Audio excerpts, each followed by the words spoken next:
Global 2022. Thank you.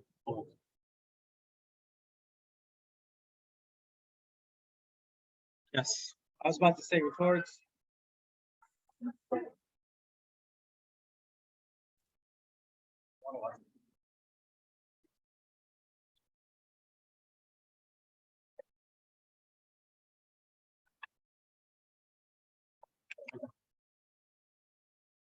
Log in.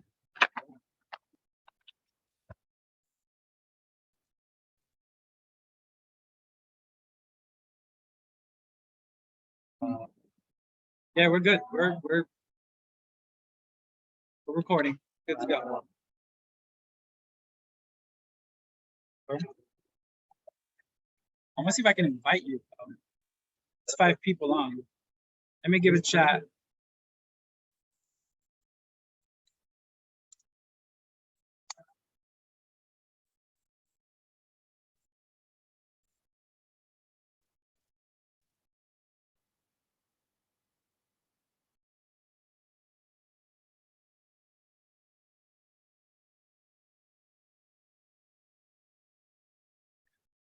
Yes. Yeah. Okay. I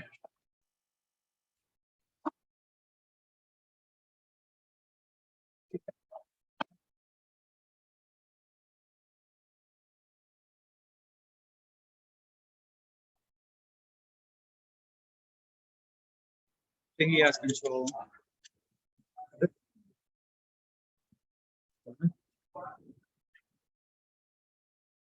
Yeah. Yeah. I want to make sure he has control on the exact.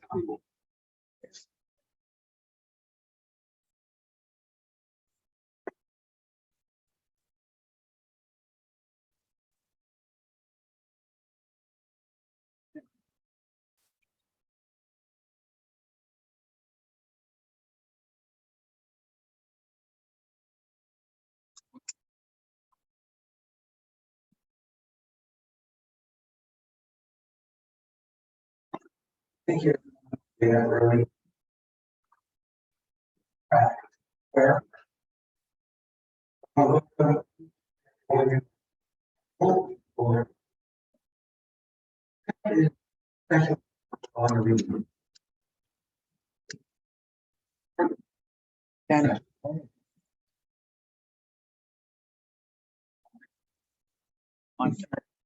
camp. Go to the main.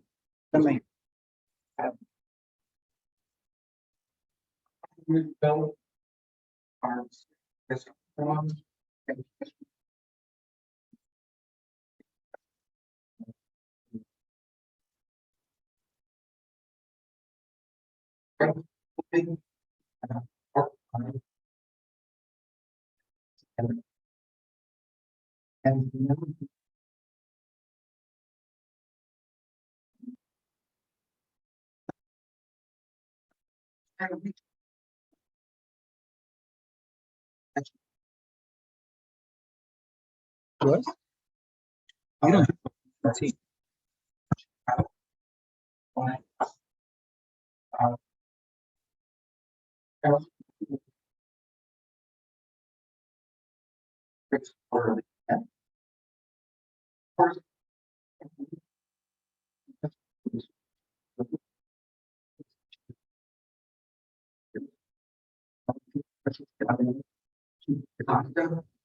Improver, yeah, Maryland, are company staff, Gary County, parts.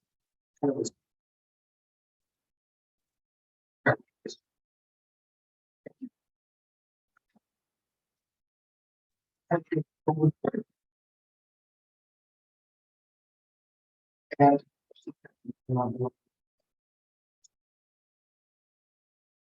New Jersey, greater Prairie. Big shout out to Cornell as well. Cornell. And then basically, it takes about 8 or 9 months together. We're giving birth. But we're just bigger, better, and thank you for it. I want to thank Bill Flagg, president of the North Central Jersey Realtors, and the Liberty Jersey. First time, I want to welcome Rankin and thank you. Thank you.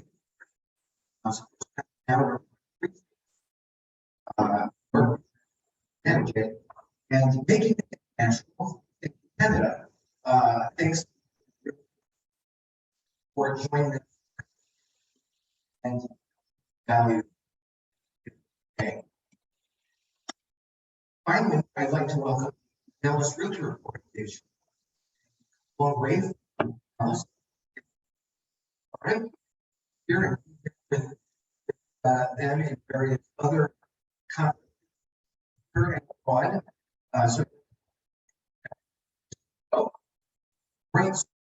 Of the Global Initiative, and Angela Emerson and Karina Silva. And they've also been very instrumental in working with our Global Cooperating Association in Portugal. So I want to thank you for your collaboration with that. So before we proceed, I just want to tell you why I think this is so special. I just named 12 associations. And to my knowledge, and from my experience, I'm not aware of any other event where so many realtor associations are involved together collaborating. I think that is the most important achievement of this event because it creates a foundation and a building block for the future, not only for this event, but for other events that we will collaborate on together. And I'll give you one example. I believe it was last year when Richard Haggerty had a conversation with Bill Flagg at this very event. And that initiated a longer term conversation that ended up in a diversity, equity, and inclusion summit that we collaborated on together. And that was held this past summer with great success. And we held it in New Jersey. We had realtors coming in from upstate New York. We had realtors coming in from Maryland, all over New Jersey, New York State. And it was a perfect example of why something like this is so important, because it has an impact not only on what we're doing here, not only in the business that we do when we're representing our international clients, but it has an impact on other events that we do together. So that, for me, is why this is so important. So for our first panel, I'd like to welcome our two speakers. Peter Smith is the head of business development at Smart Building Cloud. And Peter spent over a decade partnering with organizations to transform their global real estate portfolios through technologies and standards to advance better environmental sustainability. We're going to discuss that, Peter, how technology is changing how we live and how we work. Irving Yee is an architect, and he is licensed in New York and New Jersey, and he's also a certified passive house designer. And Irving's going to tell us a little bit about what the passive house design is and how that can really transform how we live in this city, but also around the world, because the passive house design is something that is being implemented really across the globe. So thank you and welcome.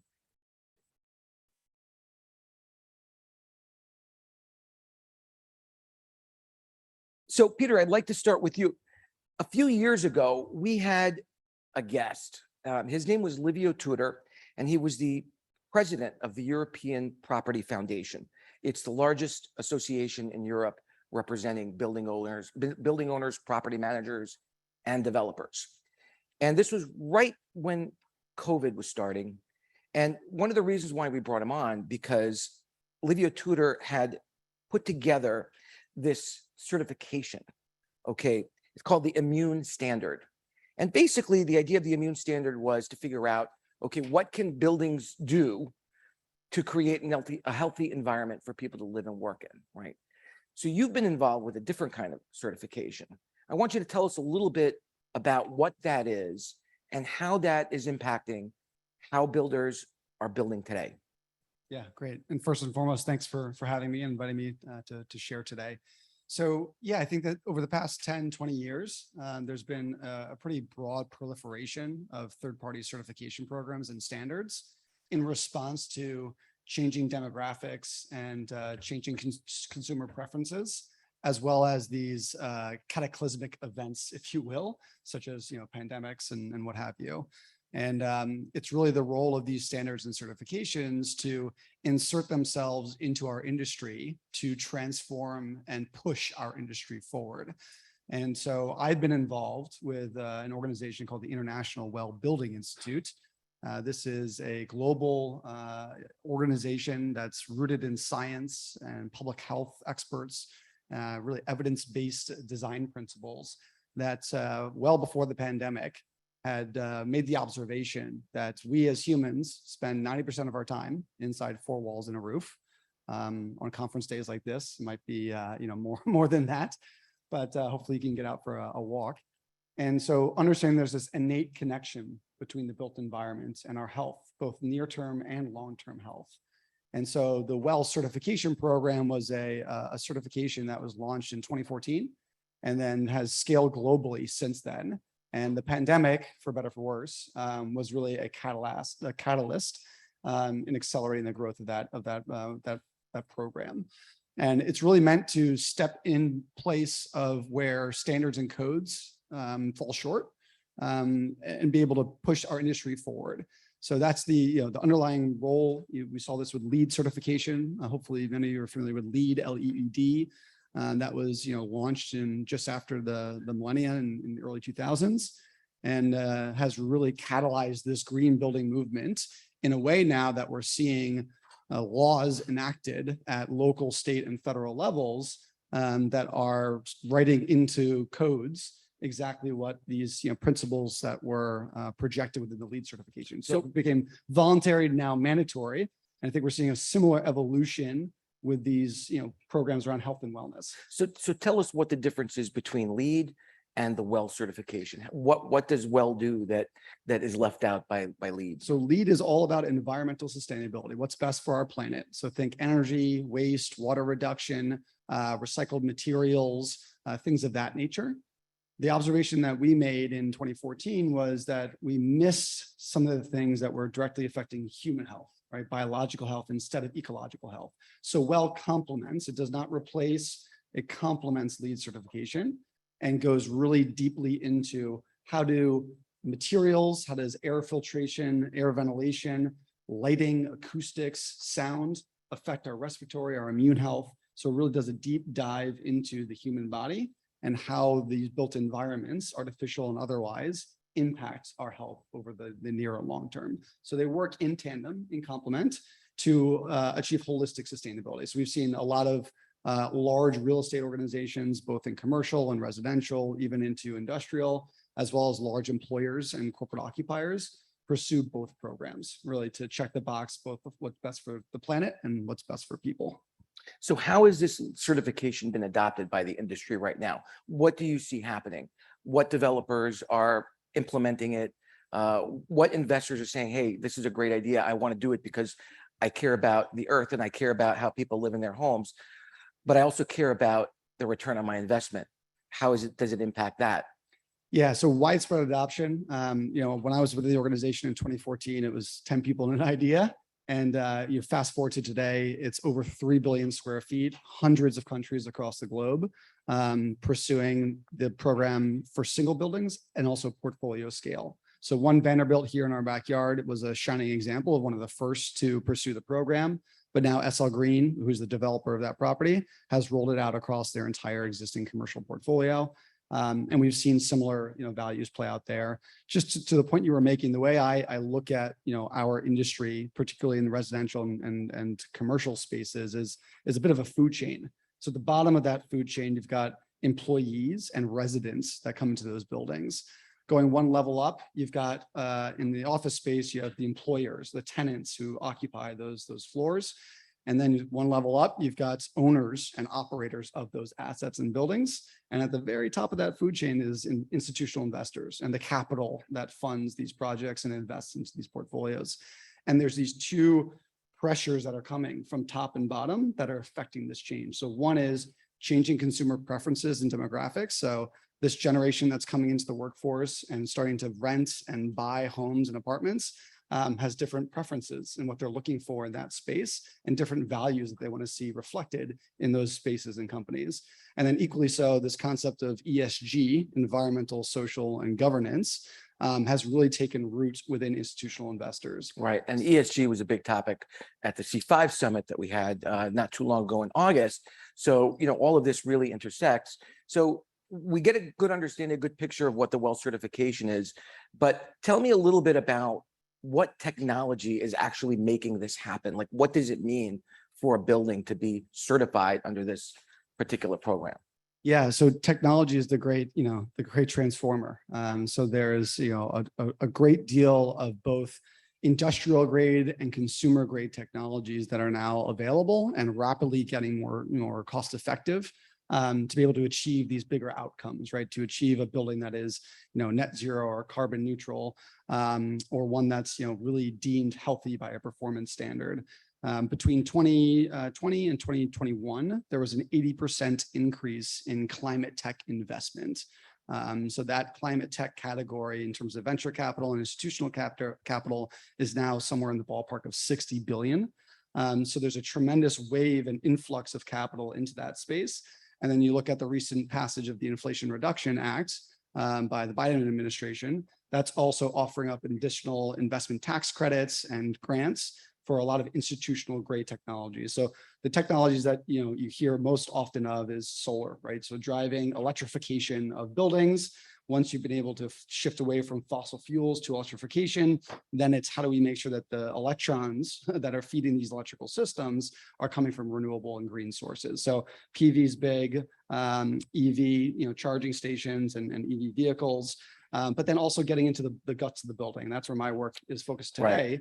Is, how do we look at all these existing buildings that surround us and how do we retrofit them? How do we upgrade their mechanical systems, HVAC? How do we reskin our buildings in a digital way? So my company today offers the industry leading smart glass technology. It's transition lenses, but for buildings. So the windows dynamically tint over the course of the day based off the sun's patterns. So you have improved comfort, thermal comfort, occupancy, as well as energy efficiency. So there's a host of different technologies out there that are really driving this change and helping buildings to achieve these certification programs.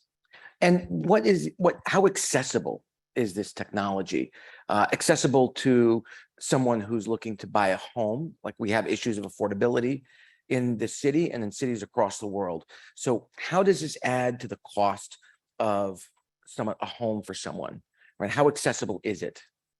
So like any, technology transformation, they start out as being, somewhat cost prohibitive and you have to get the innovators to adopt and to fine tune it. But a lot of these have come down drastically in terms of price, and there's real hardened ROIs to go about them.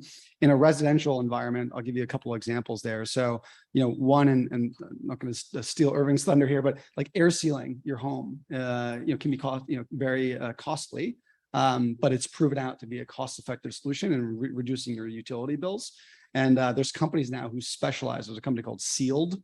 They specialize in a unique financing model whereby for zero money down, they will put up the money to do those retrofits and upgrades, and then they'll reap they'll share in the savings, and that's how they get paid. So there are some more expensive technologies that are more industrial grade and for commercial oriented owners and operators, but there's a lot of consumer grade stuff that's also a lot more attainable.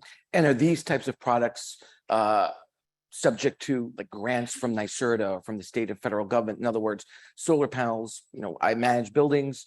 We've installed solar panels in one building. We got grants from federal, state, and local levels. And this is a low income building. So even low income buildings have access to funds for certain things. So can you give us some examples of what might be available for the kind of products that you're talking about? Yeah, so there's a lot of free money out there if you know where to find it. So it's, both at the local, state and federal levels. So I mentioned the Inflation Reduction Act. So that's nationwide, that's federal. But if we zoom into New York State, for example, NYSERDA has a number of grants and programs to affect change for solar and energy efficiency upgrades for mechanical systems. And then you look at, even local utilities, right? So like Con Ed has a marketplace on their website, and you can get, Nest or smart thermostats and receive a rebate towards those. So there's money out there that's helping to drive the adoption of these technologies to make them more affordable. And then over time, as with any technology, they'll become, more scalable and then therefore also more cost effective. Right. So local law 97 in New York City is going to bring a huge change to how buildings are run. And of course, the penalties are steep for buildings that don't comply with the local law 97 requirements. But of course, it only applies to buildings that are over 25,000 square feet. Do you see this technology being moved forward at a faster pace with local law 97? Like, is that going to have an impact on this kind of technology? Yes. So, local law 97, I think, is I don't want to say culmination because I don't think we've reached an endpoint, but it is the culmination of, the past decade plus, right? LEED started this green building movement, and it's now transformed into actual enacted legislation here in New York City. Other cities like LA have enacted, similar, constructs, but it's finally kind of coming to a point where it's not a nice to have. And for those who are progressive and want to get a, a sticker or a plaque, but it's now a need to have, and it's been written into our legislation. So by every respect of the law, it's going to force change, because if you don't comply, then there's punitive fines, and that's it's going to hit their wallet. So that money talks, and so that will definitely catalyze changing in the building owners. And programs like LEED and Well and others, and technologies that have been on the leading edge are now going to come into vogue and be able to be, I think, more readily adopted. So Irving, that kind of brings me to your topic, passive house design. My interpretation of what this is probably at a very dumbed down level. But I also see passive house design as, being implemented in brownstones, townhouses, not necessarily a skyscraper, for example. Am I wrong on that? No, I think what we're seeing here is that passive house started small with brownstones and townhouses, single family homes, and now they're getting bigger and bigger and they're moving towards school buildings, mid-rise, and even high-rise right now. So that technology is available to us. Yeah, and I'm seeing some passive houses going up, even where I do my business, which is up in Harlem. And I'm seeing brownstones and townhouses being converted to passive house design. So, Eric, I know you have a presentation that you want to make. Maybe you can help explain exactly what this is and how it works. Yes, my pleasure.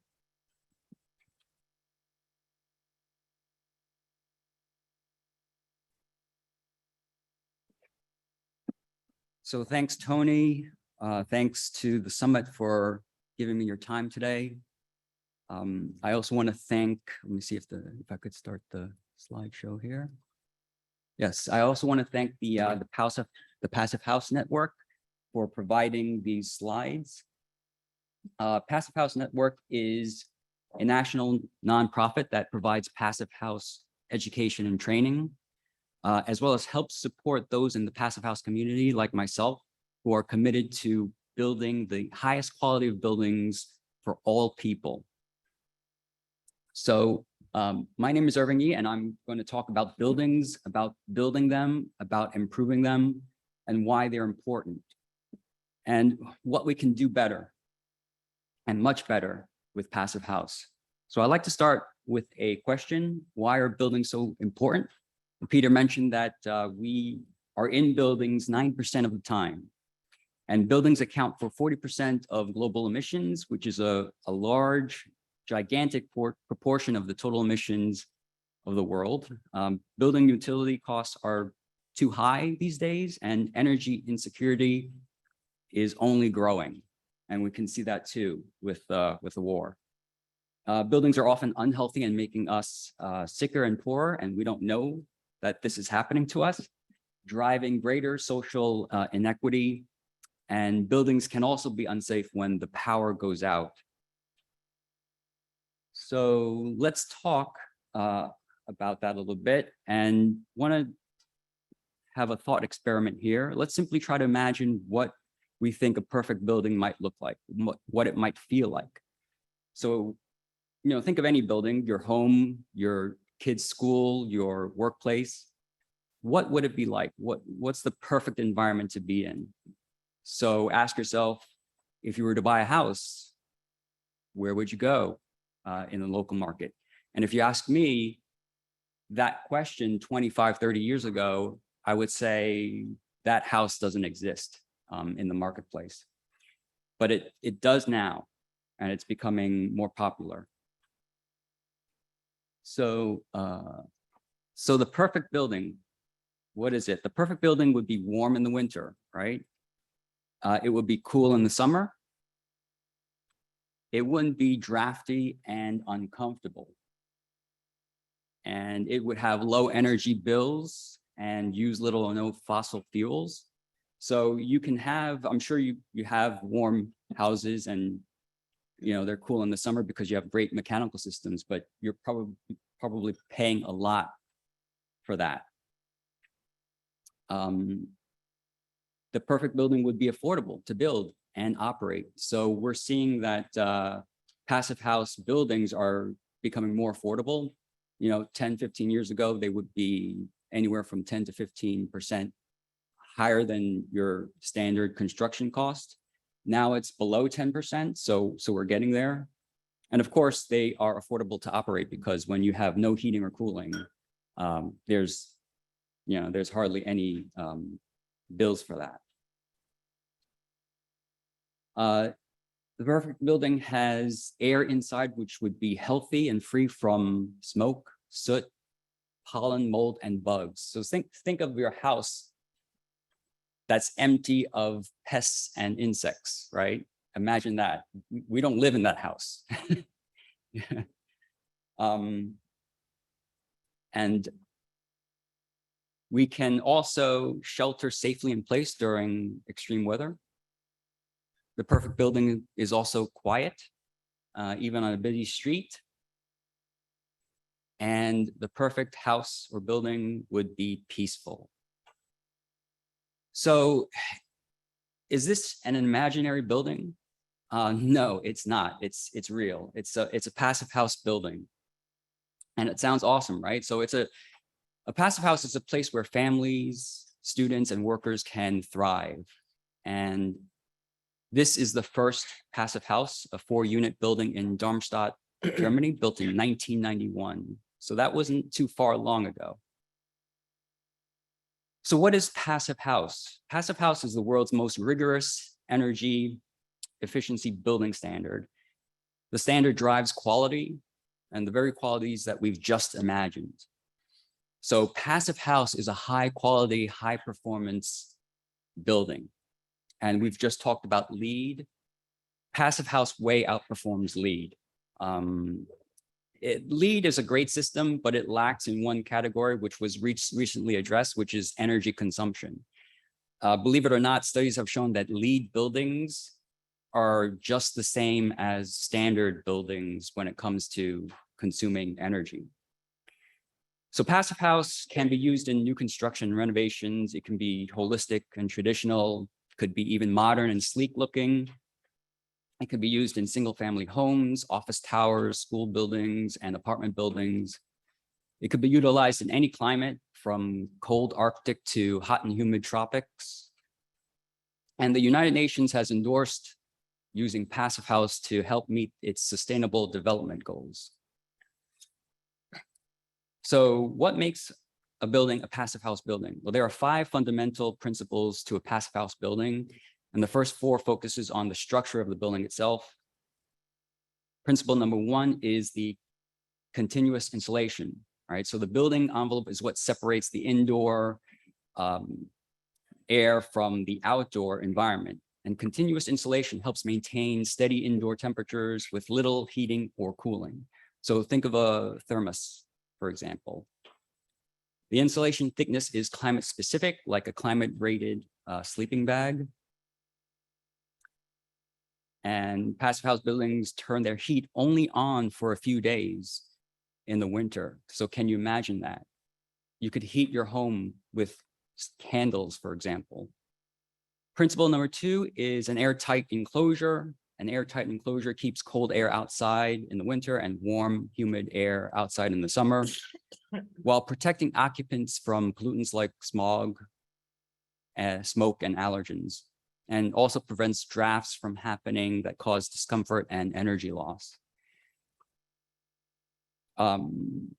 Air tightness optimizes the performance of buildings insulation, and think of it as a Gore-Tex windbreaker over a fleece sweater. So principle number 3 is the thermal bridge-free construction, right? So typical buildings, how we build buildings today, have breaks in them in the insulation at construction joints called thermal bridges, like at balconies, window frames, intersections where walls meet the roof. These cause drafts, condensation, and related moisture damages, as well as increase the heating and cooling needed for the building. In a passive house, we ensure the continuous insulation is unbroken, technically called thermal bridge-free construction, eliminating these issues. Principle number 4 is high-performance windows and doors with solar protection. So windows and doors are typically huge holes in the enclosure that undermine performance. So passive house has to keep those elements from losing, heat and out to the exterior. Passive house windows and doors are often triple glazed and can be optimized to benefit solar gains in the winter while minimizing heat gains in the summer. So that drastically lowers heating and cooling requirements. So I'll give you an example. The windows today are rated R3. So that's the insulation value of a window. A passive house window is R11. So we're talking about 3 times the performance of what we are actually building today.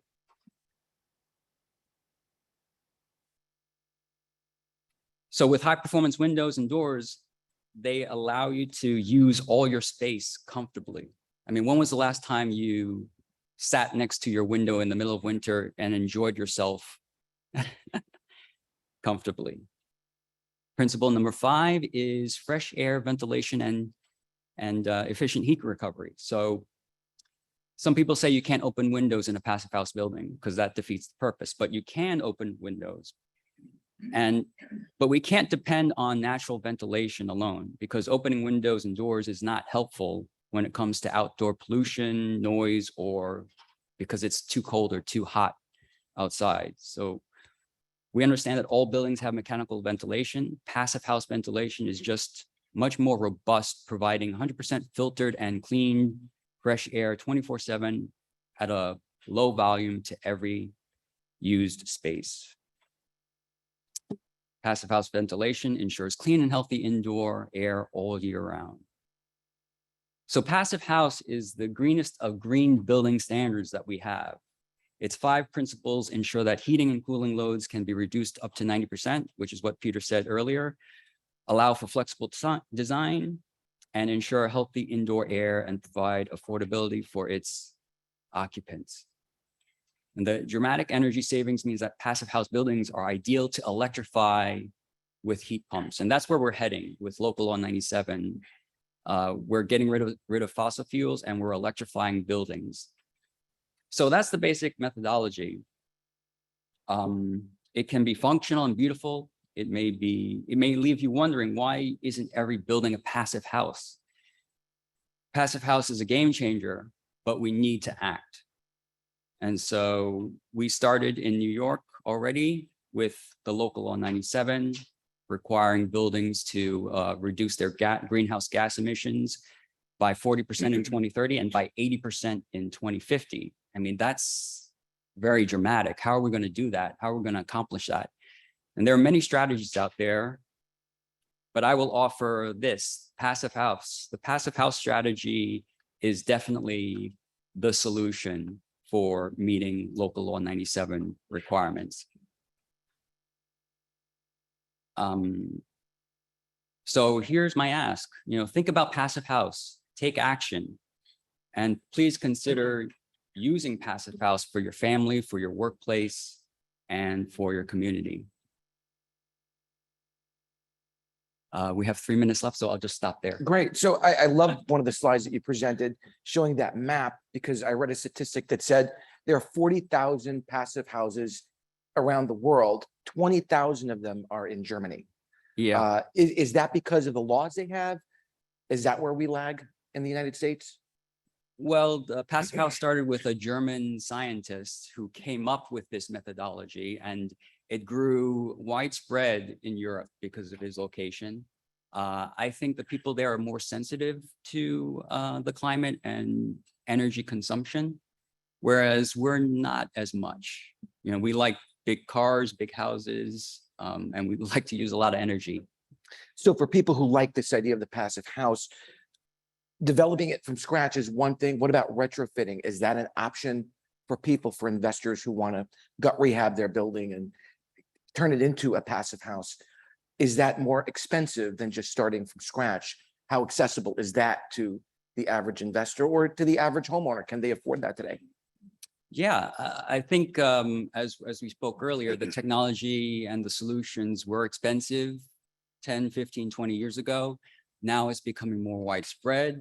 We're seeing numbers go lower and lower, meeting the standard construction costs of today. So I think that it is accessible. I will say that, the high end of the market knows about passive house and they want it, just like, people want big cars and luxury cars. Now they want these kind of homes because it speaks to luxury.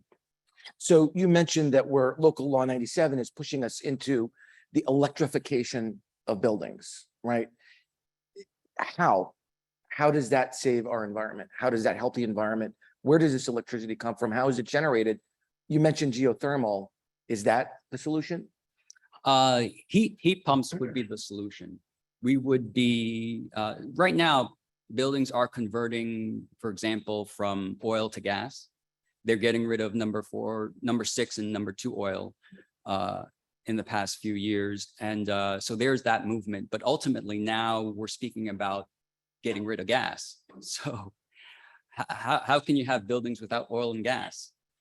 There's a new technology called heat pump technology. Not that new. It's been around for quite some time right now, but it's being scaled up.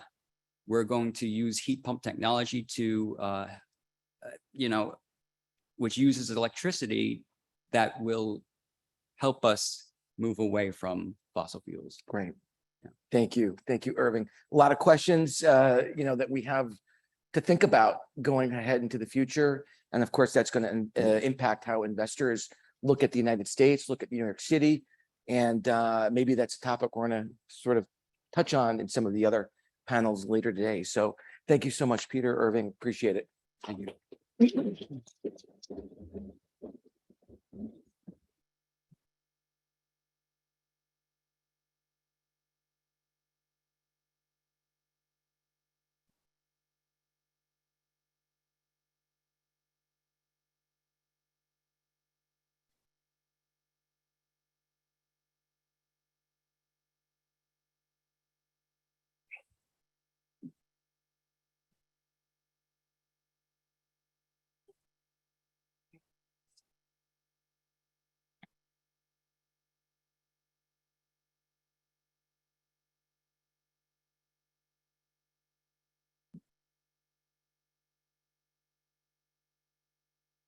So we want to transition a little bit into what my favorite topic, probably my worst grade in law school was in my tax class.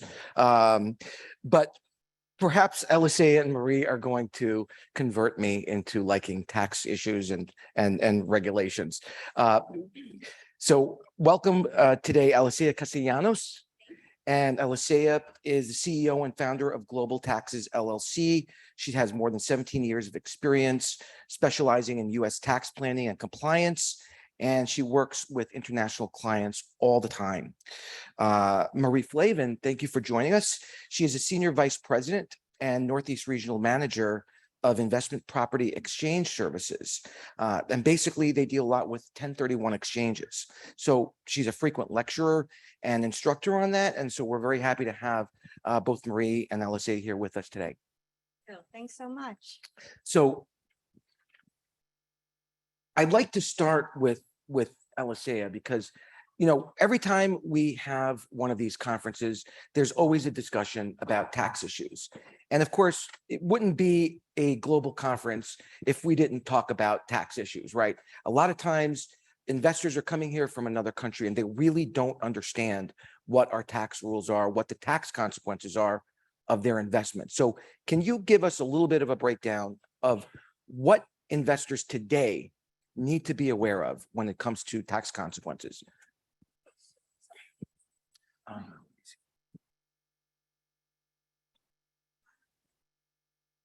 Oh, okay. Well, hi, everyone. Okay, awesome. I'm going to try to make this as less painful, as not painful as possible. But basically, it's very important when we have non-US investors and actually anyone investing in anything to consider the tax implications of their investments. And particularly for non-US persons, they can get into a lot of trouble if they don't plan ahead of time. Specifically in the United States, we have various types of taxes. We have real estate taxes, we have income taxes if the properties that they have are generating income. As some of you know, some of these investors buy properties for their own personal use. So they may not be generating income. And so there may not be an income tax. There's also estate taxes. And those are actually probably the most dangerous taxes that they are for non-US investors. And what do I mean by that? What happens is when you have non-US investors, if they buy anything that at the time of death is worth more than $60,000, and yes, I did say $60,000, their investment, their heirs are going to have to pay generally a 40% tax. And that's 40% of the fair market value at the time of death. I mean, they could have bought something years ago for very little, and by the time they die, that property may be worth millions of dollars. So if they don't plan accordingly, they're going to have to pay 40%.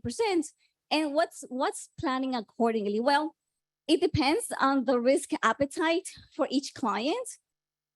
I generally suggest that if they buy a property for, say, less than $1 million and they don't think it's going to appreciate as much, or maybe they don't want to spend so much money with tax planning, they buy life insurance. And hopefully the owner of the property has good health. And so that life insurance will cover the estate tax at the time of death. Oh, what is this? Do you have slides? Oh, I don't. Okay. I don't think I do. I was told not to prepare. Well, I guess to No, that's prepare. Okay, sorry. But if anyone wants my notes, I have some notes that I'm not even reading from. But anyways, so I'm happy to share them. So what I was saying is that when you have a non-US person investing in US property, the inheritance tax is what's going to kill them, right? It's very expensive. Life insurance is a practical and less expensive way of paying for that tax. However, there are structures that can be put in place to minimize or even avoid that estate tax. So what would that be? That would be, say, for example, putting together a blocker structure. What is a blocker? That's a company or something else that would block that property from being subject to the estate tax. And usually you would use a non-US corporation that would either hold the property in the United States directly, or it would have, say, an LLC or another US corporation underneath that would hold the property. And so that non-US corporation and it has to be non-US, and I'll explain why. But basically, the non-US corporation will block the property from being subject to the estate tax because only individuals are subject to the estate tax. So why does it have to be a foreign corporation? Foreign meaning non-US corporation. It has to be non-US because if you have a US corporation in between, that's not going to block the estate tax, because at the time of death, and this is aside from investments in real estate, but securities, investments in US stocks are subject to the estate tax at the time that a non-US person passes away.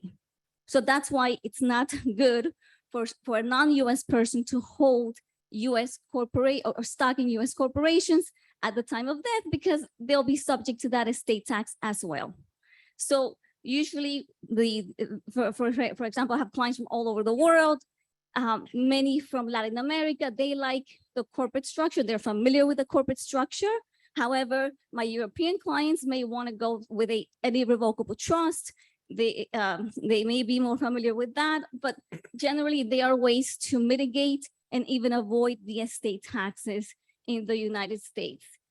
And I want to also have you touch on a different topic Sure. that's fairly new. Last year, Congress passed a law that was signed into bill that was signed into law that basically tried to eliminate anonymity in LLCs. There was an article in the Gothamist last year that basically said this is doom and gloom for the real estate industry. It's going to impact how all these foreign investors decide to invest, where they decide to invest. Tell us a little bit about that and why that's true or not true. Sure. What I his think conclusion what was. you're referring to, Tony, is the Corporate Transparency Act. This is pretty new. Even some of my colleagues in the accounting world, in the finance world, didn't know about it, or probably still don't know about it. What happens is in the United States, in my industry at least, there are many accountants who only do, say, domestic work, and they're not really familiar with what happens in the international world. So some of them, they don't know. And so I have clients who go to these accountants and they just tell them, oh, ignore, whatever they have foreign, if they're US persons, they tell them to ignore it. But going back to your question, Tony, what that legislation was as a result of as a result of an article that Bloomberg published in 2016, where it said that the United States was the new tax haven. And in a way, it's not for us Americans, but it is for non-US persons. Non-US persons come to the United States. It's very attractive for them because it's easy to do business here. It's easy to set up a company. You don't know how many clients I have where they tell me that it is so hard to put together to form a company back home in their home countries. But in the United States, you can actually form an LLC in like 30 minutes. It's very, very easy. And many non-US investors, that's what they like to do. They know of LLCs and they think that LLCs will solve their problems. What happens with the Corporate Transparency Act, the government basically came in and stepped in and said, well, we need to do something about so many non-US investors coming to the United States with funds that may be used for money laundering, for terrorism, for other illicit acts. And so they passed this legislation very quietly in early 2021, and it's not in effect until January of 2024. And what does this legislation do? Well, it will require, for example, the disclosure of ultimate beneficial owners. What's an ultimate beneficial owner? Well, generally, when somebody sets up an LLC or any other corporation in the United States, or generally any other entity in the United States, we don't disclose the name of anyone. Maybe we give it to a corporate services provider, a company that sets up companies, and they are the ones who set up the company, and they are the ones who appear all over the paperwork online or whatever. If you go to the Secretary of State websites. So what this registry is going to do is going to collect information as far as who the ultimate beneficial owner is, if they own more than 25% of the US entities. And this is not all US entities. This will be LLCs, corporations, not trusts, but generally it would really cover a lot of territory. And so it's going to require for the United States to collect this information. There are high penalties if they're not provided. You can even go to they can even go to prison. And it basically requires not just the person, the ultimate beneficial owner to report, but also the people who help that client to form the company. So it's gonna, it's a lot of, there's gonna be a lot of reporting. The good news though is that the information itself is not going to be shared with anyone. It's for the United States government to use, unless it's requested by other, in general. So if any of you represent Vladimir Putin buying a house on West 57th Street, he'll be safe.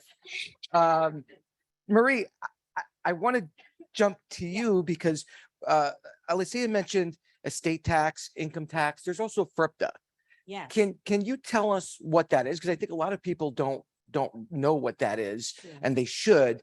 And can that be an exception to tax? Is that a way to avoid Well, I some don't know tax? if the foreigner's ever going to avoid the tax, but FERPTA comes in, it's section 1445 of the IRS code.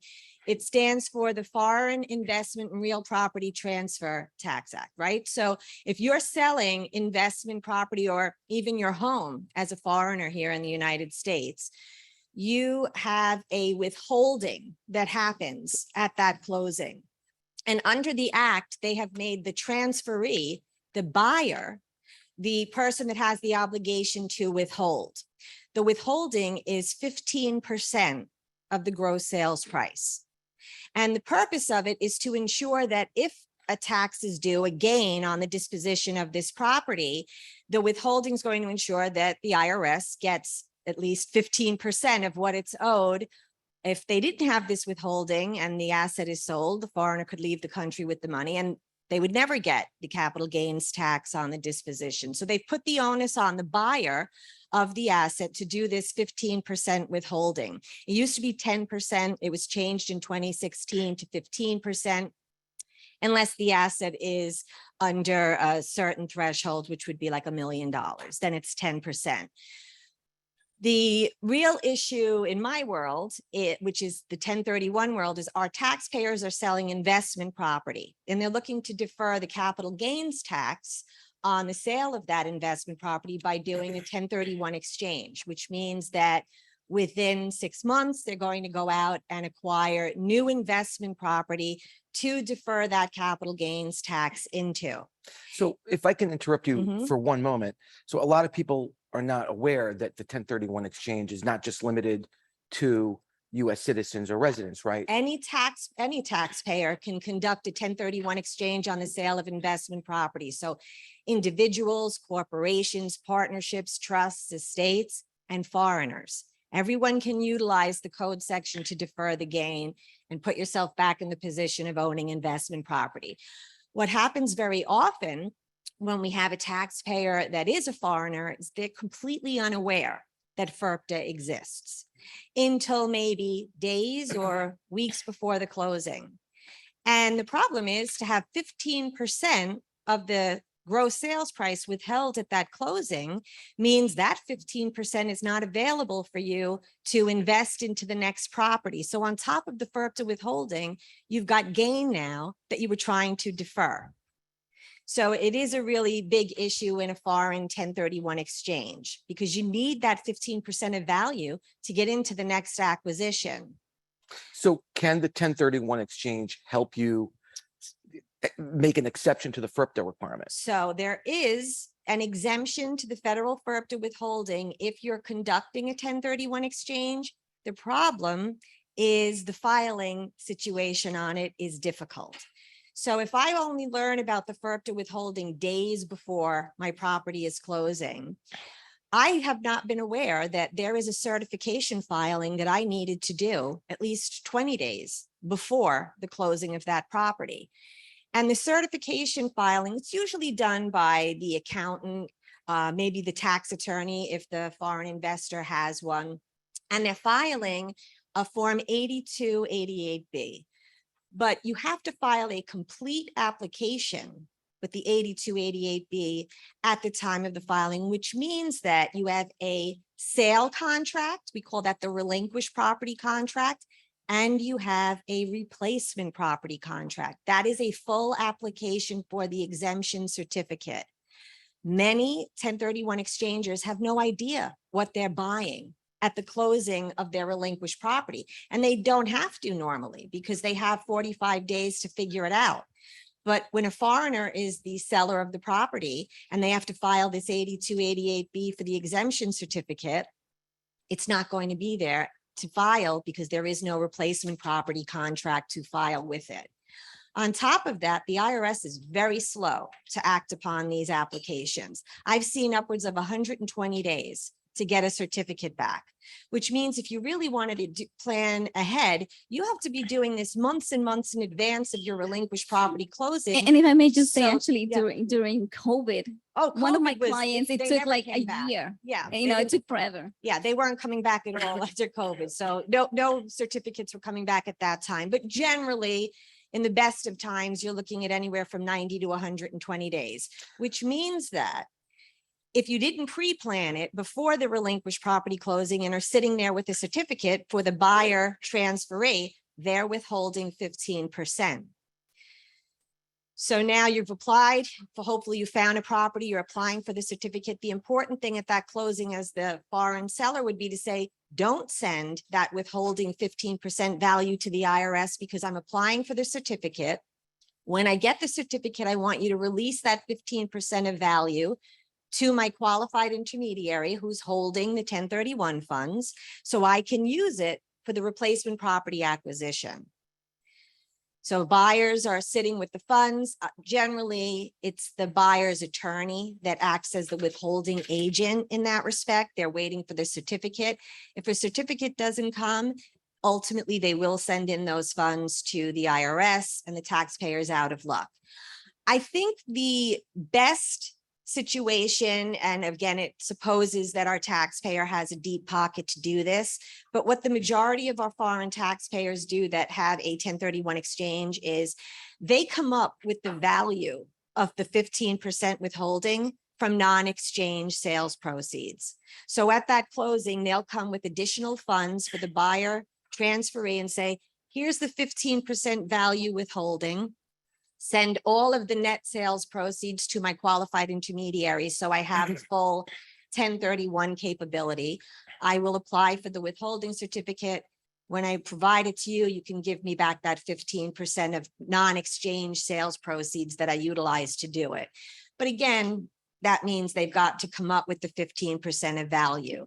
Frankly, most of our foreign investors that are doing a 1031 exchange are generally wealthy. So that's the result that we see in the majority of those transactions.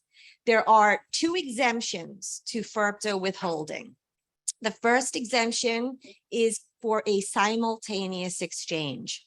If you are selling your relinquished property and buying your replacement property on the same day, that is the exemption to FIRPTA withholding. You provide the transferee of your sale property an exemption withholding notification. There's no standard form that the IRS has issued. You're just providing a form generally that their attorney has prepared that this is exempt from withholding because it's a simultaneous exchange.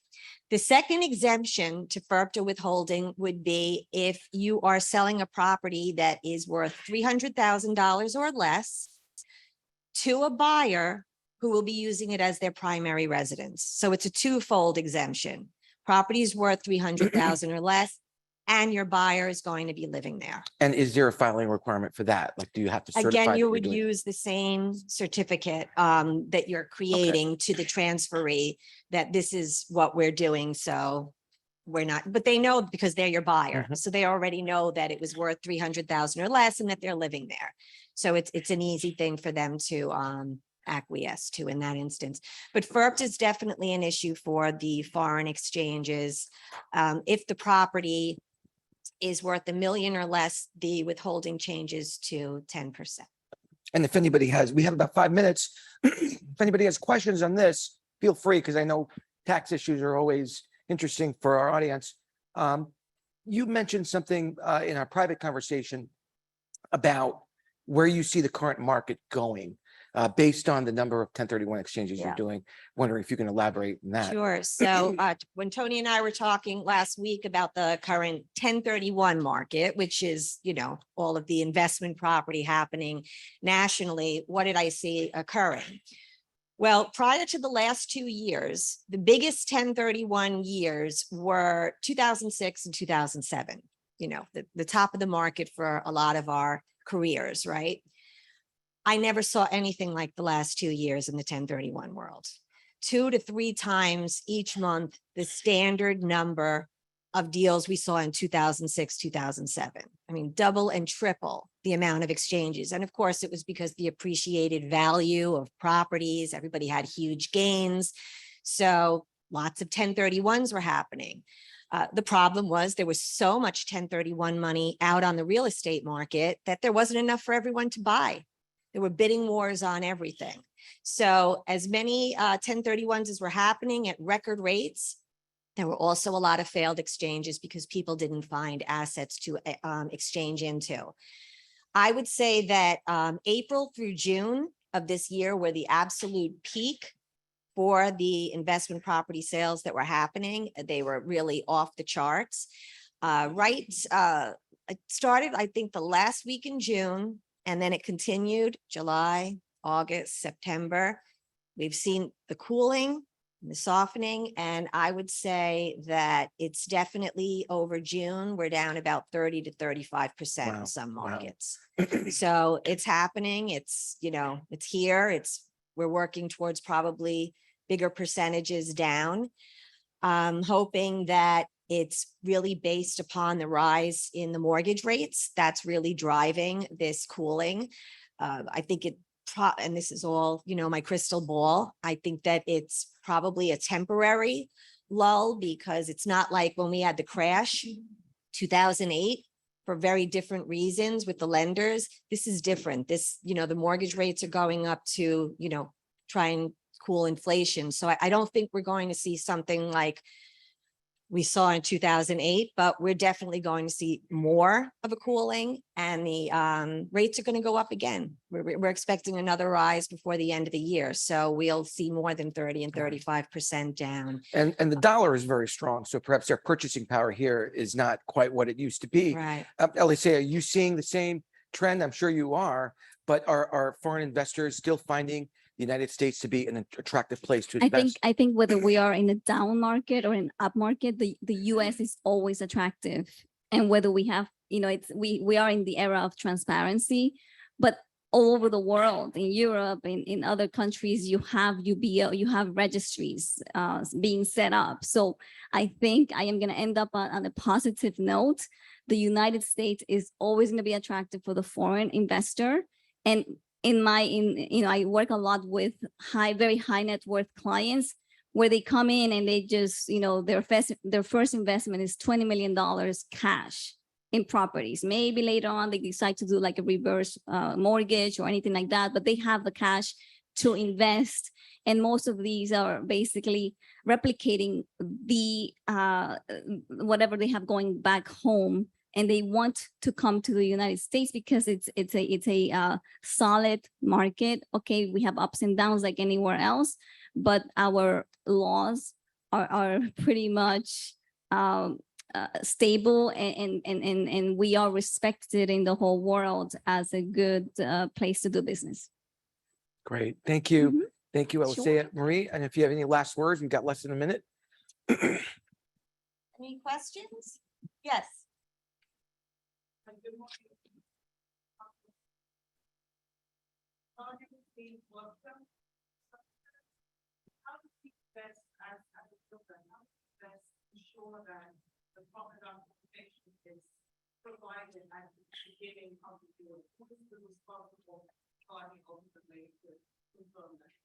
Well, I think that the realtor is the first to know something's for sale. You know, before they've even brought in an attorney to draft a contract, you know that an asset is on the market, and then you know that there's an offer and an accepted offer where we're going to contract.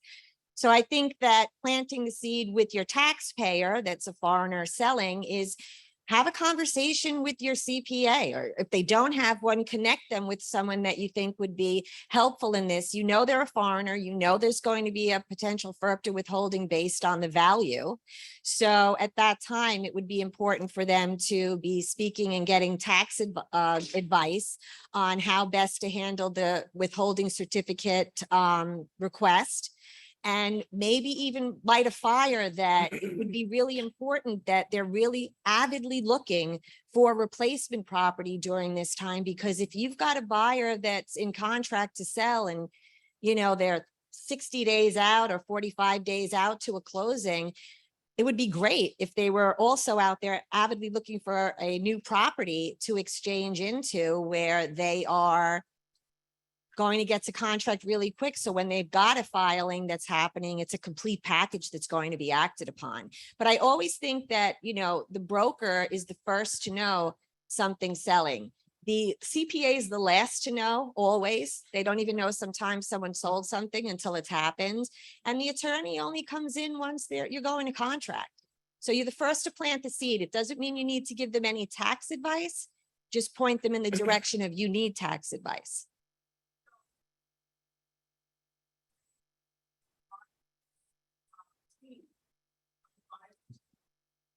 It's the Well, the buyer's attorney has the withholding obligation, but the buyer's attorney may not know they have a withholding obligation until days before a closing. The planning ahead is all done by the taxpayer and their advisors. Yeah, the buyer's attorney is not going to assist them in any way with applying for that withholding certificate. So actually, it is our job to make sure that the buyer is aware and that they have all their ducks in a row. Well, not necessarily the buyer, but I'm the sorry, seller. the seller. I'm Yes, sorry. I meant to would say be the seller. planting that seed from the moment they're listing the property with you. You're a foreigner. Let's become aware that you will have a FERPTA withholding on this disposition. Let's bring in some tax advice. Thank you so much. Sure. Great, great. Thank you. Thank you very much, Alicia and Thank Marie. you. Thank you so much for joining us. Thank you. I also want to just say, before we move on, hello to Eugenia Foxworth, past president of FIAPSA USA. Thank you for joining us. And thank you for the collaborations that we've had together over the past couple of years. So thank you for coming. I'd like to invite Anthony Domathodi. Oh, we have a break now. Okay. Wow. I guess the adrenaline is flowing.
Hello.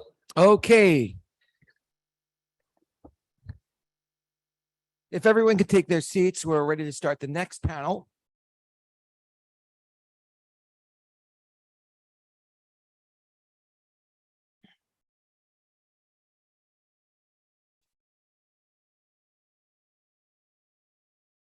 So the next panel, we're going to be looking at the industry insights in the global commercial market. And I'd like to welcome Anthony Domathodi as our next moderator. Anthony is the president, broker owner of Exit Realty Premium. He's also the president of the Hudson Gateway Association of Realtors in 2022. So thank you, Anthony, for your service, and thank you for moderating this panel.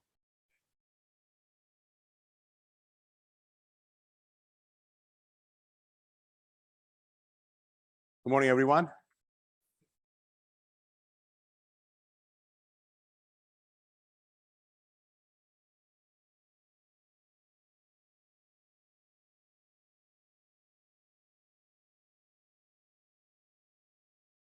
Great.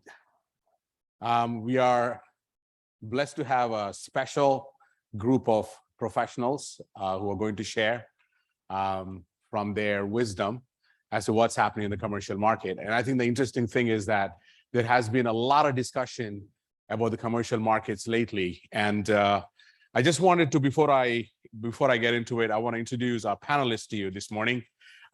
We have Jeffrey Berman, who is associate broker with Berkshire Hathaway Home Services, and he is a New Yorker, lives on Upper East Side.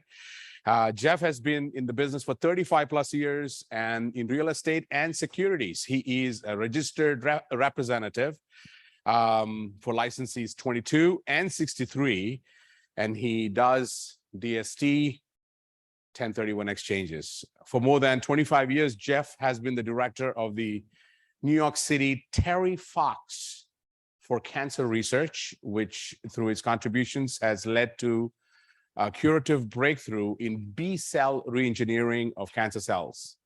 Jeff is a longtime New Yorker, resides with his wife and teenage son, and a golden doodle junior. Welcome, Jeff. Also, we have Raymond Chan. Raymond is the broker of record for Warwick Realty Group. Raymond specializes in mixed-use investments, sales in the greater Toronto area with a focus in healthcare.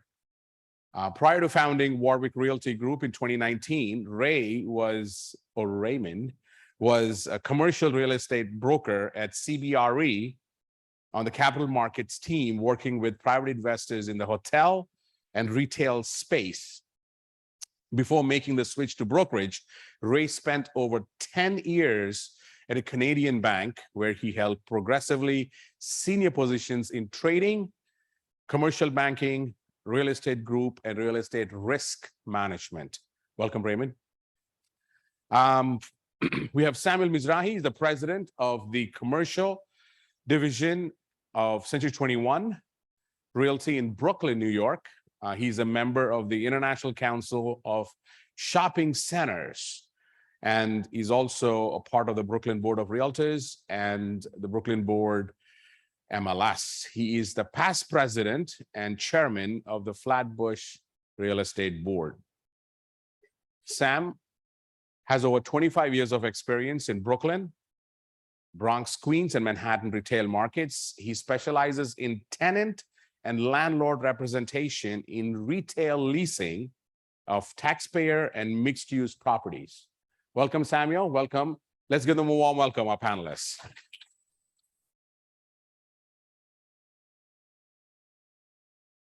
Before we got on stage, we were in the green room, and one of the things that we agreed on is that we're going to have chat, we want to chit chat, and we're going to have fun. We don't want this to be a speech. We want this to be interactive, and we're going to dig into a few of your experiences. So getting it started, the global real estate industry is forecast to grow more quickly over the next 5 years as the global economy recovers from the COVID-19 pandemic. Somewhat of a political instability and economic instability, but in mature markets, there is a rapid growth in the commercial sector. There are many factors driving this growth. The factors are expected to drive demand for real estate brokerage, valuation, sales, management, consulting, and appraisal services. So before we get started, I just want to throw a couple of numbers at you so I can have the panelists respond to that. The commercial market globally is about $4 trillion. That's a big market. And the number of businesses are about 8 million businesses in that space. And it employs 21 million professionals in the commercial industry. So it's a massive part of the real estate sector. So this morning, as we have this panelist with us, I would like to first start off with Raymond. What is the outlook for global investment markets as we speak? Thank you so much, Anthony. I want to start off by saying that we are facing quite a bit of headwinds, and not only are we looking at it locally in Canada, but internationally as well. You have conflicts happening all around the world, disrupting supply chains. It's going to be tricky. The next 12 to 18 months will be challenging. And I think from a global perspective, it's really keeping focused on your clients and having a plan for them to come out of this period of uncertainty. I look at Canada and US as having very similar markets, and we definitely have a lot more similarities than differences. And some of the headwinds that we face, that you face here, we face as well, whether it be inflationary or even issues that have to do with employment. I think ultimately, from a global perspective, it's a good time to focus on your own markets and stay local. But that being said, internationally, there's bound to be opportunities, and looking at the Asian market as well as in Europe, there are opportunities, and you just have to be focused with your clients on what they're looking to achieve. Great, thank you. Samuel, you work with a lot of retail. So what's your take on the global spectrum? There's been a lot of changes throughout New York. The past year has been very challenging because we have a lot of vacancies throughout Brooklyn, Bronx, Queens, and Manhattan. A lot of businesses have been hurt because of COVID. And that has changed the retailers' type of uses. There's a change where more urgent care are opening up into spaces, and laundromat. A lot of the uses are changing throughout the boroughs and everything. Laundromats were not affected by COVID. Smoke shops are opening everywhere throughout the cities. You're seeing services like pharmacies. The service industry right now is growing very rapidly. And the industrial market also, it's been very strong throughout our market here. And multifamilies have been very, very popular right now. More people are deciding not to buy and to rent. So there's a big need for rental apartments right now. Great. Jeff, I know that you are in multiple spaces in this profession, especially with your niche markets. So would you like to talk about that? Yes, good morning. Thank you, Anthony. Thank you, everyone, for being here. I'm asked a lot, how do you see the market? How do you see primarily the commercial development market on a large scale? And I have three, I'll call them words: USA. No offense, Raymond. But but when I look around the world and I see the issues I see, I look at the United States, and for everything that we may be experiencing and hearing and seeing on Twitter and Parler and wherever else, I think there's tremendous stability in our markets. And the other thing is, I don't see fear by investors, especially those investors who have their money already. So whether interest rates are going up or down, they're in a position to spend and spend with cash. One of the things that hit me is what Warren Buffett says. And basically, when the house is on fire, you run in. So if you're an investor and you see the issues and see the problems, that's your opportunity to make a move. And just one little thing, we talk about Asia, we talk about Europe, Turkey. I think Turkey is a tremendous opportunity. Turkey is experiencing 80% inflation, which means the American dollar is worth triple or more what it was once worth. So there's an international, I believe there is that international opportunity. But to circle back home, I don't see the fear from investors of inflation and interest rates. They know it's cyclical. They know it goes up and down. They know a lot of things in the world are impacting that. So the basic fundamentals in the United States remain strong. Thank you. Samuel, there has been a great shift in the way we work because of COVID. Work from home has become a very significant part of our lives. And there has been some digression, progression, depending on how you look at it. Is the glass half full or half empty?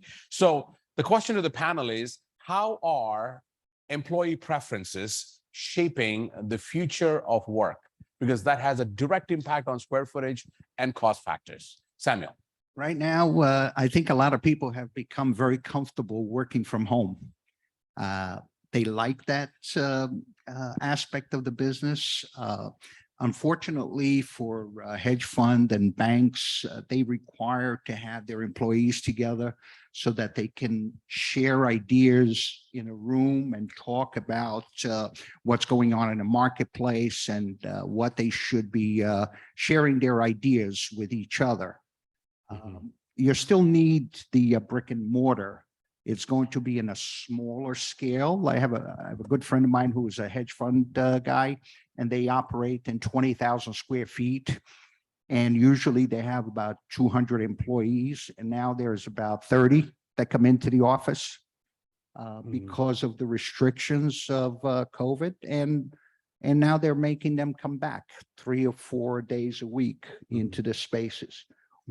You know, we have a lot of office space that are vacant right now throughout the city. And so I've been doing deals with nonprofit organizations that are taking over some of these spaces. They're taking advantage because the rents have come down by 20 or 30%, and owners are willing to give tenants improvement, TI. They're offering to pay higher commissions to get tenants into their spaces, which is a good thing for all of us. So there's a growth going on. It may take a year or 2 years for it to come back because we got hit pretty hard. But there's a lot of opportunities for brokers to make deals out there. So I hear a little bit about repurposing. Raymond, I'm going to come to you before I let Jeff respond to the question. So start thinking about repurposing. So the future of work, Jeff. You know, to back up what Sam said, my wife is in marketing. She works in Jersey City. We live in Manhattan. And last night, after coming home from the office, she said, you know, there's something really good about working from home. So she faces an hour commute. But nonetheless, when you're in a marketing team or an advertising team, you do need that face-to-face collaboration. It's nice on Zoom, but you can always turn your picture off whenever you want. I think the banking industry, the finance industry, there's not only work pressures, but there's societal and peer pressure to be in the office. And I've heard stories of, you know, bonuses sort of dangled, that your bonus also hinges on you being in the office. Is it a clear path? Absolutely not. I deal with an international bank that has a headquarters in the financial district. They also opened a space on Madison Avenue just to hold conferences. I've had the space for a year to be sublet. We're not even close. We're 80% off of what the taking price would be. They also approached me because a number of their employees went back to Europe, where the bank is, and they have empty space. And I showed them what they can anticipate financially if they filled that space, and they didn't like what that looked like. Because that's about 50% lower than it would have been in 2018. I see, talk about repurposing. It's called Blank Street Coffee. I see them in these little tiny retail spaces that nobody's been able to fill. A lot of them are in co-ops, you know, where you have to pass muster to be in there in terms of a co-op board approving you. So that's a little bit of repurposing. You'll find in these little spaces, little tiny gyms, Pilates gyms, one-on-one trainer gyms. And the only way they can afford that is they have to have a lower rate. And then lastly, on the office side, that's a little tougher. You know, especially when you consider that WeWork had taken a lot of those office spaces, 20% of the market in some cases, in some buildings, maybe more, and took them for 15 years. And now they had to hand those properties back. So there is a tremendous amount of inventory that's still available. I do think it's a time issue. It's not a money issue. And ultimately, over the next 2 years, will they be at 95% the way Midtown had been filled, you know, with a less than 3% vacancy rate? Probably not. But at the same time, the landlords have enough money that they're holding out. They're waiting until they get the right deals. But the inventory is there. So it's, you know, I don't have a clear-cut answer to say in exactly 24 months, the market's going to bounce back and how the office market is going to be repurposed. But I am seeing little pieces of it, and Sam can speak to it probably more than I can, of retail filling spaces that were not really for retailers. It's more about the landlord who, and then in those cases, they need the money. But Midtown office buildings, I don't see the landlords bending over backwards to offer any kind of extra incentives to get people in. And it's a function of the companies to decide when their employees come back and how many days a week, how many days a month that they're there.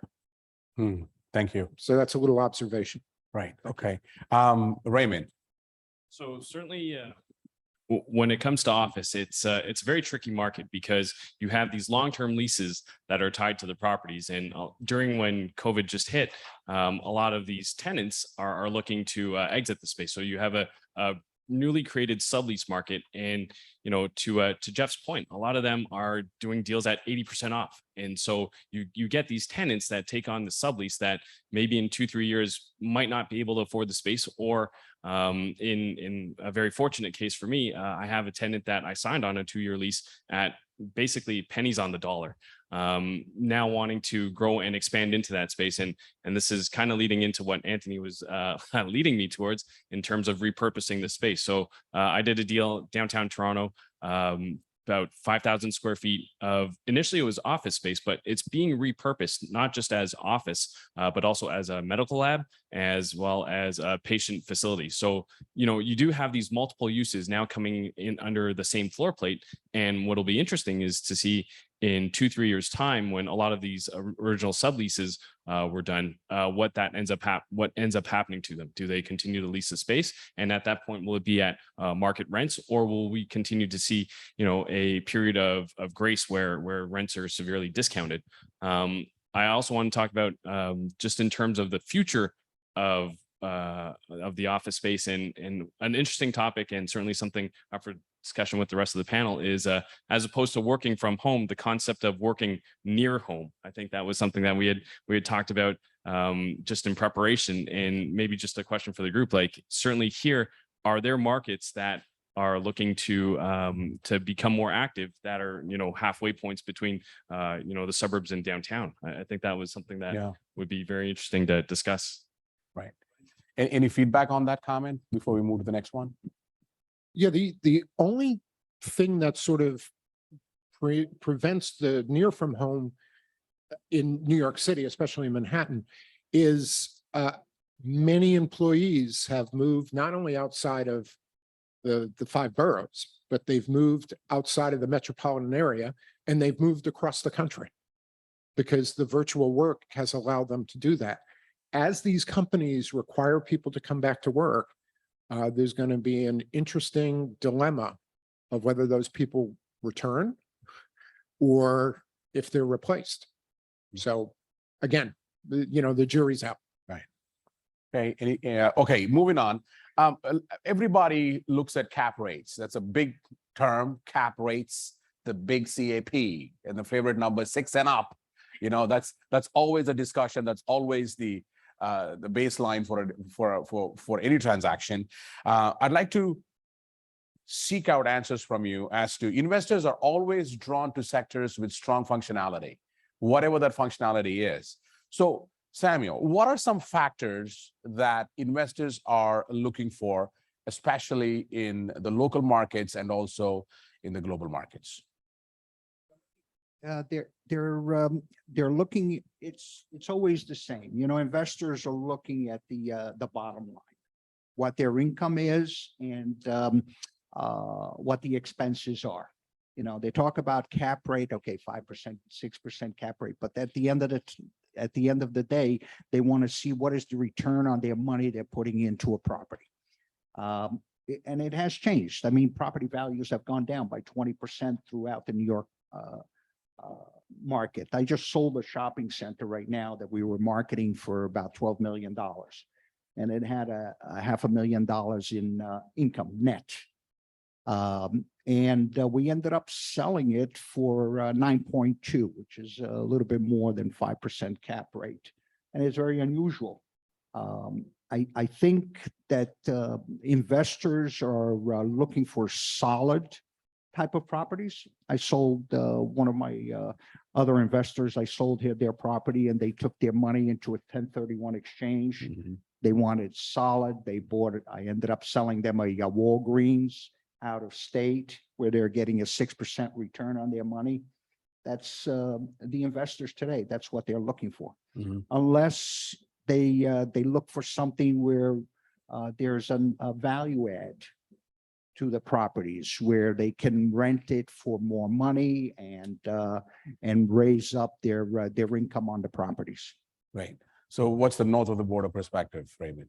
North of the border, we actually, and I'll say this, Jeff, we actually love the States. I think 19, I think the number is 19 billion was invested from Canada into the US in 2021. And that number in and of itself is phenomenal, because when you look at the next 4 countries combined, and I could probably only name 2 of them right now off the top of my head, but the 4 of them combined equaled our investment into the state. So, and from a asset class, industrial is always big, as well as office. And certainly when you look at the investor profile of people investing from Canada into the US, you are looking at institutional investors. So hence why industrial makes sense as well as office. And funny enough, retail used to be top of the list, but at this point in time, it's now shifted to apartments and multifamily. And a lot of that, in my opinion, has to do with the fact that retail is still a bit unstable. And so despite having a higher cap rate there, apartments are more favored, because if you think of it from an investment perspective and someone managing from abroad, the more stability, the better. I think you have to temper cap rate expectations with stability. And so that's why the retail side has sort of lost favor, for investors from Canada to the US, and vice versa. Actually, interesting enough, Canada, in terms of where we're seeing our inflows of investors, our buyers are Chinese, India, and actually third is the US. Traditionally, US has held a much higher position, but just in recent times, it has shifted a bit. And in terms of what these foreign buyers or foreign investors are looking for, you're seeing, funny enough, retail. So I guess maybe we might not be comfortable with retail in general as a country, but certainly there's enough coming from the US to make up for that. And so we have retail being highly sought after, as well as office, and I believe also apartments. So the trend there is that there's definitely opportunities. And not all decisions are cap rate based is probably what I'm starting to see. Right. And Jeff? Can you hear? It's yes. Okay, just making sure. Otherwise, I'll stand up and yell.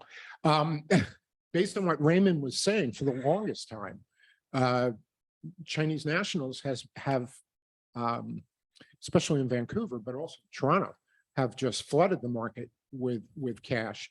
And the other thing is with Canada, when I was younger and I traveled around the world, how many Canadian flags did I see on the back of young people's backpacks?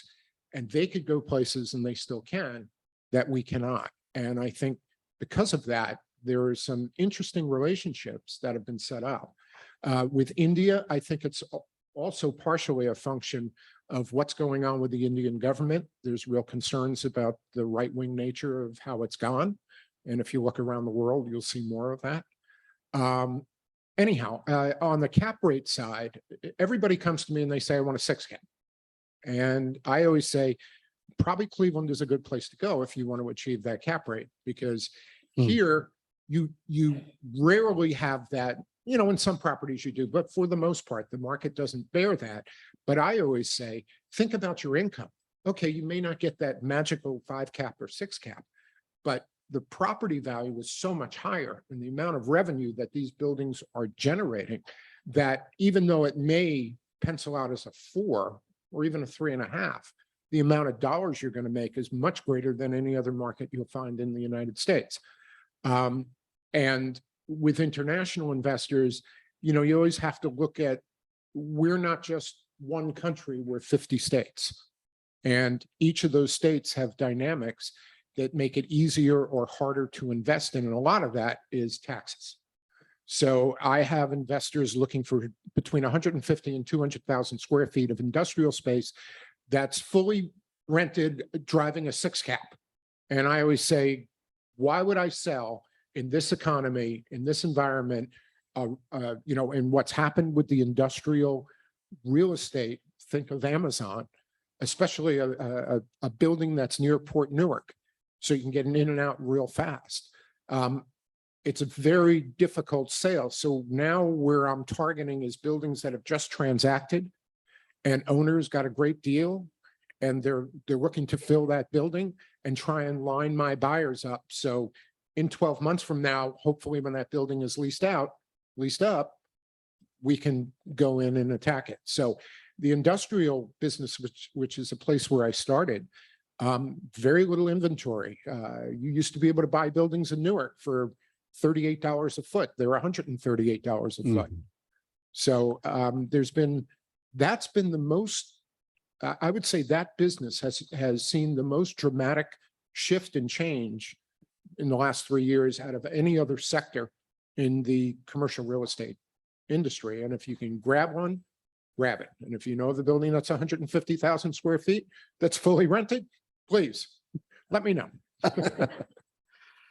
We just came back from MIPIM last year. We attended the conference as an association. There was a lot of discussion about the 1.5 degrees Celsius impact on Earth, on planet Earth. That's a very serious discussion, and I'd like for the panelists to respond to that a little bit.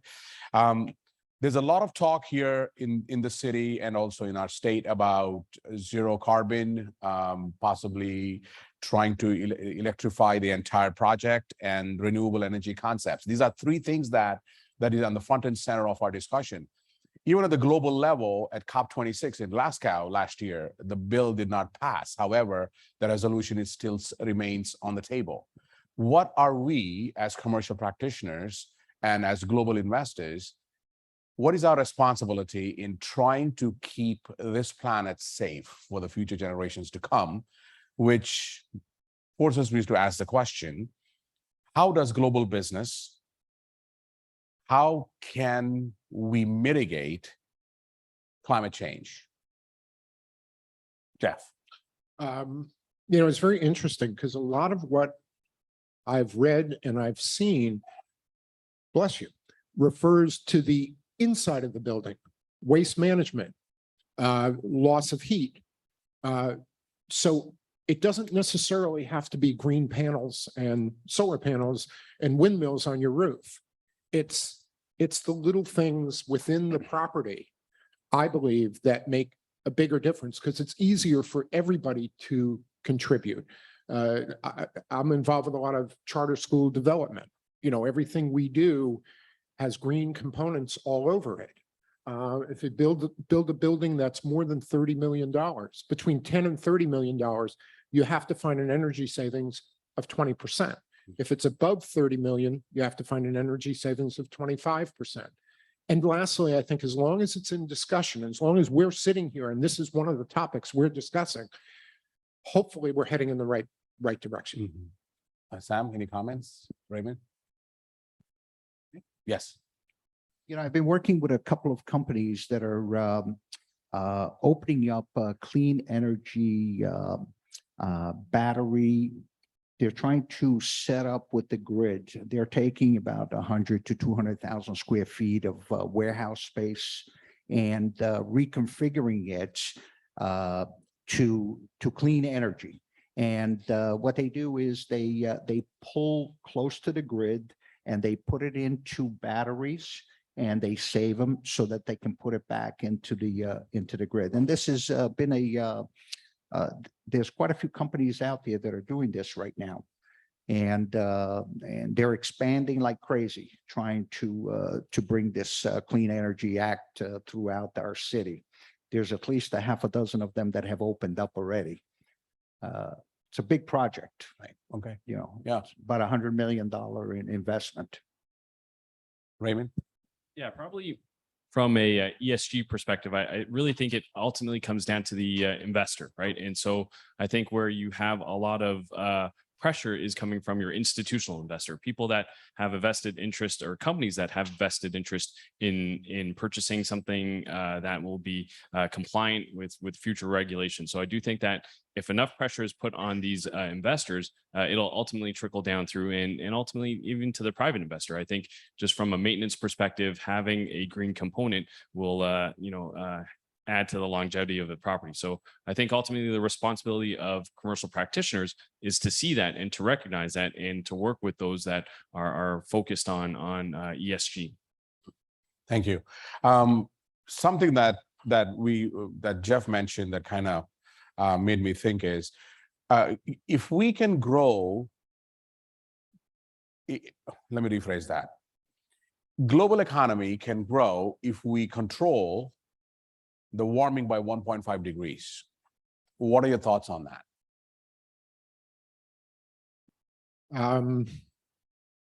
I think it's critical.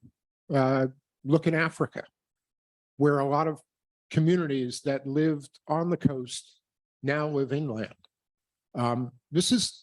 It's real. I mean, it sounds like it's somewhere in the future, but and I think it comes down really ultimately to the individual choice that we make as a person, as a family, as an industry, that we insist that these kinds of changes that we're talking about be adhered to. And I understand world geopolitics is affecting that. And, some coal producing nations are still producing coal because the prices have escalated. Germany is keeping their nuclear plants online for a longer period of time. But ultimately, it's a very good point. If the world economy is going to continue to grow, then this is an issue that has to remain in the forefront. Any comments, Sam? I think each one of us have a responsibility. I'm going to leave it up to the scientists to handle this, but each one of us has a responsibility in reference to the way we live and the way that we want to see our world in reference to green. Make sure that the garbage is put out in the right place and things like that. I don't know. Okay. Raymond, any comments? I really think everyone summed it well here. Okay. So we're going to a quick rapid fire questions. Okay. Top 3 niche markets that will be in front and center in the next 12 months. Top 3 markets. What are they? Jeff? Industrial. No, but I think you'll see a rebound in the office market in the next 12 months. Little stat, they say in New York City, between the 30-year period of 2000 and 2030, 27% of all buildings will be replaced. So this is a good place to be. Okay. I'm going with the trend that was demonstrated in 2021. So we have industrial, office, and apartments. I think those are key investments that most investors can get behind, they can understand. And I think there's still some headwinds for retail. Multifamily is growing very rapidly, and I think that's going to be a very strong market in the next 2 or 3 years. But don't look away from retail. I don't think it's going away. It's going to rebound. I think my wife can attest to that because she loves going shopping in stores. And she needs to feel it and touch it. And, you know, you can't do that on the internet, even though we've lost a lot of business to the internet. But I think a lot of people still like going into the stores and shopping there. So retail is not going away.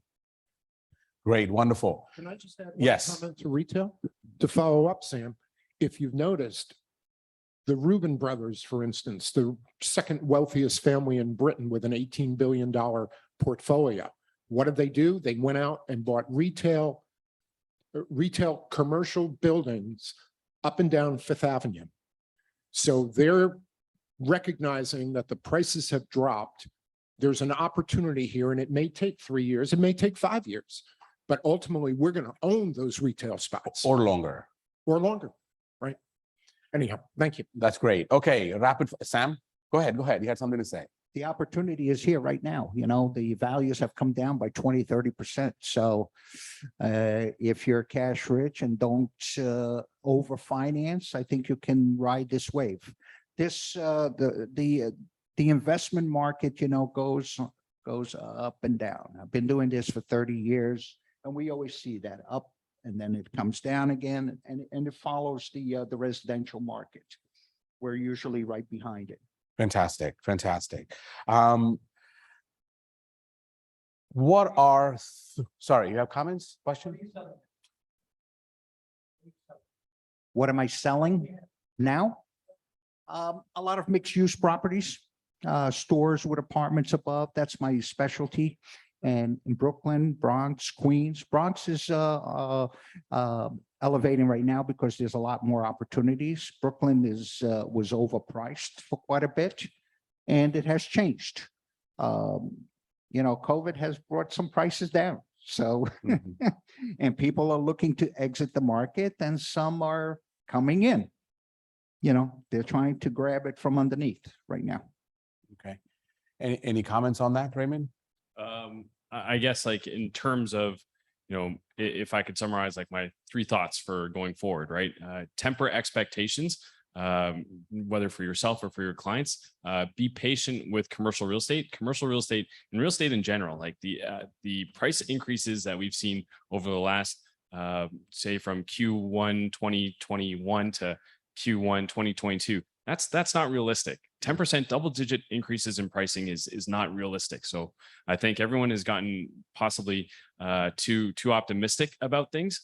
So, you know, temper your expectations. And finally, since I am from Canada, I'm going to say, look abroad, look globally, look at other opportunities. There are certainly a lot of opportunities going both ways.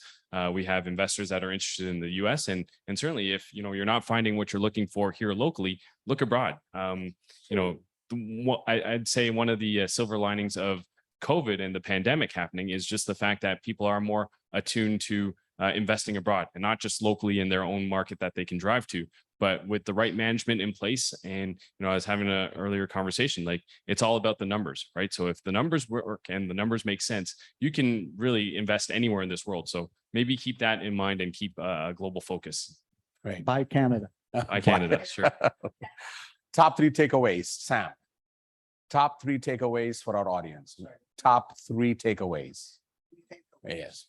Nuggets of wisdom. Yeah, I think this is a good time now for you to be looking for investments. Keep an eye open for opportunities. Make sure that your expenses are low. You know, the government is hitting us with a lot of new taxes and new things. So watch your expenses. Great. Jeff, top 3 key. To follow up on what Sam said about multifamily mixed use, you know, if you watch the Mets and listen to Keith Hernandez. He calls them the fundies, the fundamentals. So the fundamentals in mixed-use property is tenancy, not the residential tenancy, the retail tenant. Can you park a 10-year tenant in there, whether it's 2 apartments or 12? That's your anchor when you're buying a property like that. The other thing to look at is, where are people's finances? When they buy, I get international investors, they come to me all the time. And my first question is your money parked in the United States? And if it's not, it needs to be, or I can't deal with you. And lastly, avoid OFAC countries. Don't deal. It sounds great. There's lots of money, but if you have to push money back and forth, it's an issue. So, that's sort of the fundamentals, if you will. Great. Thank you. You guys did a fantastic job. For the audience, we'll be in the back. If you have questions and follow-up conversations, we'll be available over lunch. Network with us. We have a couple of questions. Yes.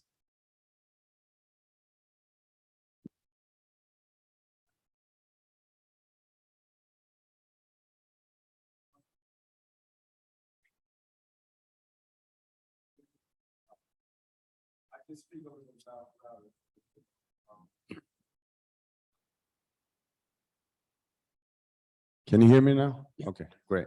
So my question is about the industrial investments, and I agree with you on the fact that the industrial spaces made all-time highs, and I was wondering if you anticipate, or if anybody anticipates a sell on rise period on the industrial commercial investments, because the retail went up and made a little sideways, but industrial never did that. And some of my friends, especially you spoke about in the New Jersey area and Carlstadt, New Jersey, are thinking to basically sell out because it doubled or tripled in the last 4 or 5 years. What are your comments on this? I think going out of industrial, there's a lot of money to be made. Depends on when you went in, obviously, buy low, sell high kind of thing.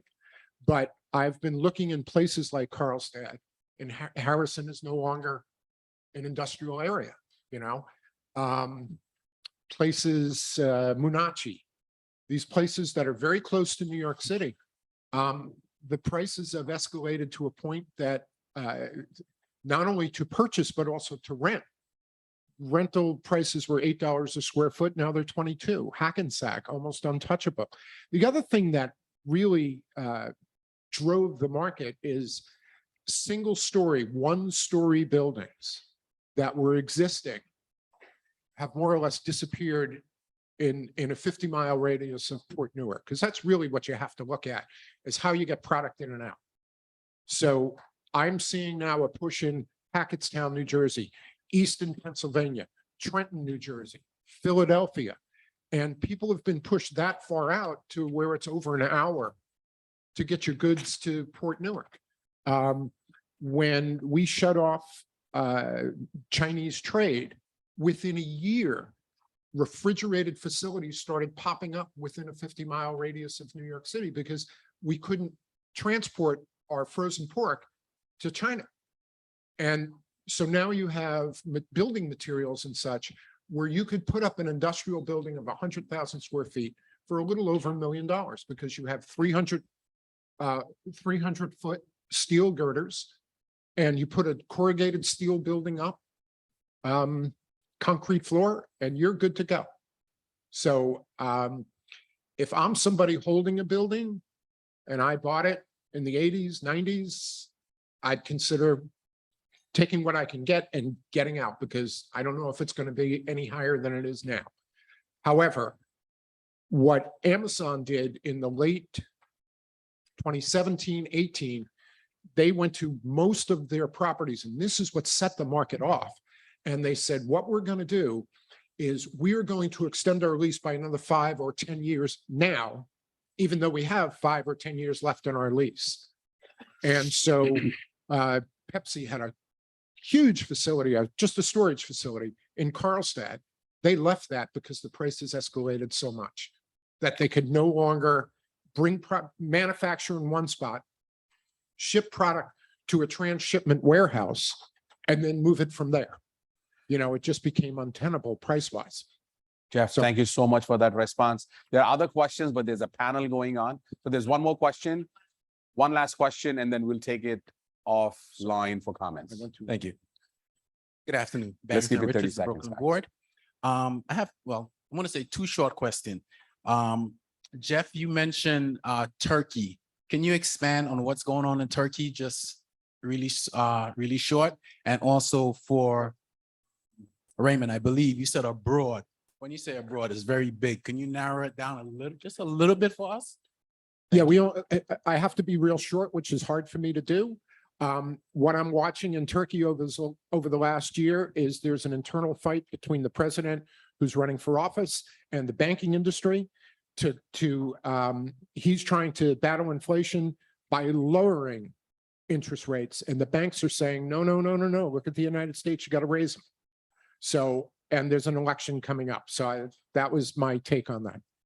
Great. Let's give them a round of applause. I know there's another panel starting up, so we want to be sensitive of that time. So thank you, panelists.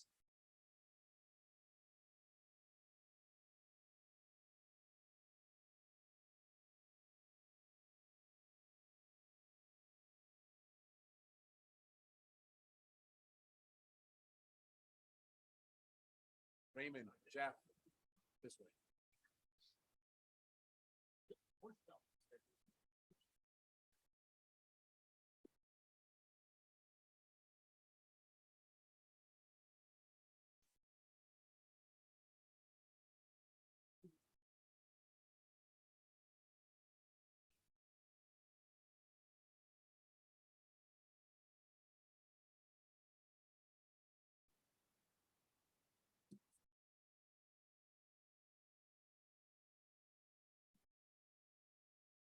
So good morning, everybody. Welcome to this tremendous event. We're so happy to have you join us today. My name is Richard Haggerty. I'm the CEO of the Hudson Gateway Association of Realtors and President and Chief Strategic Growth Officer for One Key MLS. I do think that we should consider getting Irving Yee back to talk to the hotel about thermal warming, because this room really needs a little bit more of a temperature increase somehow, some way. I'm really excited about this panel. Economic development is truly key to a healthy economy. And what I like to do is view the economic development organizations in all of our geographies as the ignition that really starts the car, that jumpstarts the car in the morning, because the work they do benefits all of us collectively who are engaged in the real estate industry. So today we're going to be focusing on three experts in the field and what they do to attract global investment to their various geographies. So I'd like to introduce this distinguished panel, beginning with Bridget Gibbons. Bridget is the Director of Economic Development for Westchester County. The Office of Economic Development offers resources, financial assistance, and related services and incentives to help attract and retain businesses and talent in Westchester. One key component is a sector-based strategy focused on the biosciences, advanced manufacturing, clean energy, and technology. Prior to working for Westchester County, Bridget was the founder and CEO of Gibbons Digital Consultants, a digital marketing agency. And prior to GDC, Gibbons was the senior technology consultant for Towers Watson, now Willis Towers Watson, a global HR and benefits consulting firm. Also joining us from Connecticut is Alexandra Dahm, the Deputy Commissioner and Chief Investment Officer of the Connecticut Department of Economic and Community Development, or DECD. Deputy Commissioner Dahm drives public investment in local economic development projects and initiatives across Connecticut, including greenfield and brownfield real estate developments, public-private partnerships, urban revitalization efforts, and opportunity zones. Previous to joining the DECD, Alexandra was the founder and principal of Field Properties, a real estate investment firm in New Haven, Connecticut. She began her real estate career in development at Tromwell Crow Residential and it's in its Northern California division. Alexandra received a bachelor's degree from Harvard and an MBA from the Harvard Business School. And finally, joining us from New Jersey is Steve Milgrom. Steve is the business advocate of the New Jersey Business Action Center, or the NGBAC. You're going to be quizzed on all these acronyms at the end of this panel. As a business advocate for the New Jersey Business Action Center, Steve helps businesses navigate New Jersey state government, providing expertise on site selection, expedited permitting, and government grants and incentives. Steve worked for 10 years on Capitol Hill, where he advised Congressman Frank Pallone on energy, labor, and employment issues. After leaving Washington, Steve began a career in commercial real estate, where he utilized his political insight and knowledge to obtain tax and energy incentives for corporations seeking to relocate to New Jersey. Steve is graduated from Ithaca College, so he's got a New York connection, and the Washington Semester Program at American University. Please welcome our distinguished panel.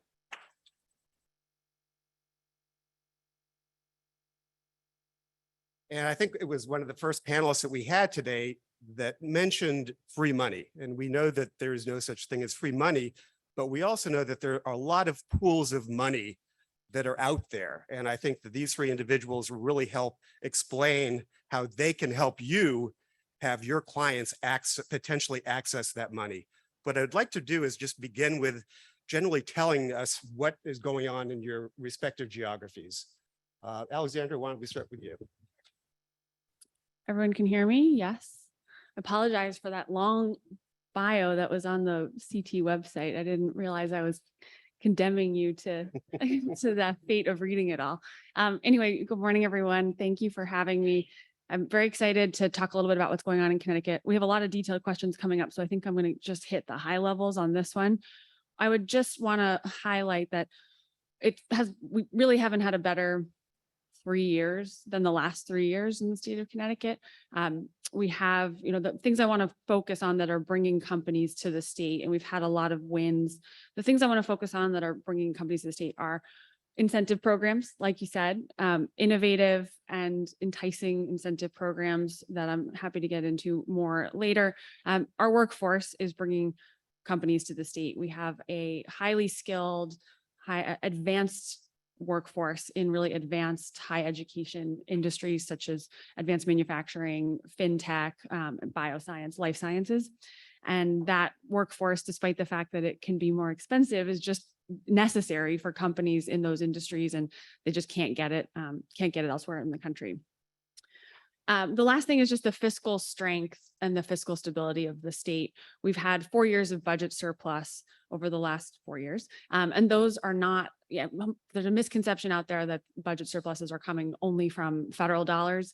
That's not the case. If you take out the federal dollars, we still have surplus. We have still had 4 years of surplus. So we're in a real position of strength. Moody's ratings have gone up twice in the last 4 years for the state. And we've been able to pay down significant outstanding pension liabilities.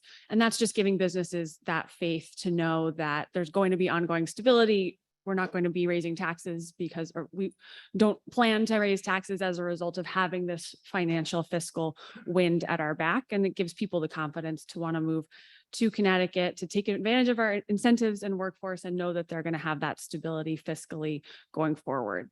The industries that we're really focused on, I mentioned a couple, I think I mentioned them all. Advanced manufacturing, fintech, life sciences, and healthcare are the real places that we have strength. And that's a lot to do with our university system. We have Yale University, we have UConn, and we also have just in the last couple of weeks, our state college system was ranked the best in the country. So we're really working from a position of strength in that place. So I'll stop there. I think that's a good teaser of everything that's going on. So Bridget, that's a great segue in terms of the Moody's rating, because Westchester just got some really good news this week. Can you hear me? Yeah. Okay, great. says locked, so I don't know what that means. But things are great in Westchester County. We really never missed a beat from an economic development point of view. During COVID, we helped our small businesses by giving them $14 million in grants. So that helped our, our base of small businesses. So we're really coming, now that COVID is nearly in the rearview mirror, we are really, coming back strong. And again, we focus we have our IDA, which offers incentives, and we've had a banner year this year. Since 2019, we've incentivized $3.6 billion of investment, private sector investment. So Westchester's really thriving. Our Moody's rating was just increased to, I think, I can't remember exactly what the rating is, but that's our third increase. When County Executive Latimer came to office, we were in a pretty difficult situation and had a negative rating from Moody's. So County Executive Latimer's done a lot to turn around the economy. Our construction is booming. We also focus on advanced manufacturing, life sciences, clean energy, and technology. And those sectors are really thriving, and we're really looking forward to more growth in the future. And Steve, what about New Jersey? First of all, thank you, Richard, and thank you, Kathleen, and you all for having us. I agree with what they said, and it's same thing that I'm going to say about the state of New Jersey. We are doing quite well. The rumors of our demise are greatly exaggerated. We just had a $1 billion surplus in the first quarter, in the last quarter in New Jersey. We are investing in new industries.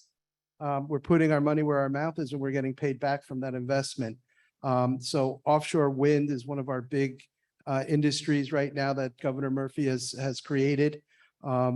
And we have, we're life science and pharmaceuticals. We've always been that. We've always been the technology state. We've always had Thomas Edison and the Bell Labs. And we're recreating those things now. So we understand that the world may seem like it might have a recession, but we don't feel that right now. So I'm not an economist, so I'm not going to predict what's going to happen. I'm just going to say that New Jersey's really thriving right now. And I look forward, we have a lot of incentives. We have a lot of targeted incentives. And I really look forward to discussing them with you today. Thanks. Steve, then I'm going to stay with you to really drill down on those incentives, specifically in terms of trying to attract global investors. What is New Jersey's game plan in terms of really offering tangible incentives, workforce development, whatever programs you have to really attract global investors? Well, I'm glad you asked. So first thing I think that you need to do is you need to find someone who was an international executive at Goldman Sachs, and then became an ambassador to Germany and elect him governor. Because I think that has really helped the state of New Jersey. So, but the thing is that gets you in the door, right? Those relationships that Governor Murphy had got us into the door. His platform made people excited, an innovation economy, bring New Jersey back to where it was when we were really thriving with technology and life science and pharmaceuticals. But the thing that got it done for New Jersey was that Governor Murphy actually was able to put put the policies into place. He actually got past what he needed to get past. So we do have a $50 million tax credit for offshore wind for companies who who are building out our wind port in Salem County. We have an emerge tax credit, which is our business incentive that attracts companies, that is a jobs program. So that is really our international play to try to get companies into New Jersey. It's just a tax credit, for bringing jobs to the state of New Jersey. We also just recently announced a manufacturing grant. So for companies to invest in manufacturing equipment, and you can be an international company as long as you get registered in the state of New Jersey, you're eligible for a grant in manufacturing equipment in the state of New Jersey. The thing that I think that makes New Jersey, that I really like about these programs too, is that there's always bonuses involved in our incentive programs. And the bonuses, a lot of times, are workforce development bonuses. So if you hire people from low-income neighborhoods or disadvantaged, you get a bump. You get a, and I think that's important. For a fairer and stronger economy, you need to have everybody be a part of it. And Governor Murphy and the state has really tried very hard to do that. We also have innovative programs. Like we have one program is called the Evergreen Innovation Fund. And the Evergreen Fund is, we're selling tax credits to companies. If you prepay your tax, a corporation prepays their tax, they only have to pay 75 cents on the dollar for their tax. And what we're doing with that money is we're partnering with venture capital to bring venture capital back to New Jersey, and to invest in startup technology companies and life science companies. And it's really an innovative opportunity that we're really excited about in the state. Excellent. Bridget? So the tools that first of all, Westchester County, which I'm the Director of Economic Development. So for those of you who don't know, we're the first county just north of New York City. So great proximity. I'm a little jealous of my state level colleagues here because as a county, we don't have a lot of incentives. My only tool for incentivizing businesses through our industrial development agency, but that's been really instrumental in terms of driving business, driving investment, driving foreign investment, and also incentivizing global companies to retain them and expand here in Westchester. There in Westchester. For example, Regeneron, which is a global biosciences company, recently announced a 6-year expansion plan, $1.3 billion. And of that, the IDA provided $47 million in sales tax exemption. So that was a thing that we negotiated with Regeneron. They have locations around the world, and they were looking at New Jersey and other places to do this expansion. So that tool is really, really important. Also, Morgan Stanley, which is a global financial services company, they just announced, or they just began a $200 million expansion. The IDA contributed $17 million in terms of benefits to that project. So both of those companies are going to grow by 1,000 employees. So that's although it's the only tool I have, it's a pretty effective one. And that's one of the things that we use to attract foreign and retain companies and attract companies to Westchester. Great, thank you. Alexandra? Yeah, so a lot of the same themes, but just to be really specific about what's available in Connecticut, we have jobs-based incentives, jobs-based tax incentives, where companies get a reduction on their payroll tax in the future for every job that they create in the first 2 years of the program. So that's basically the strongest tool that we have. And it's flexible. You get as much benefit for as many jobs as you create, that's how much benefit you get. And if you don't meet your numbers, it's not punitive. So, folks sign up, and then as they create the jobs, they get the benefit in the future. It's been really user-friendly and easy for companies to understand as they're evaluating where to land in the states. We also have, pardon me, a lot of the same, it sounds like similar sales and use tax exemptions. So manufacturing equipment, that's by default. And then also you can apply for actually, if you're doing a big tenant, if you have a client that's relocating, that's doing a big new headquarters or tenant improvements on a space, the construction can also be completely exempt from sales and use tax up to a very high threshold. So that's really exciting for these big construction projects to have that 6% savings right off the bat. We also invest in our urban areas, invest up to 20% of a build out for a new facility, new headquarters, new capital project of whatever kind. We have a program that helps to contribute 20%, up to 20% from the state into that build out. So those are the three big tools in my toolkit. Those are attractive to foreign investors. They're also attractive to domestic companies looking to relocate. So it's not specific to foreign investment, but those have been really well implemented. And there's a long list of stragglers, long list of smaller things, but those are the big ones. Great, thanks.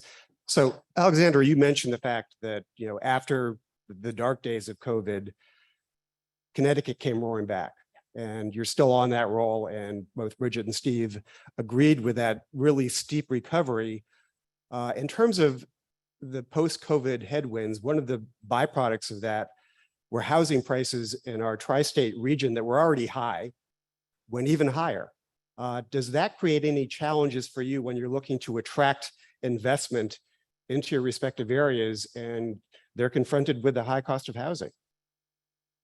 It does. And I think you have to think it's all relative. So we when we're out on the road, it's like today, we're not comparing ourselves to South Carolina or Tennessee. You know, I think when I'm competing, and I hate saying competing because it's so lovely to work with my colleagues here, but we are, and most of the time we're coordinating, some of the time we're competing.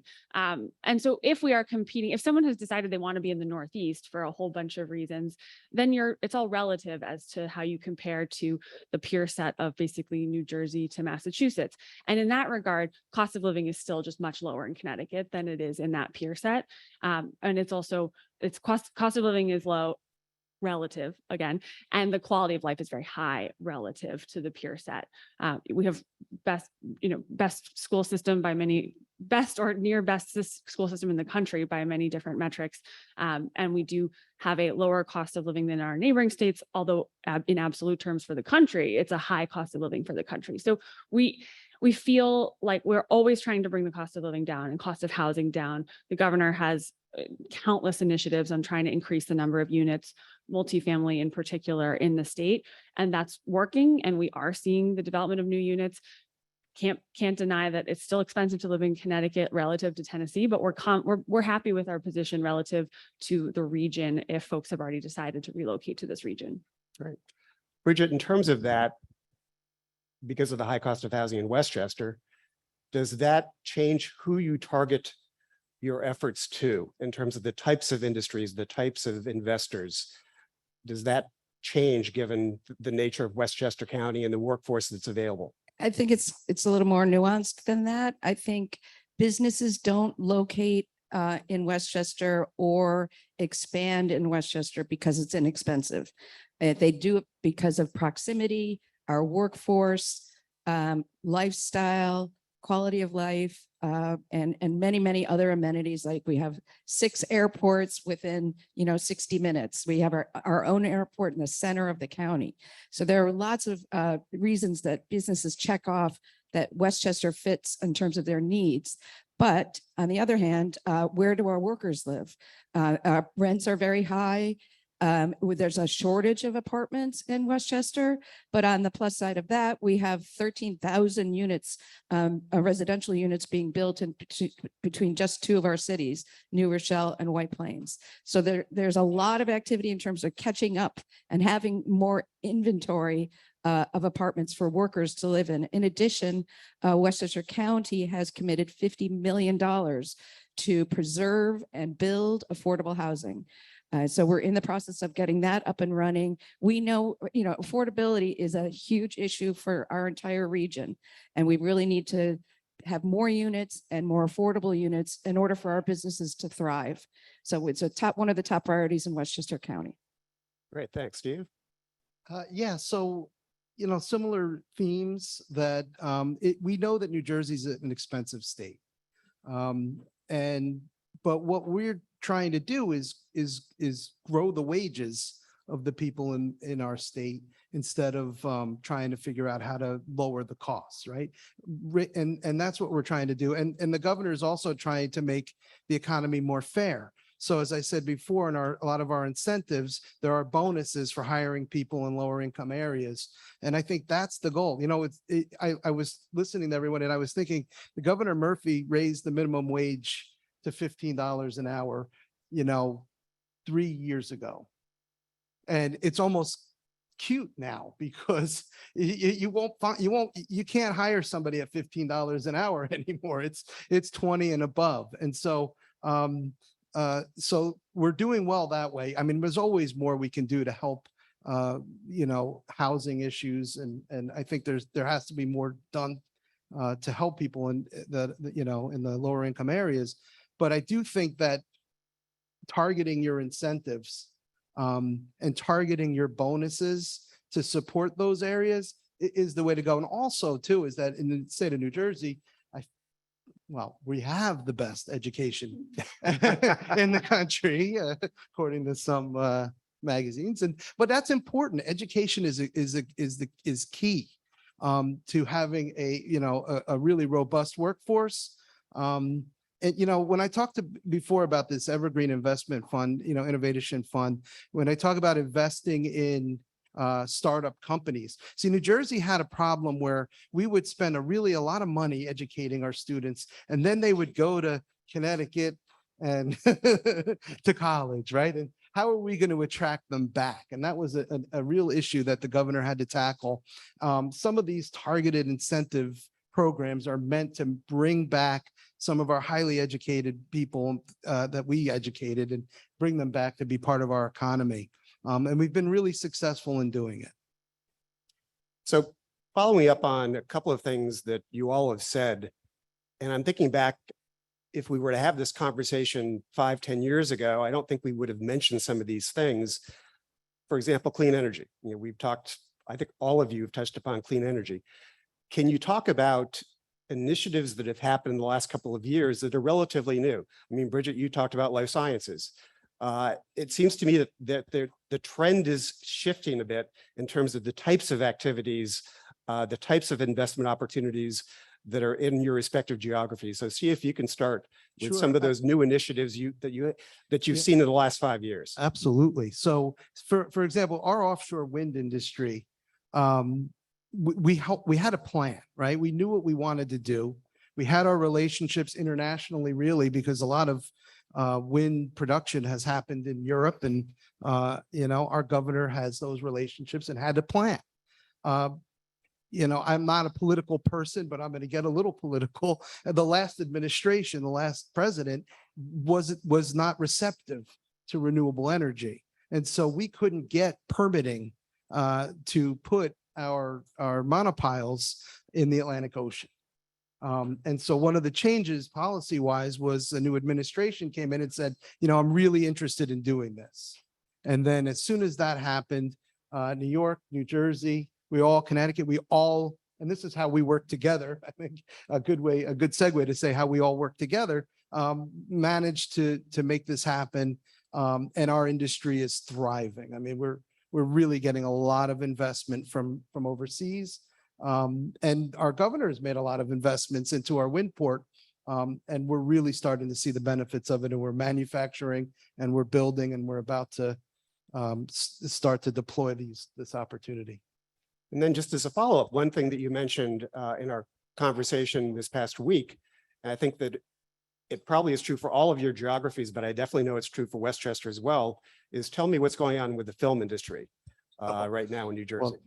Well, so for me, the film industry, my biggest fear about the film industry is that I won't have enough space for all the film production studios that want to come to the state of New Jersey. But again, one of those things is that you just can't have the governor didn't just have an idea, he put it into action, right? We have real big tax credits, tax incentives for bringing your film studios and filming in New Jersey. And so he put his money where his mouth is. He invested in that industry, and we are going to do over $1 billion of film in this year. And so it's pretty exciting to have Uma Thurman and Brad Pitt running around in your neighborhoods, which is amazing for me. Where I grew up, it's New Brunswick, and there's Brad Pitt, but that's where we are. And the important thing is, sometimes the logistics industry and the film industry dissect a little, because they're vying for similar space. But what the film does is it doesn't have trucks running up and down your streets.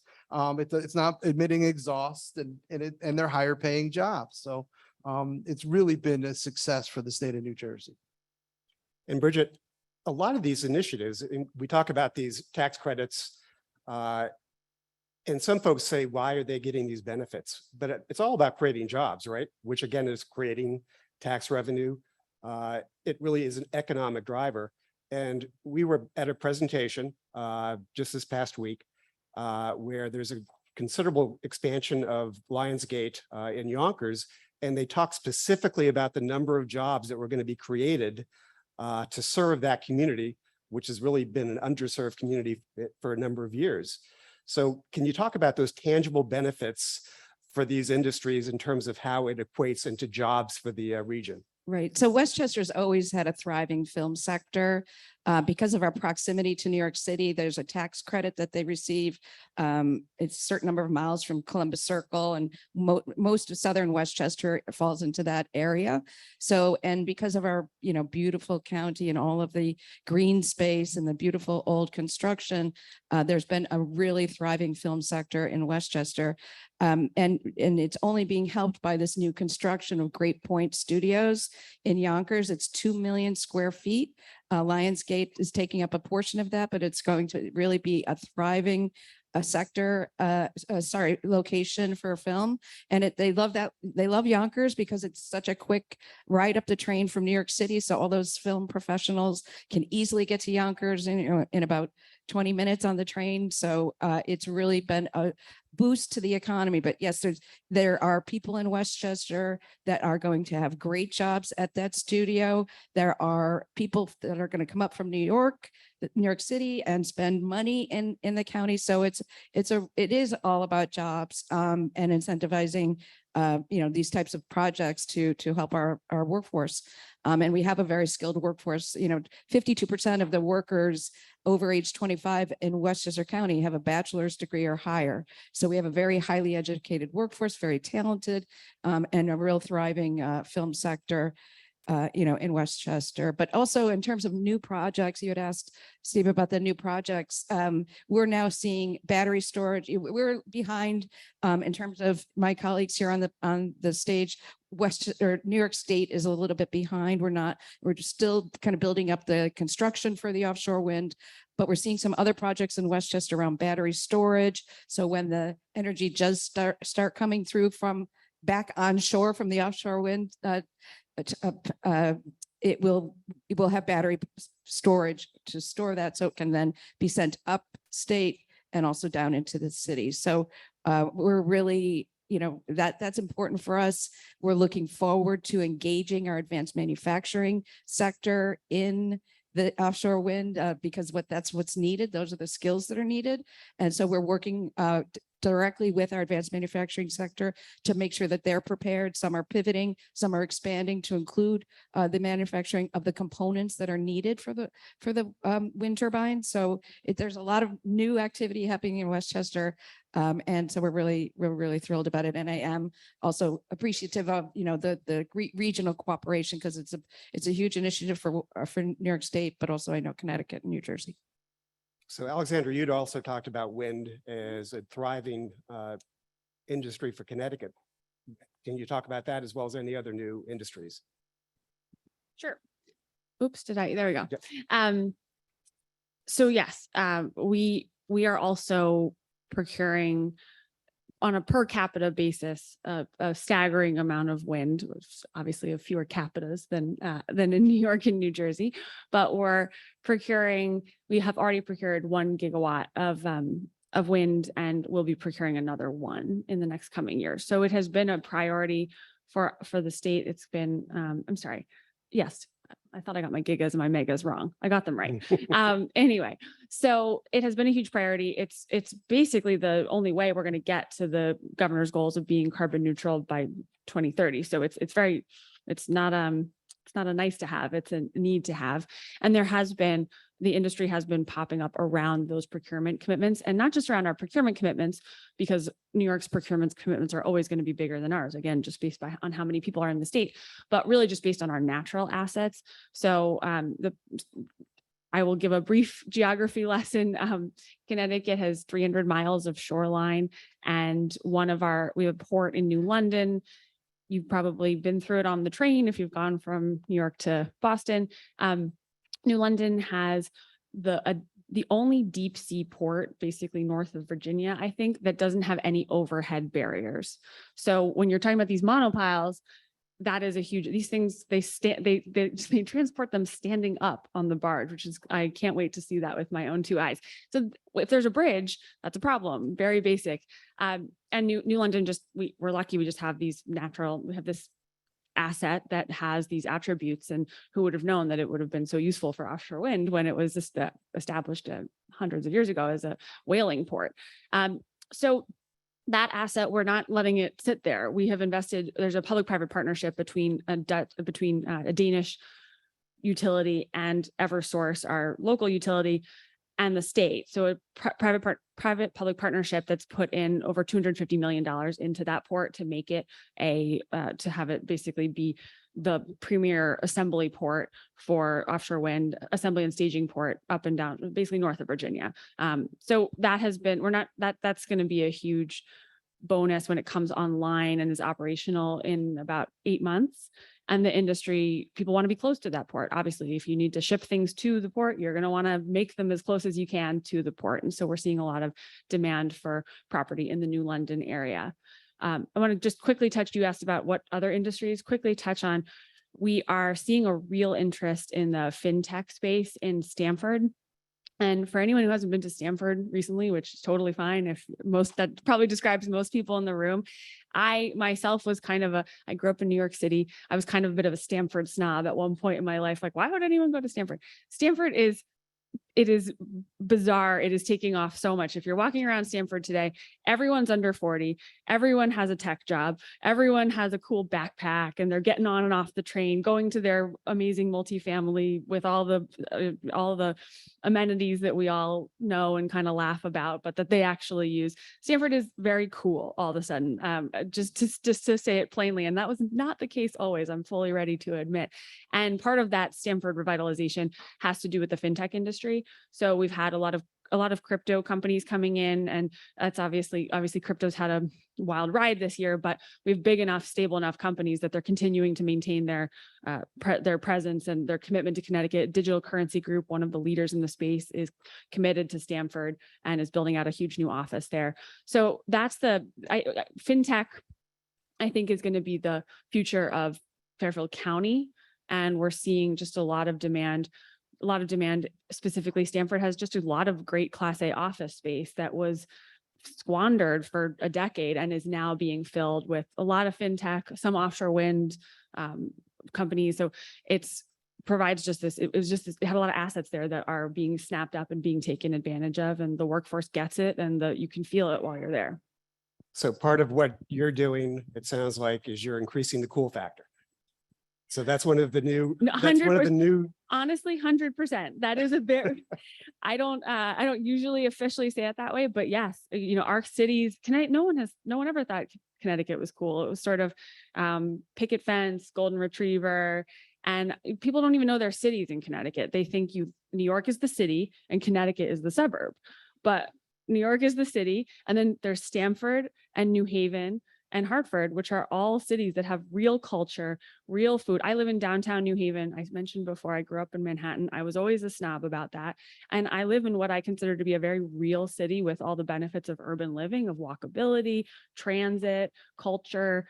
People just don't associate those things with Connecticut, and they're really there, especially in the three cities that I mentioned, but in we've even more smaller cities than that. And I think COVID, we've all read about it, the rise of the small city as a result of COVID. People don't need to live in the big cities anymore, but they still want to live in a city. And we've seen a huge benefit from that, huge influx of residents coming into Connecticut, realizing, oh, I can get that urban living for a lot less and in a place that's still on a train line if I need to get to New York or to Boston. So yes, cool factor. Thank you for saying that. But if anybody is looking for the picket fence and the golden retriever, talk to Brian Tooney. He'll sell you a house in Greenwich. Yeah, we still have that. Just to be clear, the picket fences didn't go anywhere. They're still there, but we got another offering. We have offerings on both sides. Steve, I think you wanted to chime in. Yeah, no, there was a couple of things. First, I wanted to go back to film because one of the things I wanted to say about film, when you have a film production, basically every company is going to benefit from that film company that in the neighborhood, right? The dry cleaner, the hotel, the restaurant, the caterers, the lawyers, the accountants, the lumber yard, the lumber yards, for sure. I mean, and if there isn't one, there will be. right? They'll build it because they need it. But so it's really exciting to see what's happening around the film industry. And as far as collaborating too, is and Alexandra said it, the offshore wind, and we're going to be delivering these supplies to each other, hopefully forever, right? I mean, so we need each other in this industry. We're all going to run out of space probably for the manufacturing that's going to be needed to build these monopiles. And you know, I went to a wind institute event and there were 2,000 companies there. There's a lot of parts that go into making these things happen. So there's really a whole industry that's going to be created, and we're all going to be working together on that, I hope. So one of the themes that you hear from the brokerage community is the approval process in our respective geographies, and the fact that there can be an awful lot of hurdles to overcome to move a project from point A to point Z. Can you talk about some of the resources you offer to expedite some of those hurdles, getting over some of those hurdles, and smoothing out some of those processes to make it easier to move projects along? If I could take that. So one of the things I like to tell companies is that, you know, government is your partner. When you're in business, government is your partner, whether you want it to be or not.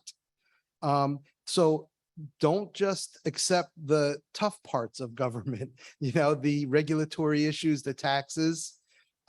Understand that there's the other side of it too, and take advantage of that. So for me, for example, I'm the I'm the business ombudsman to the Department of Environmental Protection in the state of New Jersey. We exist. There are people to call when you're having an issue or your project is being held up. And a lot of times, you know, the holdup might be a paperwork issue and not a science issue. And there's no reason for that to be held up, right? You didn't cross a T or dot an I. That's when you find me in my state and my colleagues who are advocates for business. And we will reach out to the appropriate agencies and expedite these things. So we do exist. You need to take advantage of it. And as again, with the loans and the grants and all those opportunities, I mean, you really need to take advantage of it. You really have to accept us as both, you know, tough and good, right? Find who in your state or the state that your project is, who's the advocate for business. Bridget? Yep. So one of the challenges with Westchester County is that we have 45 distinct municipalities, and those are villages, towns, and cities. And they each have their own planning boards. They each have their own approval process. So it can be very challenging for businesses to navigate all those variables. My job as the Director of Economic Development is to smooth that out and help them through. I have relationships in every single one of those municipalities and can talk to them and you know, work through any issues. We unfortunately can't you know, override their decisions, but we can encourage and explain the benefit of the economic benefit of any particular project. And that's really one of my main goals, one of my main roles in the county. We also have at the state level, Empire State Development. That is the economic development arm for New York State. And they also work with businesses. If there's a business that's interested in, you know, locating in Westchester County, they will reach out to me if I don't know about it already. We'll work together. They are the body that provides, you know, benefits. They have more tools in their toolkit, and they also provide those employee tax credits and other benefits to businesses. So we work cooperatively I work cooperatively with the state to make sure that the process of a business locating, expanding in Westchester is smooth as possible. Alexandra? Very briefly, it's a lot of the same themes. We have the same thing, a permit ombudsman office. And basically we want to make sure that you only talk to one person that's in my office, and that person walks you through all the permitting that you need to deal with at the state level or even at the municipal level similarly. So it's the same as Bridget was saying, it's our job to smooth the way and make it so it's not as terrifying as it can sometimes be. And then just one thing I want to highlight is there's certainly disadvantages of being a small state. there are certainly advantages of being a small state as well. And so I think one good thing about working in Connecticut, and the governor loves to say this, is we're a one-call state.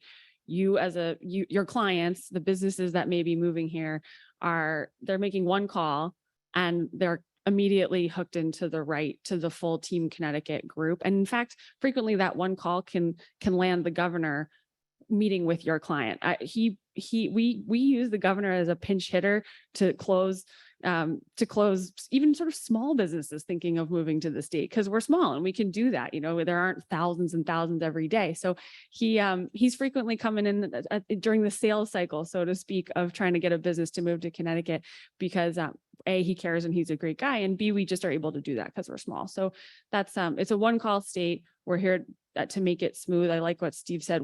Government's not your enemy. We're here to be to make it easier to be a friend.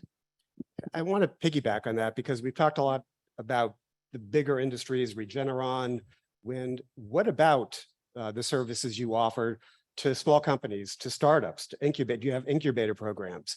Because that's, as Alexander, as you say, that's still a big part of what drives jobs. It's not just all the big guys, it's also attracting the smaller companies and providing some kind of services to them. So what does Connecticut offer in that regard? Yeah, I don't want to bore you with a whole bunch of acronyms, because I just told you it's a one call state. So the one call could be to me, and then I can help businesses find the right various organizations. We have an organization that I think is probably very similar to Steve's organization, that is for Connecticut, that deals with our bigger companies looking to move in. We have another organization called CT Next, which is a smaller organization designed to deal with smaller startup companies.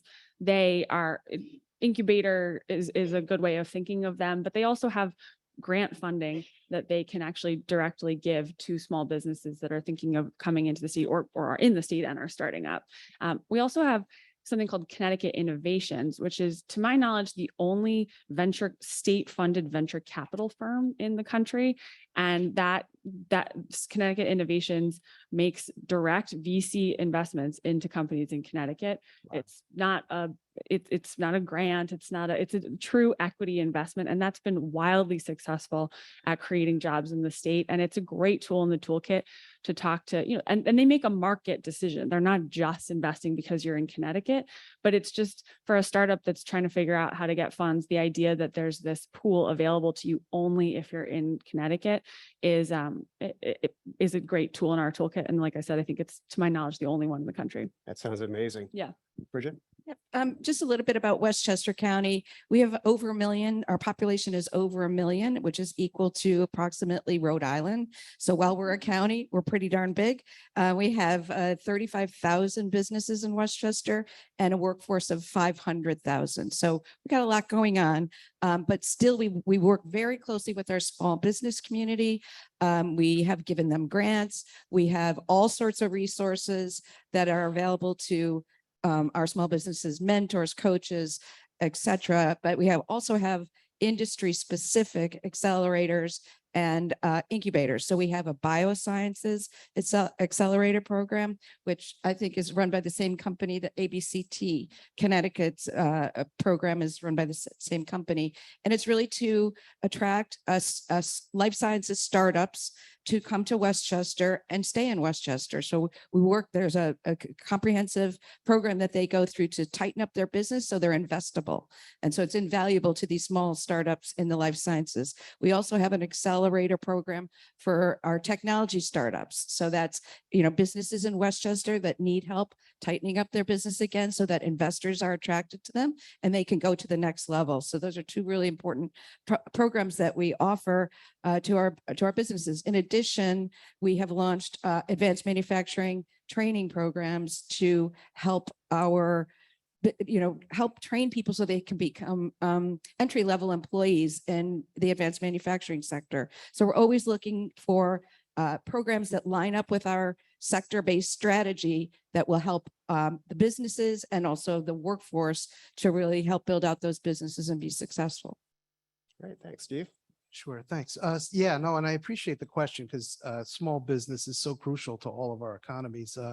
We do have a few programs. We have a New Jersey Ignite, which is a rent assistance program for companies and incubators. And we have the Evergreen Innovation, which is our venture capital play. But, you know, I'll just briefly tell you about COVID and what happened to us. When COVID hit, we instantly turned our phones off and our computers on, and we created a chat site, an online chat site. And almost everyone who was in economic development in the state of New Jersey manned that chat site 24/7. I was 7 days a week for the first six weeks answering companies' questions. So one of the things that we've done is we've made it easier for companies to connect with us, to find those resources. The resources were there, but how are they going to find the resource? Also information. How are they, you know, and especially when with the height of COVID, with the governor coming out with a statement of almost every day that companies needed to abide by, how are they going to know what it was? How are they going to know what they had to do? And they would come to us, and we answered hundreds of thousands of questions over the 2 years. And we still have it. It changed the way we operate. It also changed a little bit of the way we think too. So the idea of things being online, things being accessible. So we've decided that as a state that we're going to help companies transition to e-commerce, which was crucial in COVID. People were not coming to your store anymore. You were going to need to get your products to them. And so we're really pushing now and have been for assisting companies transition to e-commerce. And that's really a big play for us. One program that I neglected to mention is our Launch 1000 program. So that allows up to 1,000 businesses a year go through a comprehensive program to launch a new business. So we started that in COVID when everybody was locked down at home, and it's fully virtual. And last year we had 210 businesses launched coming out of that program. So that's, not many programs really you can point to that have that success rate.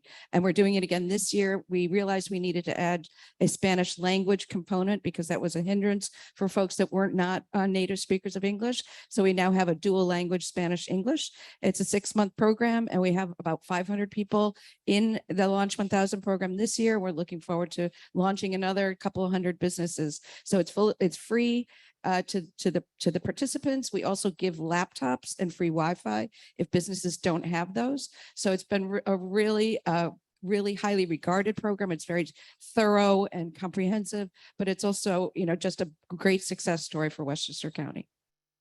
So one final question, it's an observation on my part based on what all three of you have said, but then just any feedback.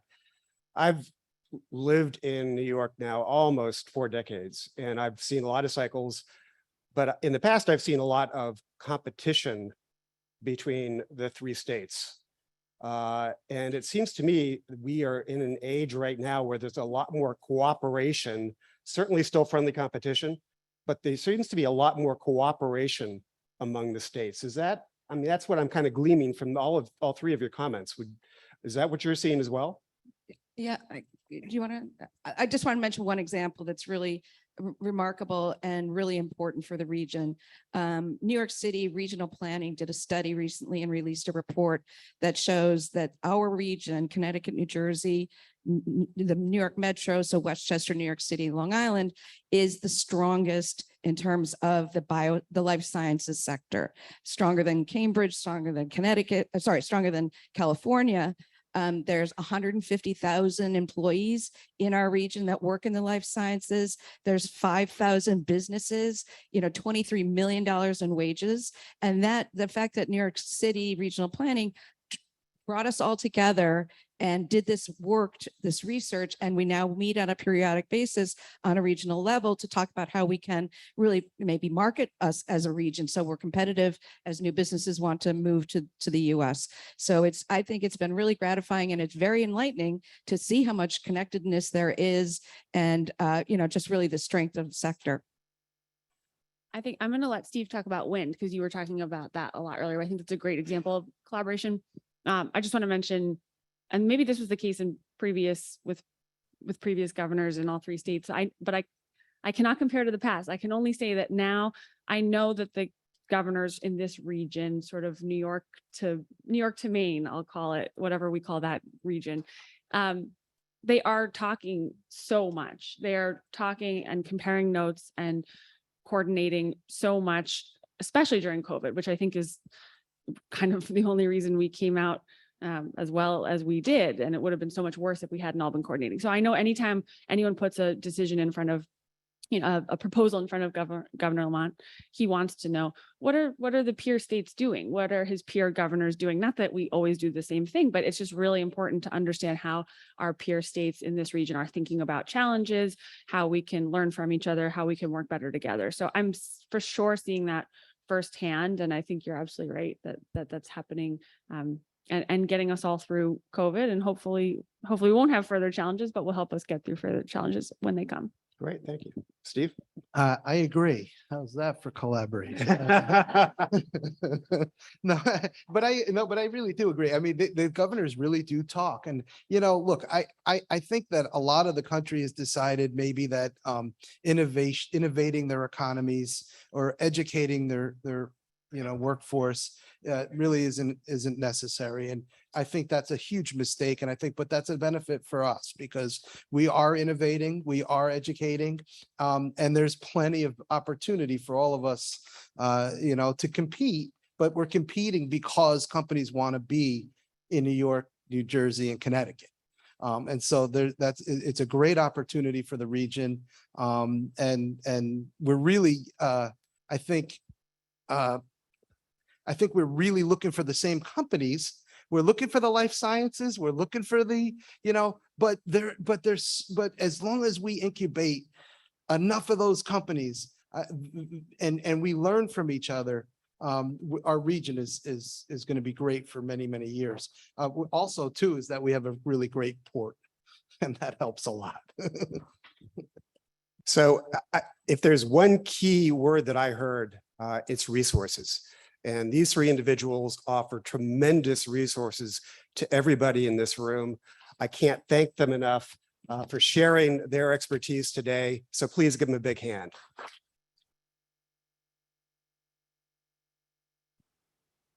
I was tasked with trying to get us back on target. I'm only 5 minutes late.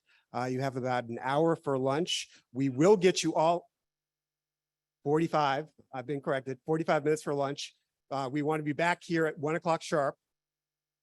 12:45. 12:45. You can see I'm really following the script. We will get you the website information for all three of these tremendous resources. So thank you again. Enjoy your lunch.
And my clicker, where's that?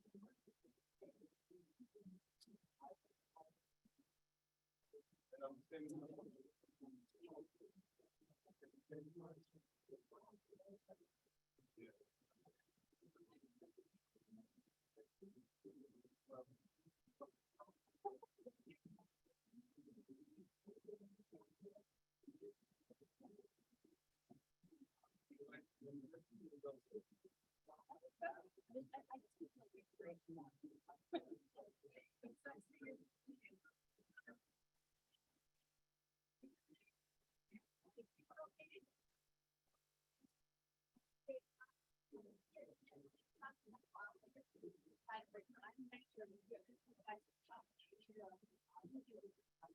Yeah.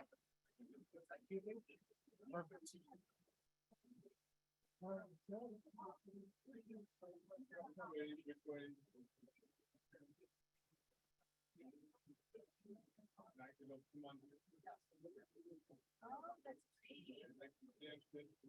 If you want to stand, no problem.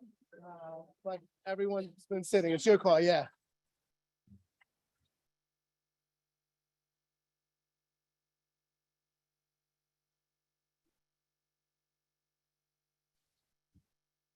Good afternoon, everybody. Now, I know we all just had lunch, so I'm going to say this one more time. Good afternoon, everyone. There we go. My name is Jorge Ledesma. I am Chief Executive Officer for Greater Bergen Realtors. We are the local trade association located in northern New Jersey. And I want to thank all of our associations, like you have heard. This has been a great collaborative effort between New York, New Jersey, Connecticut, Canada, It keeps growing every year, even more so with people in the audience live today, but those that are also attending virtually. We're excited to continue this afternoon program, and we're excited to kick it off with a very hot topic, which of course circulates around the global real estate industry. And that of course falls into foreign visas, opportunity zones, and EB-5s. So I want to kick off this afternoon session, and I want to introduce our panelists. First and foremost, we have Michael Wilds. Michael Wilds is the managing partner with the immigration law firm of Wilds and Weinberg, specializing in U.S. immigration and nationality law. He is an adjunct professor at the Benjamin Cardozo School of Law in New York and teaches business immigration law and externship, and is a member of the Field Clinic faculty. Michael is a former federal prosecutor with the United States Attorney's Office in Brooklyn from '89 to '93. And author of Safe Haven in America, Battles to Open the Golden Door. Having represented the United States government in immigration proceedings, Michael Wilds is a frequent participant on professional panels and commentator on network television. He has also testified on Capitol Hill in connection with anti-terrorism legislation. Round of applause for Mr. Michael Wilds. Our second panelist with us today is Carolina Curbelo. Carolina Curbelo represents individuals in immigration proceedings before the U.S. immigration courts, as well as the U.S. Citizenship and Immigration Services for family-based applications, naturalizations, and humanitarian visas.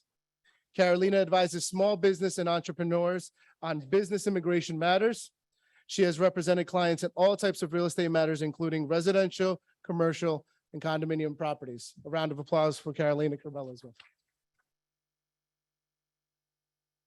Now, this panel has a lot of information, but you're going to get what Michael calls Immigration 101 in less than 20 minutes. So with that being said, I'm going to segue over into what is the hot topic with a lot of questions, and that's foreign visas. Michael.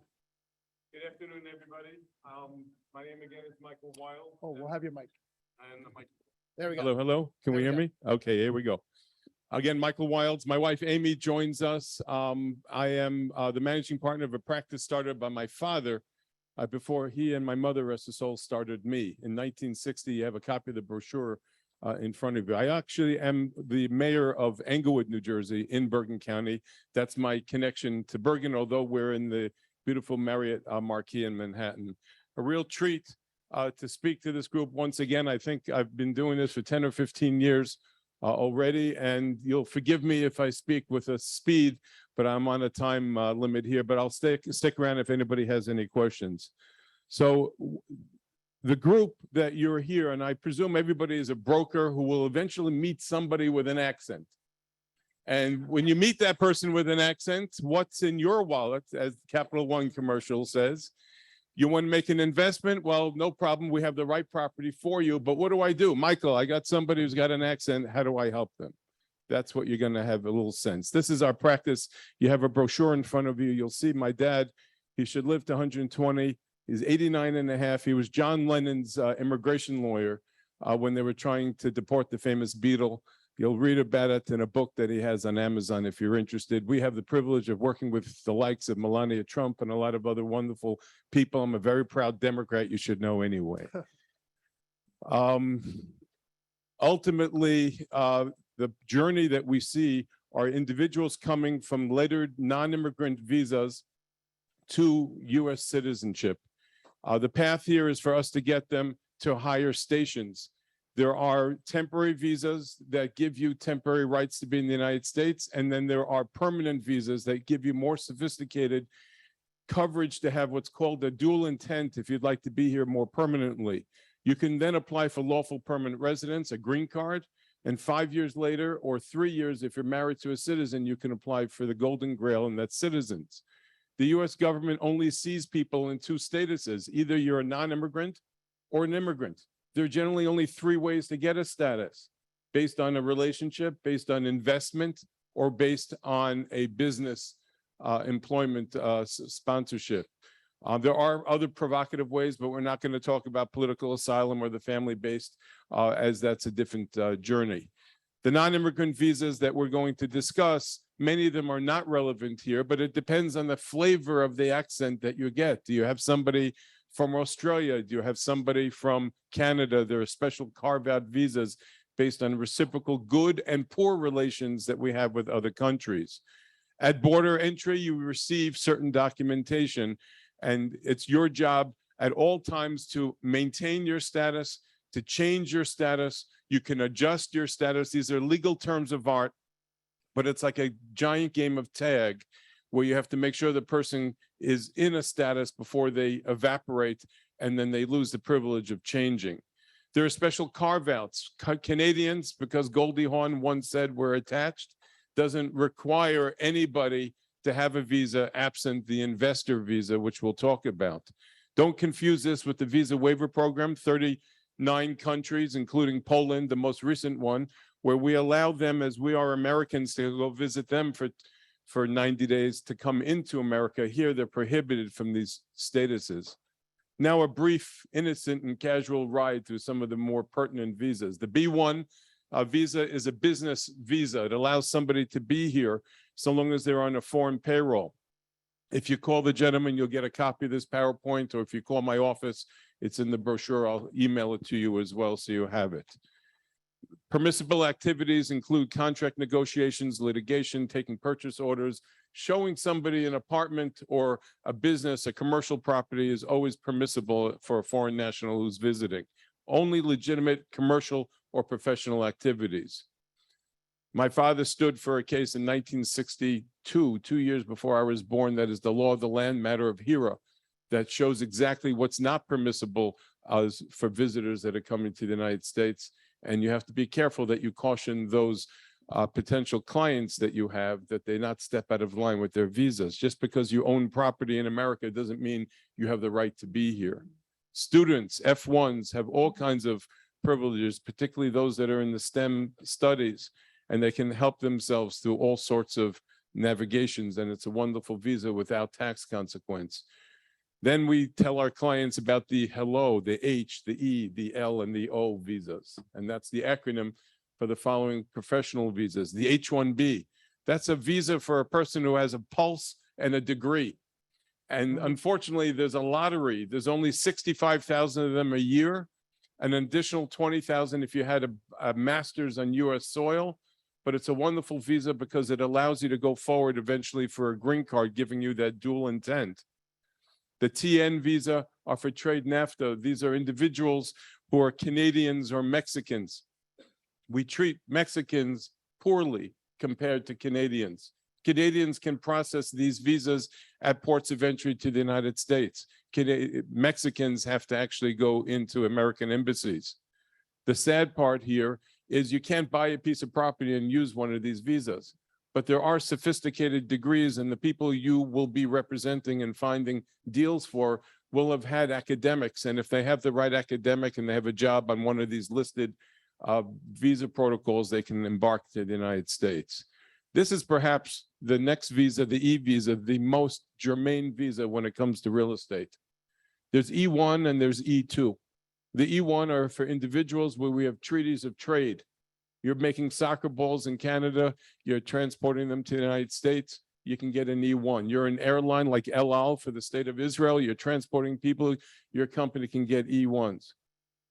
It's not involved in real estate, you're not trading real estate, but there are a lot of people that qualify based on the employment and the companies that they work for. The E2 is where you might actually be able to develop a business narrative as a realtor. The E2 is a person who's starting a successful enterprise, a commercial enterprise.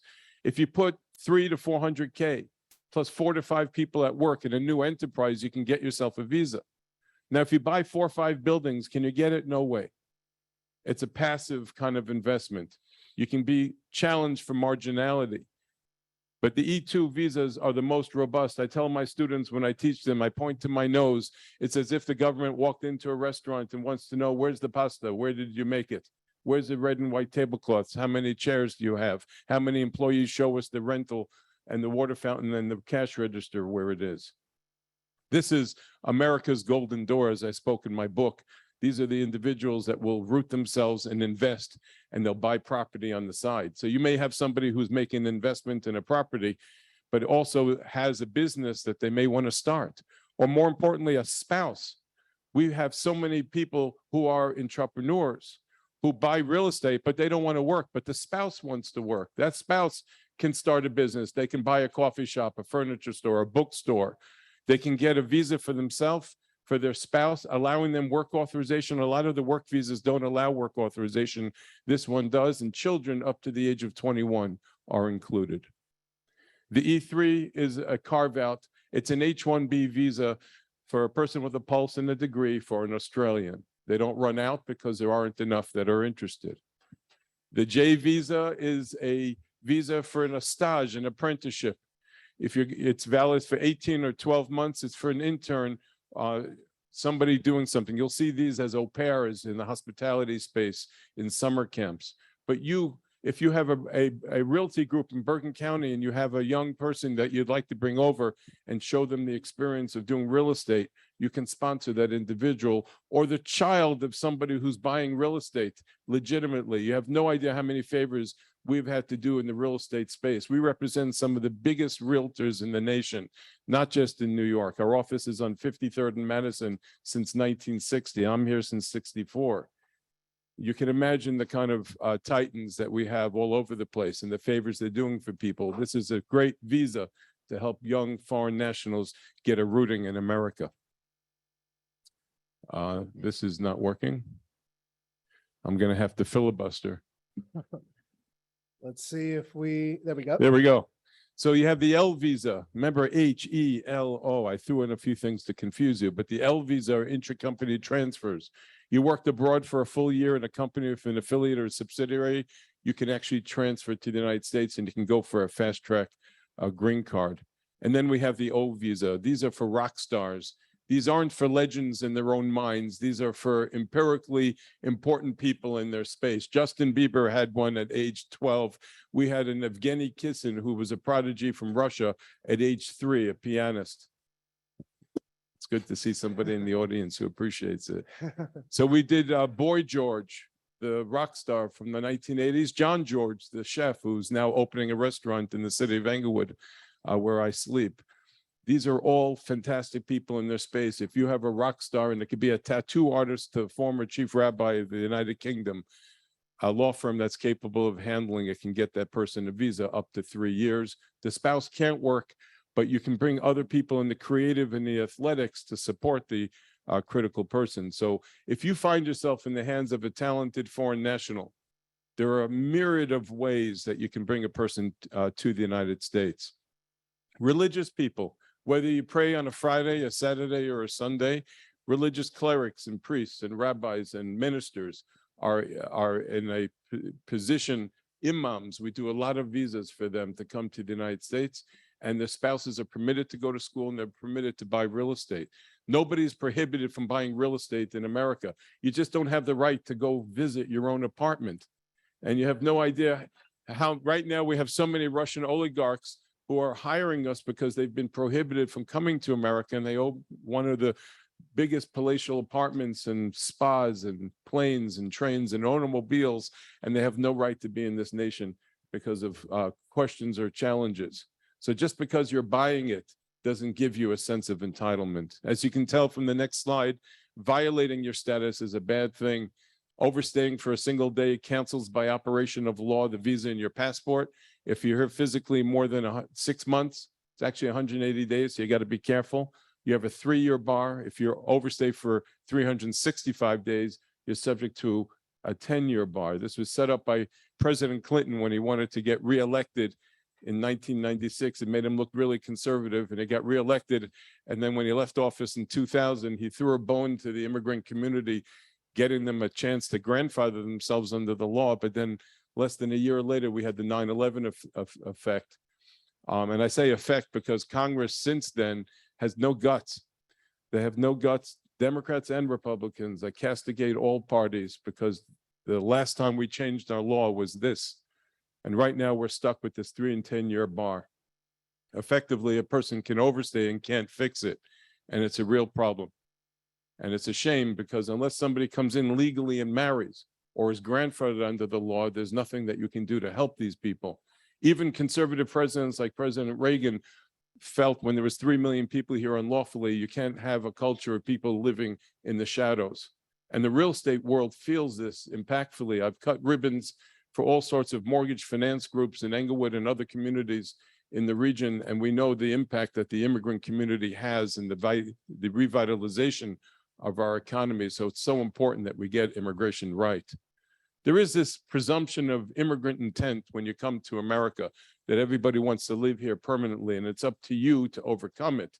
And the law is very bigoted, unfortunately. The way we treat Brazilians is an abomination. The way we treat Nigerians is an abomination.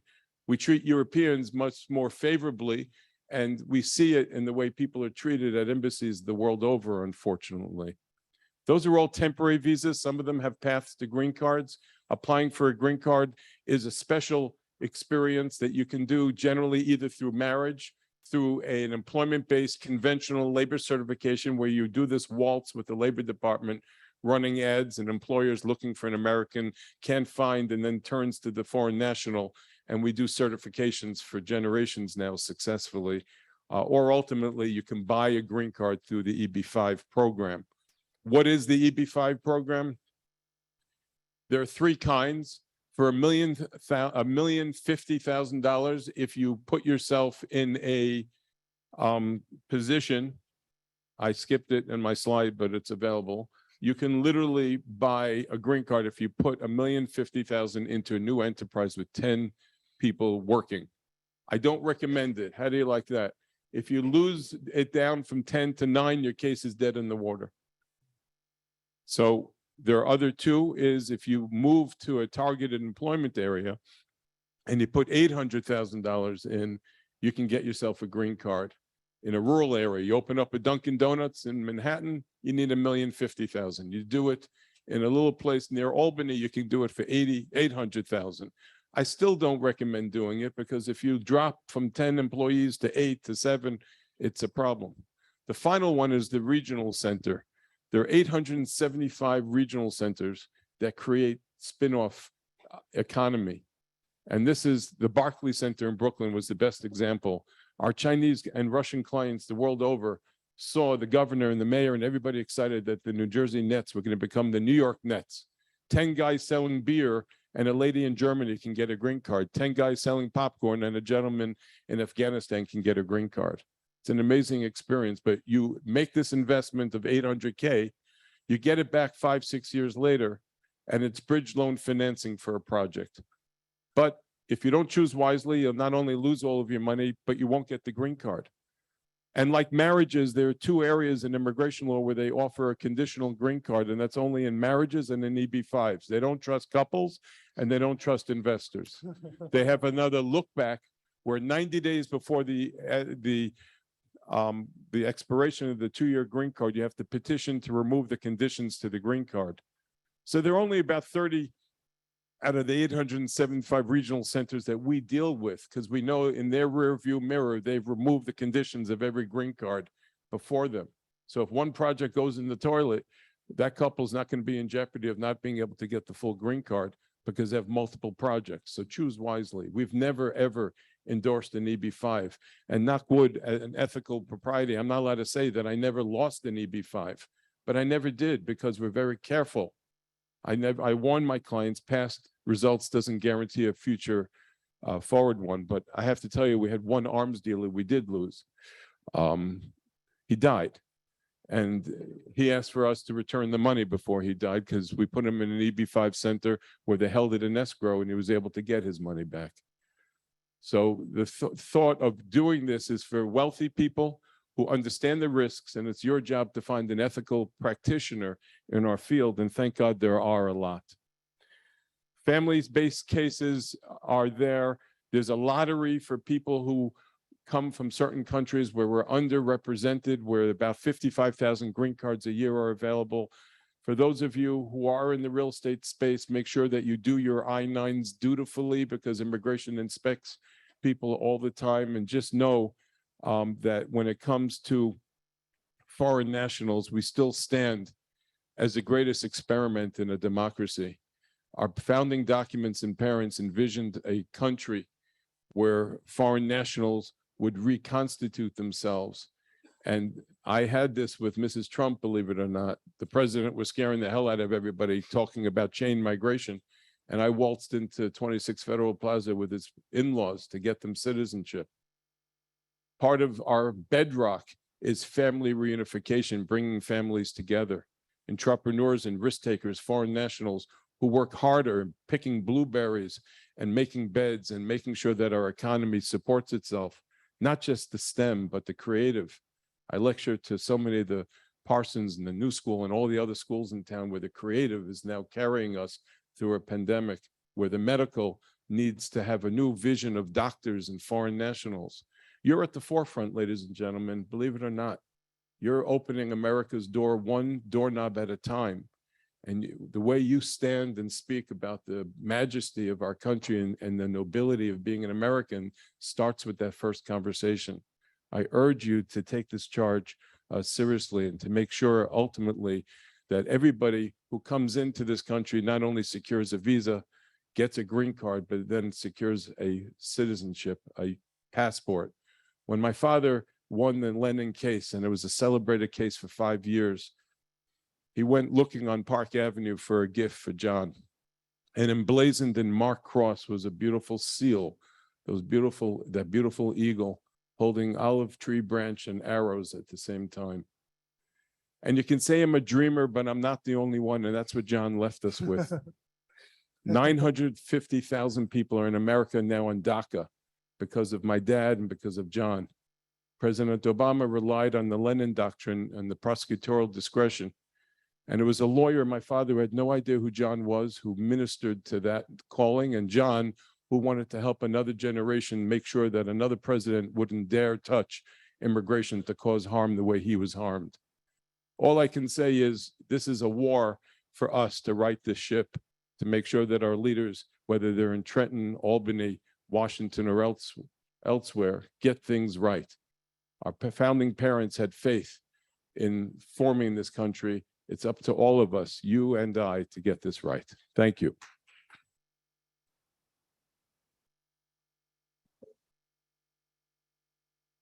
Thank you so much for those detailed slides and information. As Michael had mentioned, his PowerPoint is available. And to fulfill his words, everyone here in this audience, you really are fulfilling those dreams. And to your point, you are the ones that are helping open those doors for families, not just in this nation, but across the world and those internationally. With that, we're going to shift a little bit of gears here. And many real estate markets in the US rely on foreign nationals and visas for economic innovation, development, and growth. Carolina, can you speak to us and provide us a bit of some of those hurdles affecting foreign national who are buying and purchasing real estate here in the US? Sure. I'm just waiting for my slide to go up. Yes, we're gonna go ahead and make a shift over and give it a sec.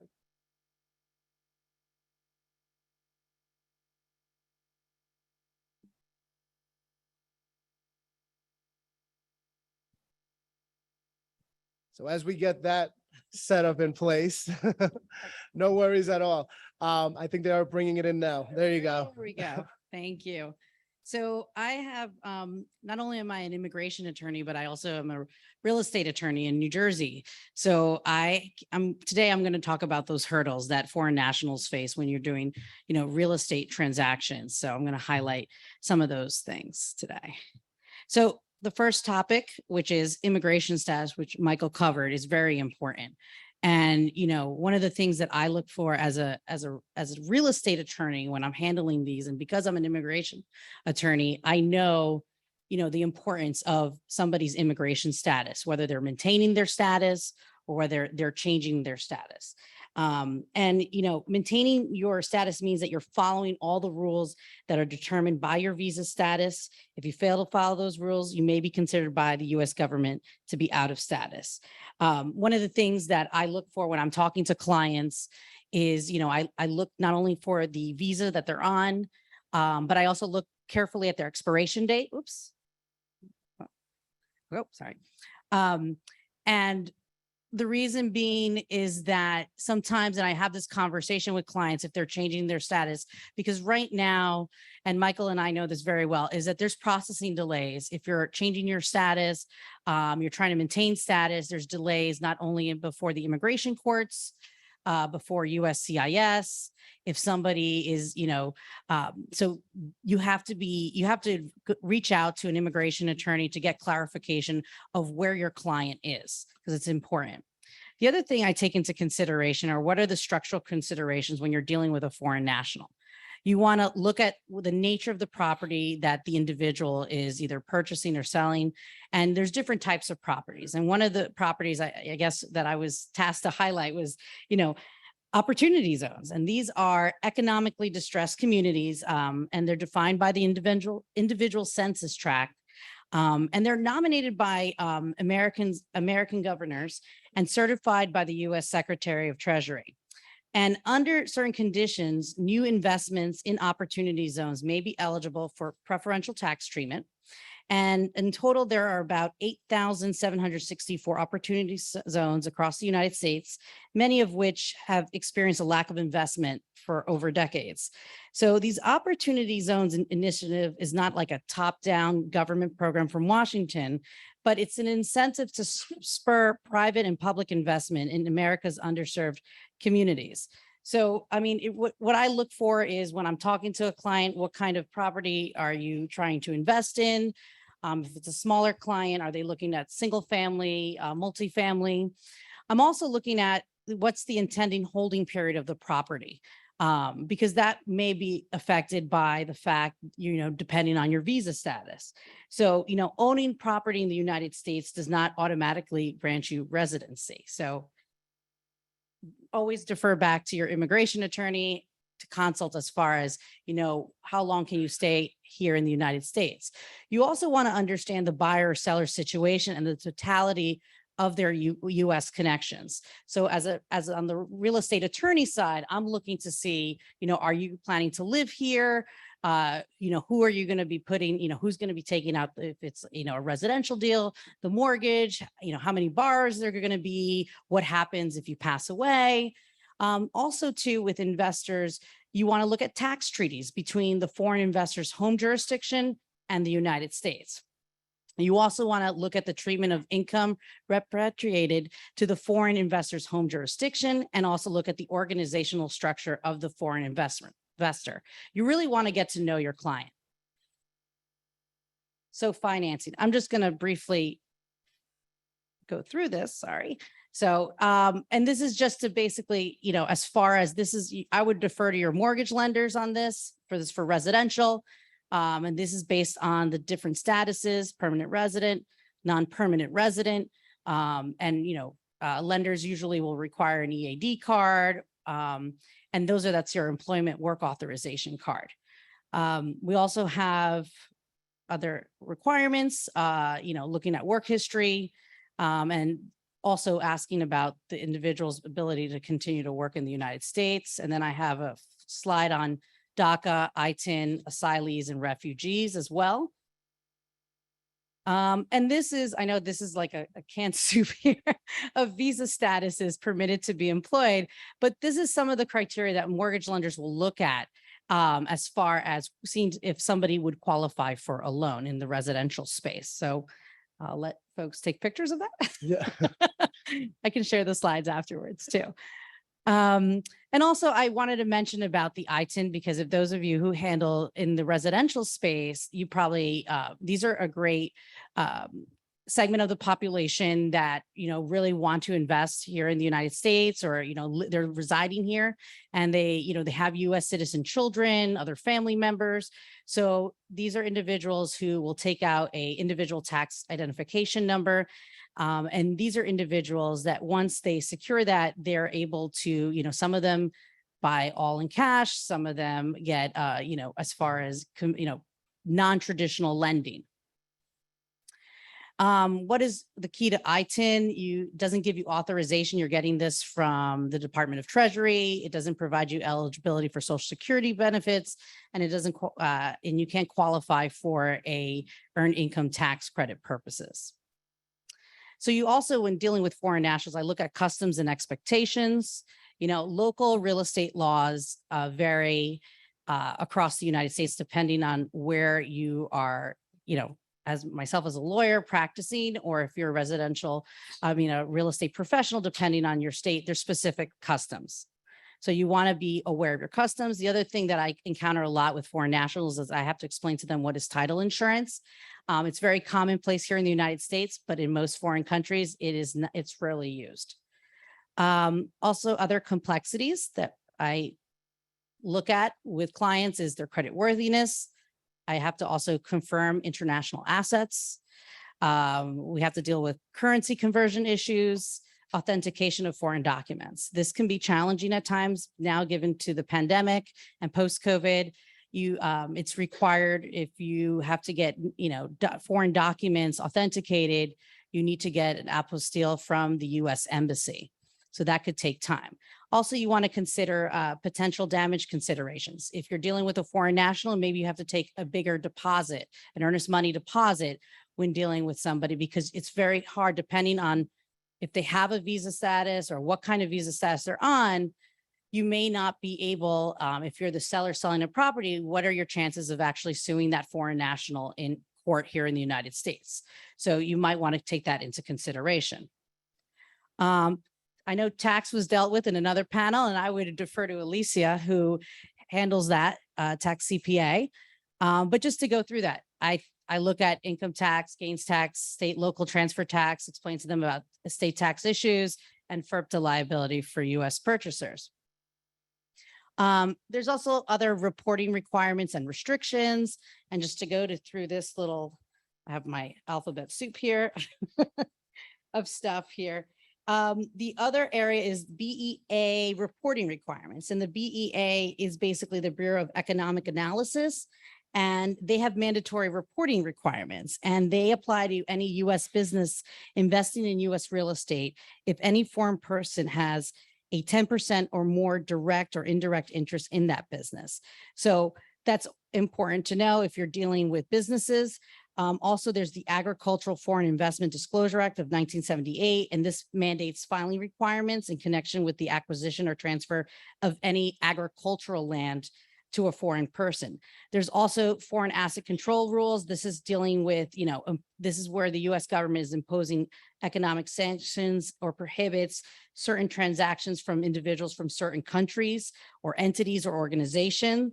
So it's important to really, this goes back to who is your client, getting to really know who they are, whether they're an individual or an actual business. You want to get to know them a lot in detail, in more detail. The last thing is, and most people are familiar with this, is the US Patriot Act compliance. You see this at the closing table, and this came about after 9/11. So no US citizen or company may do business with any specially designated global terrorists. There's penalties for failure to comply with the Patriot Act, up to $500,000 for companies and up to $250,000 or 10 years of imprisonment for an individual. So it's really critical, once again, to understand your client's background. And given all this, when you're dealing with foreign nationals, I always remind them that it's important that they do not commit fraud, because that may affect their immigration status. And so I have to constantly remind my clients about that, because it's really important that they not only trust you, but they're very candid about their financial circumstances when you're dealing with them in these kinds of transactions. And another last consideration that I always talk about with clients in the real estate space with immigration is, absentee ownership. Are you going to be living here, managing your properties? If not, we're going to have to deal with property management issues. So that you take that into consideration. And there's also diplomatic immunity.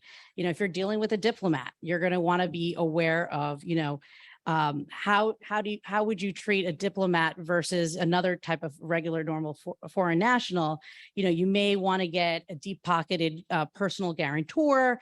You might designate another US agent for service of process. You might want a larger contract deposit.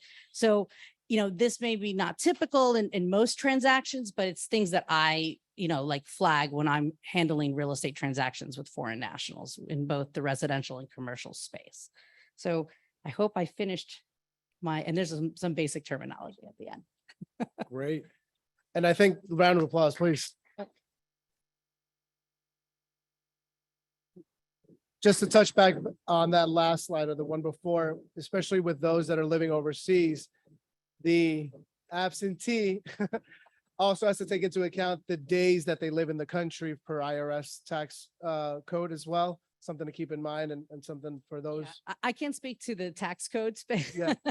but as far as, you definitely want to keep you want to know everything about your client and have that all detailed laid out so that you know how to go forward with the transaction. And sometimes you have to stop transactions because of estate, there's the state issues sometimes depending on what the situation is. Yep. But fair enough. We will open up for one or two questions. We have, as we look to wrap up this portion. So we do have a question here. We're going to get you a mic just so that you can speak into that. Thank you so much.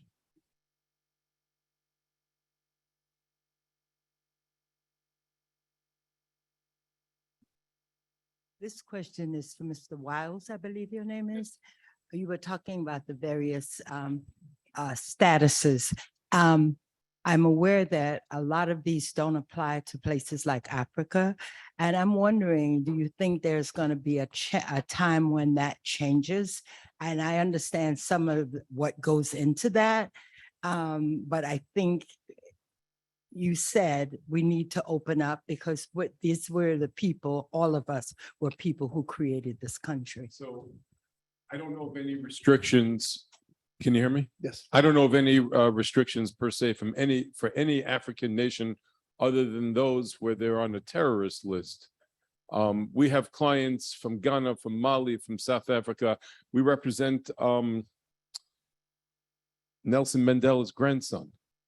There are scores of African countries where we have challenges with diplomatically, but those nationals still can get ELO visas if we have the right treaties and they have the right credentials. You have to be careful though, and I think you coined it well.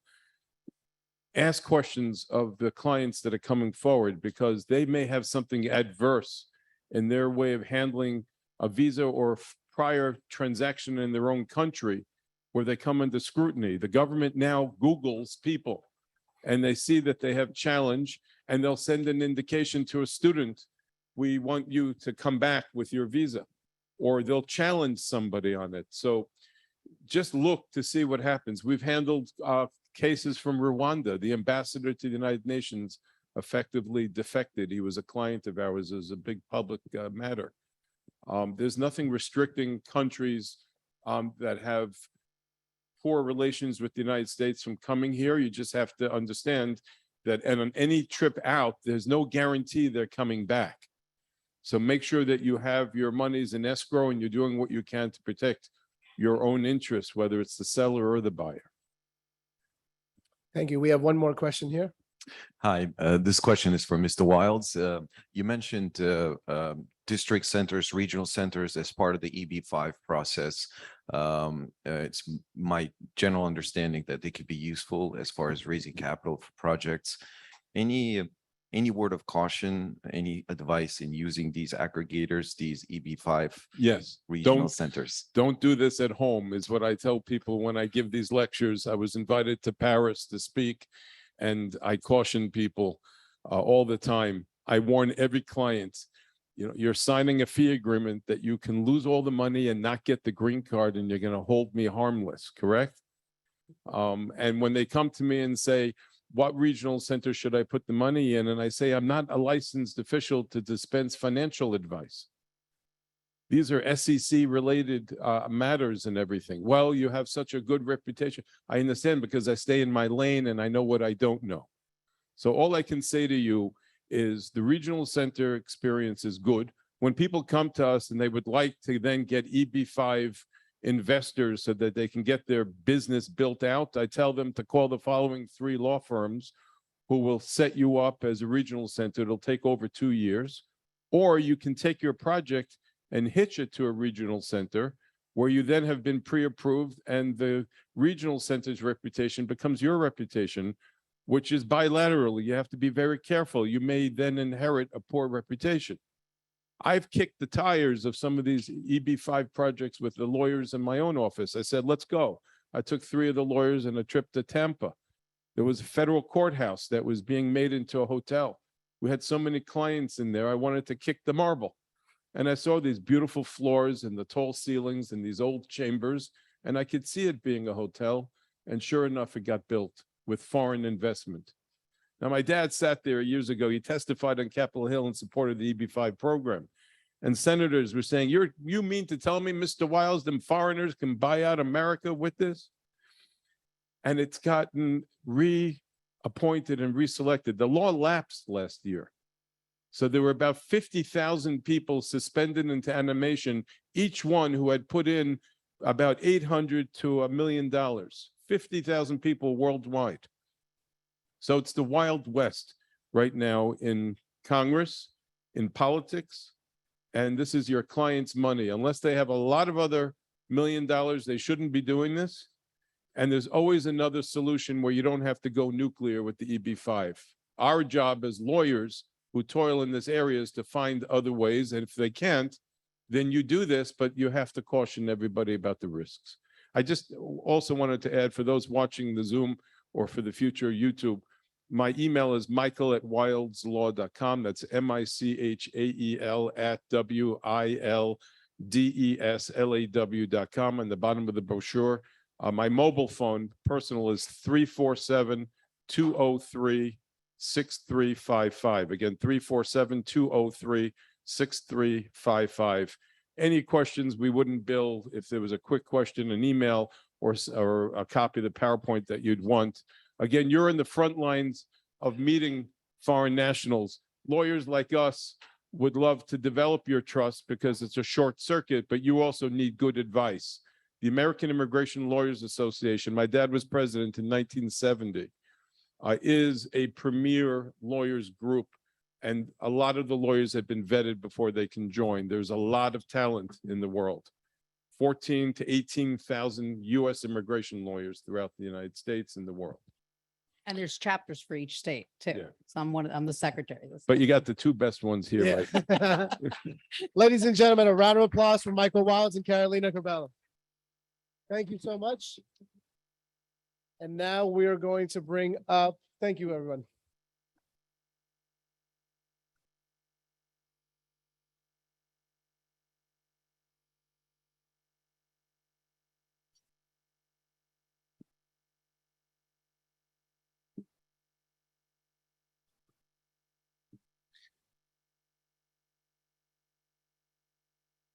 We're going to switch segments now, and I believe now I have the honor to introduce our next speaker. And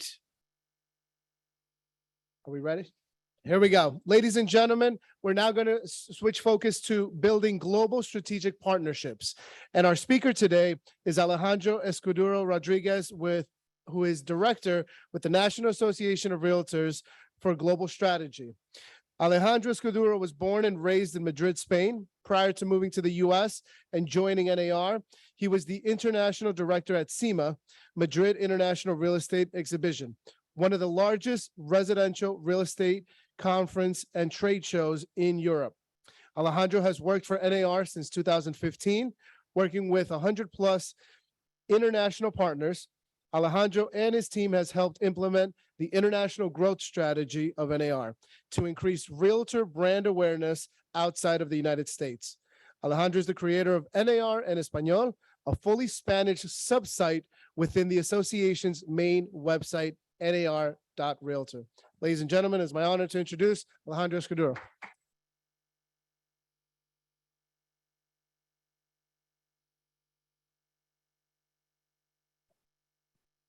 Thanks. Thank you so much, Jorge. It is a huge honor and a huge pleasure of mine to be here with you all this afternoon. I have loved the introduction that Jorge has made for several reasons, but one reason this place has a very special place, I should say again, in my heart, is because it was one of the members of one of the organizations that's involved within this particular activity. That was the first realtor I ever met back in 2006 when I was working for the Salón Inmobiliario de Madrid. I've seen her earlier here, Christina, I think you're over there. Wonderful to see you here. And it's truly an honor to be surrounded by so many familiar faces. You guys, global-minded individuals that make a huge part of what our strategy is. So thank you for having me here. So why global? I'm very glad that I've been placed on this particular time slot, just because a lot of the speakers that have come before me have really emphasized a lot of the things that I'm going to be talking about, have really put the finger in those absolutely key objectives and key issues that we're going to touch on here. So they're going to make my job even easier. Why global? It's fairly easy. Guys, global is a terribly lucrative market niche. And you know that. It brings a ton of opportunities. That's one of the reasons you guys are here. I wonder, where have I been the last 14 years? This is a terrific event. I mean, the fact that you guys are able to bring together so many different state and local associations with all those global-minded individuals that want to network, that want to do business amongst them, is phenomenal. So certainly a round of applause for you all, because this is absolutely spectacular. And we'll talk about that later, but as stakeholders, associations within the US, realtor boards, whether they're local or state, play a huge part of our strategy. So I'm really, really, really glad that you guys are here, because you guys are definitely the key audience for this presentation. So market niche, extremely lucrative. Again, there's tons of opportunities for you guys. I have wanted to highlight two of our very best research reports that we have on the international topic.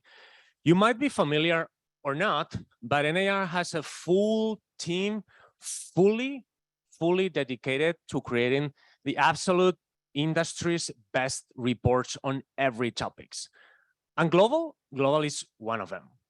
I'm going to share my slides with you guys when my presentation is over, and you will be able to access, and I highly recommend you guys to download both of them. Residential, huge part of why global matters. I've only wanted to highlight, they're a little too small, so you might not be seeing them right now, but when it comes to the residential side of real estate, last year alone, this is a report that goes from April of 2021 until May of 2022. Our members, our very own members, you guys, were involved in over 98,600 purchases of homes in the United States, bought by international clients. The amount that totals is over $59 billion. That is huge. That is absolutely huge, and something that should be taken into account. And this plays a huge role into why building global alliances and global strategic partnerships is absolutely key. When it comes to the commercial side of things, and I'm not going to take much time talking about this particular segment, but it's still very big. $52.9 billion were foreign investor acquisitions of over $2.5 million. This report breaks down the commercial transactions into 2.5 and less, and 2.5 and more.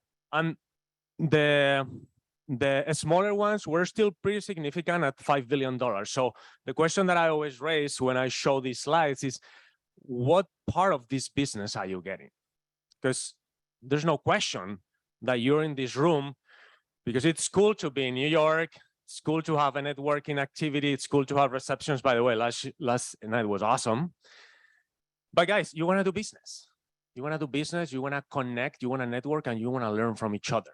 And global, I've heard that actually from, I don't remember who I was talking to earlier to them. They were like, oh, it was Deborah from Brooklyn. It's like, and this is fun. It is fun. Global is fun. This is where you know, you get to know different cultures. You get to connect and network with a lot of people from different backgrounds. That diversity brings a lot of fun to this business. So definitely good reasons for that. When it comes to NAR Global, so my very own team within NAR, we obviously follow the rules. We abide by all those goals that on a national level we have. But when it comes to our particular team, our particular division within NAR, I want to share with you which are our main goals, because a lot of them are very closely tied into why it's very important to build global relationships. Helping our members be more successful. It goes without saying. Again, there's a lot of things that we do that are cool, we have fun, but at the end of the day, we want you guys to succeed. We want you guys to do more business. We want you guys to network. It's all about you guys. We're a member-centric organization, and we know that the more business you do, the happier you are. So that is our very first goal. Help you guys do more business, be more successful. Help the race of professionalism. This is a huge one.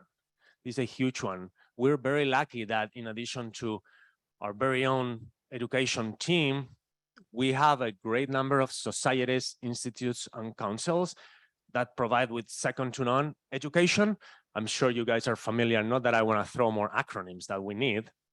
I learned a couple fun ones last night that I cannot repeat, but CIPS, SRS, RENE, you name it, whatever it is that you're interested in, we have that education. And not only you guys can take advantage of that, but also our international realtor members, which by the way, are the ones that cannot wait to do business with you guys. Because a lot of you probably know, but the way real estate works here is fairly different. I hope I've spent over 32 years in Spain, in the beautiful city of Madrid. Do not take for granted what you guys have in the US. Do never take that for granted. This is a privilege to be in this business in this country, I'm telling you. And then another huge one that we have is helping global markets. This is a big, big reason why we do have a ton of global alliances, a ton of strategic partners, because when they come to us, and we'll talk a little bit about the journey for them to become partners of us, they're looking at us to provide with guidance on best practices. They come to the US and they say, what did you just say about buyer representation? What you mean that you are represented by one realtor and the other party has another realtor that's representing their own interest? Like MLS, is that Major League Soccer? No, that's a different thing. Guys, we help them big time with things that have proved to be successful here in the US. And I think that's absolutely phenomenal. It's definitely the part that I enjoy the most and I'm more passionate about when it comes to global basic advocacy as well. I mean, I don't know if you guys have ever attended our mid-year meetings, but that is something that's sort of like not always on the forefront when we're talking global, but it's something that's absolutely mind-blowing to these guys. You should know the amount of partnerships that come to us just for us to help them talk to their governments, to help them with, hey, how do you guys do it? To talk to the legislators, like, you know, federal political coordinators. There's a lot of things that we have here that, again, are so ingrained into how NAR works and most of the local and state boards that it will be a mistake to take them for granted, because most of these international partners do not have any of that. So they learn a lot from us the same way that we learn a lot from them in other aspects. So this would be the key global goals. And let's talk about stakeholders. And I really want to make sure that you guys pay attention to this slide, because when it comes to global, we tend to think that global is everything and anything that happens outside of the US, including our audiences. Well, that is a big, big, big mistake. A huge, absolutely instrumental part of our global strategy, one that I'm extremely proud of, and that's one of the reasons why I'm really, really excited to be here today, is because there's so many audiences, you can see them there, that are within the US. These are the guys that help us move forward, that help us fulfill our mission here in the US. Global is local, And so are our audiences. A lot of them play an instrumental role, as I'm saying, in who we are as NAR Global, and a lot of them are here. A lot of them are in this room. I mean, as a matter of fact, there's 8 associations that have made this possible that are here. There's global ambassadors. There's, we have coordinators, global councils. We have this phenomenal thing that started back in the day that thanks to committed association executives that are here in this room as well, are able to be run successfully, to help us spread the word and the importance of what global is and why global matters.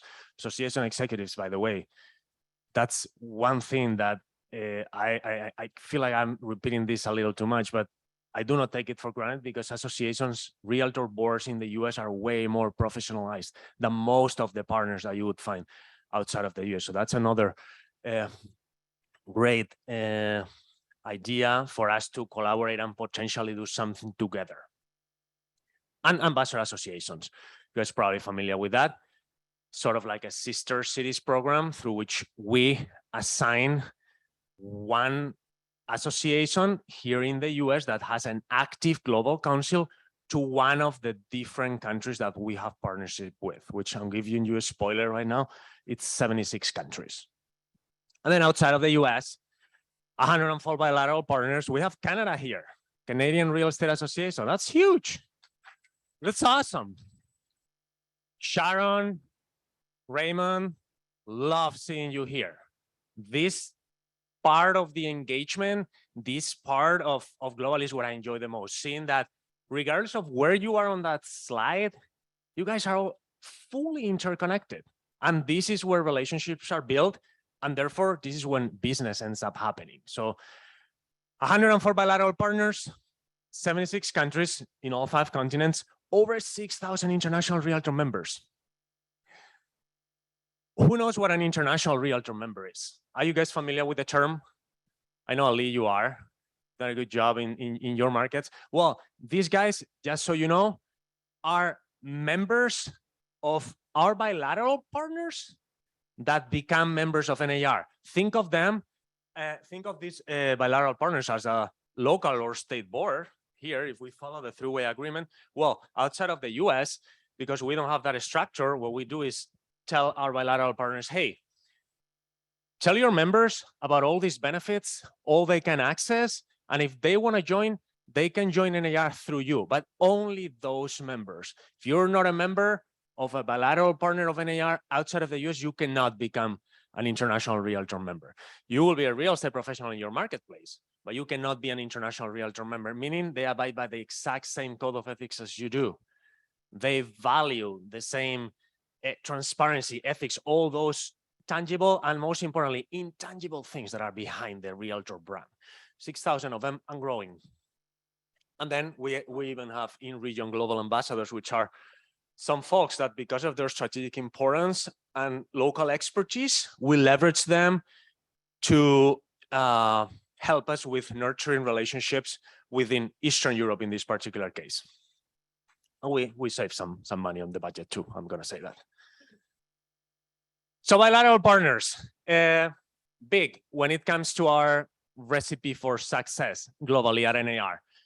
104 in 76 countries. You see all those R's? That's a very cool slide. We had that done for last year in San Diego, and it's unbelievable the amount of folks that were taking, that was a backdrop, the amount of folks that really wanted to take pictures with that Realtor R within their countries, a sense of pride, just like it is in the US. So bilateral partners, the basics of that, very important for us. Like-minded organizations, they tend to be the voices of real estate within their local marketplaces that we meet. And basically, this is something that can happen, the journey at a cocktail party. It can be referred to NAR by just a member, by somebody that feels like there is an interest on that side. And when that happens, they become bilateral partners. There is a due diligence process that's very, very, very thorough. We have them, our legal team assess their bylaws.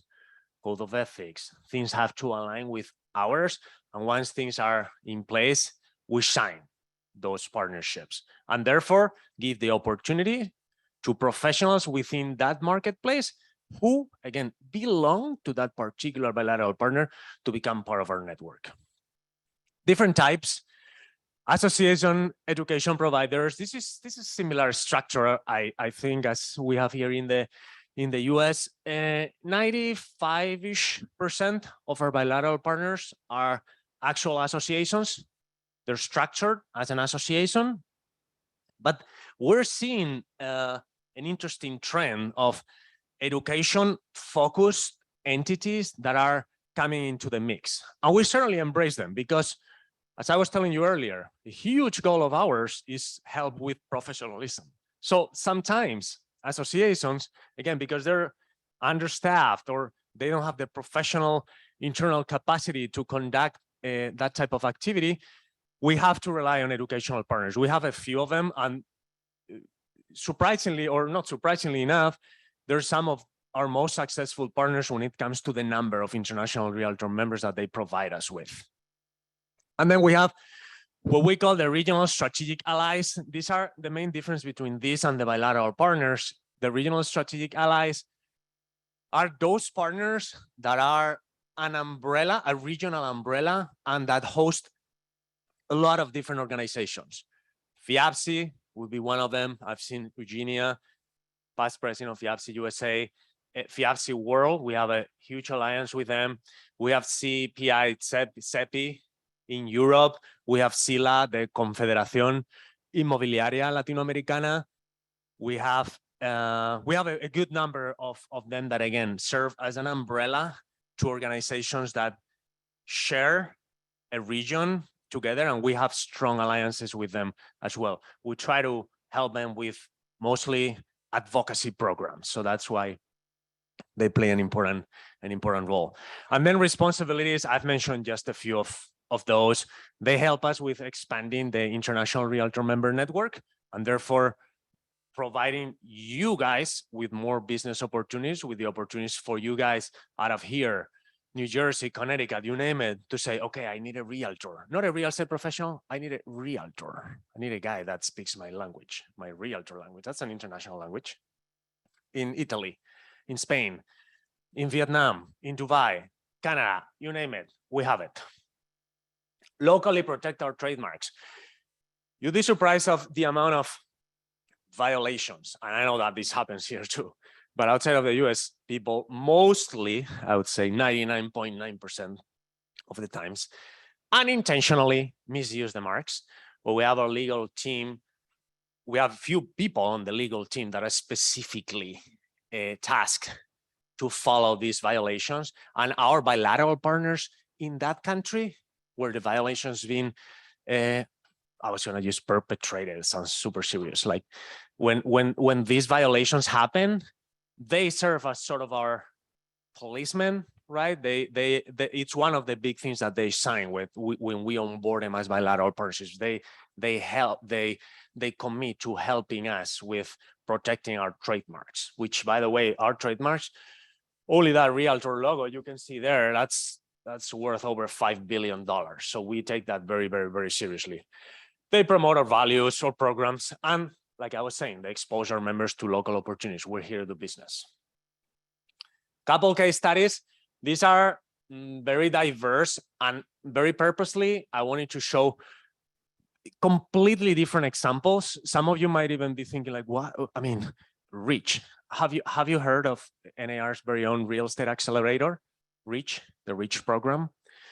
Well, the reason that is in there is because thanks to these partnerships that we have globally nurtured and developed over the years, our very own real estate accelerator, REACH, has formed partnerships with some of these organizations that NAR had a bilateral partnership with. And for example, REACH in the United Kingdom, in the UK, has already launched a formal program with them. So for us, it's a great sense of pride to see that thanks to an NAR bilateral partner in that country, we are helping NAR's very own real estate accelerator. I see NAR global, and my vision is I want us to be seen as a source. I want us to be seen as a catalyst for making things happen, whether it's within NAR and with anything that's somehow close to NAR, even if it doesn't fall directly under NAR. And that would be the perfect scenario for Reach. Goes without saying that a lot of the startups that are part of that program are now coming to the US, are presenting their markets to another set of bilateral partners outside. So we're helping them internationalize as well. I know there's a lot of different folks here that probably are part of different organizations. I picked the first two PDFs that I could find. But trade missions, that is a huge thing that we could not do. We actually don't do trade missions as an AR officially. This is something that I want to make sure it's understood, because it's a source of confusion sometimes. We rely on our phenomenal state and local boards to conduct those. And I found two great examples from, in this case, the Global Business Council of HEAR and LIBOR, of things that they've been doing with our bilateral partners that brings a ton of value. And it's all about the teamwork. I always say the same when people ask me, hey, Alex, so I'm the ambassador association to this particular country, but I really want to reach out to this other one. Yeah, that's why those connections are there. This is why we have 104 partners in 76 countries, for you to leverage those connections. Those are there for you. You might be an ambassador association to a country, but that doesn't mean that you have to constrain your members and your activity to that particular market. You're certainly going to do a lot of things with that particular market. And these two examples and many others that are here are unbelievable, some of the best. That's why you guys keep getting awards for this.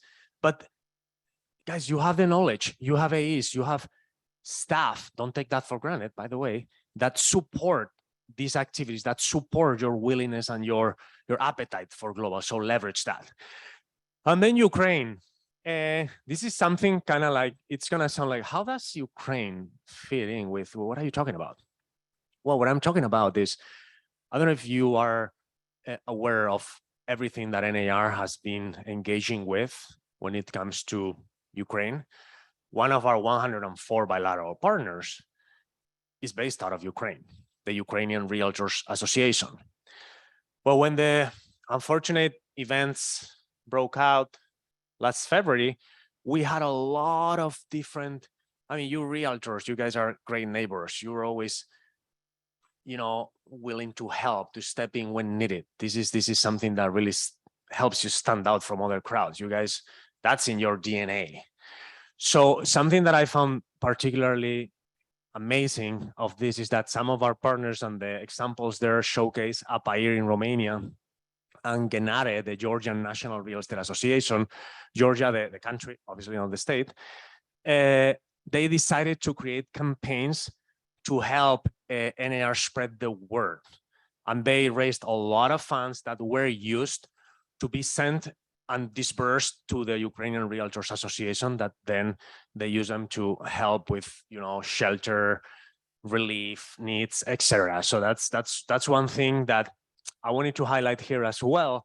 Yeah, so you know that when it comes to building strong bilateral relationships and strategic alliances, it's not always tied to the business. It can be tied to something that's very meaningful and human, as helping each other. At the end of the day, we're all a realtor family.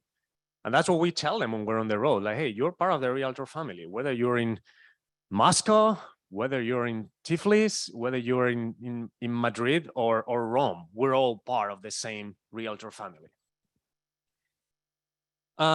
Some global resources that I wanted to leave you guys here. A lot of the stuff that we do within the US, we also adapt and have our bilateral partners be able to benefit from. So our consumer awareness campaign, for example, you might be familiar with that.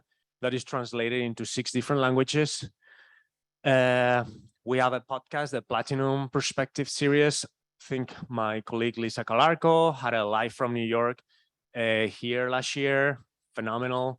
If you have the opportunity, I definitely encourage you to download those episodes. They're available on Spotify. We have most of our customizable. Is that a word? You can customize a lot of the things with your picture. A lot of the things that you guys are doing here, messages, you can also do outside of the US, because at the end of the day, what our bilateral partners and our international members want is to look a little bit more like you. They like our model, they like what you do, they like how you do it, and they want to feel like that is a good excuse for them to stand out within their local markets. And then we have NAR in Espanol. I always talk about NAR in Espanol because it's something that it's very meaningful to me personally as a primarily Spanish speaker, but also to a lot of our members who speak Spanish. I've spoken to many of you in Spanish. This is a region that has that beauty, and it's lots of the resources that we have in English for our members that speak English are now being translated into Spanish as well. So that includes guides on how to sell your home, guides on how to buy a home, referral forms, realtor safety program. There's a ton of assets there that now are also available in Spanish. I would not forgive myself if I did not invite you to NXT in Orlando. How many of you are planning on coming? Wonderful. We already have 715 as of this morning. I looked it up. International Realtor members that will be joining. 65 of the partners have also confirmed their attendance. There will be plenty of activities, mostly networking oriented for you guys. It's also a lot of fun, like international night out and several other social excuses for you to hang out with people, show your cards, exchange cards, etc., etc., etc. And last but not least, I love this finishing with these testimonials because they really show the value that NAR and our strategic alliances bring to the table. And it's two absolutely completely different points of view. One of them is the US-based member, and the other one is one of our bilateral partners. But that goes to show and summarizes real well that when it comes to real estate and when it comes to the global arena and the global sphere, we bring, even though different values, but we bring a lot of value to our members.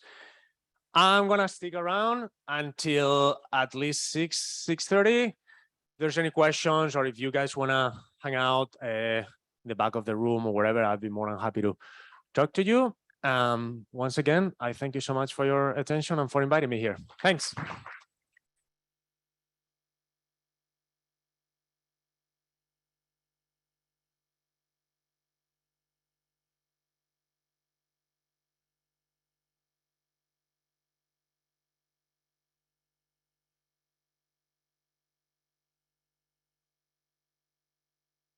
And we will have a quick break with refreshments that are being served outside.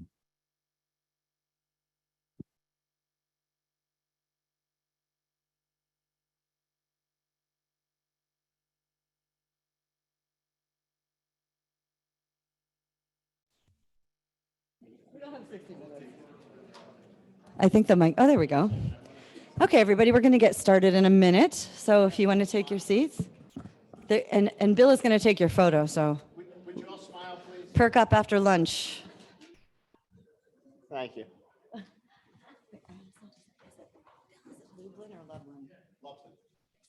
not what I thought, so there you go. Oh, thank you. All right. Do we need to set the countdown clock? Okay, everybody, welcome to this session. It's Digital Technologies, Blockchain, Cryptocurrency, and the Metaverse. So I hope you had your coffee and are awake because it's a big one. I'm Christina Prostano. I am a residential real estate broker here in New York City with Compass.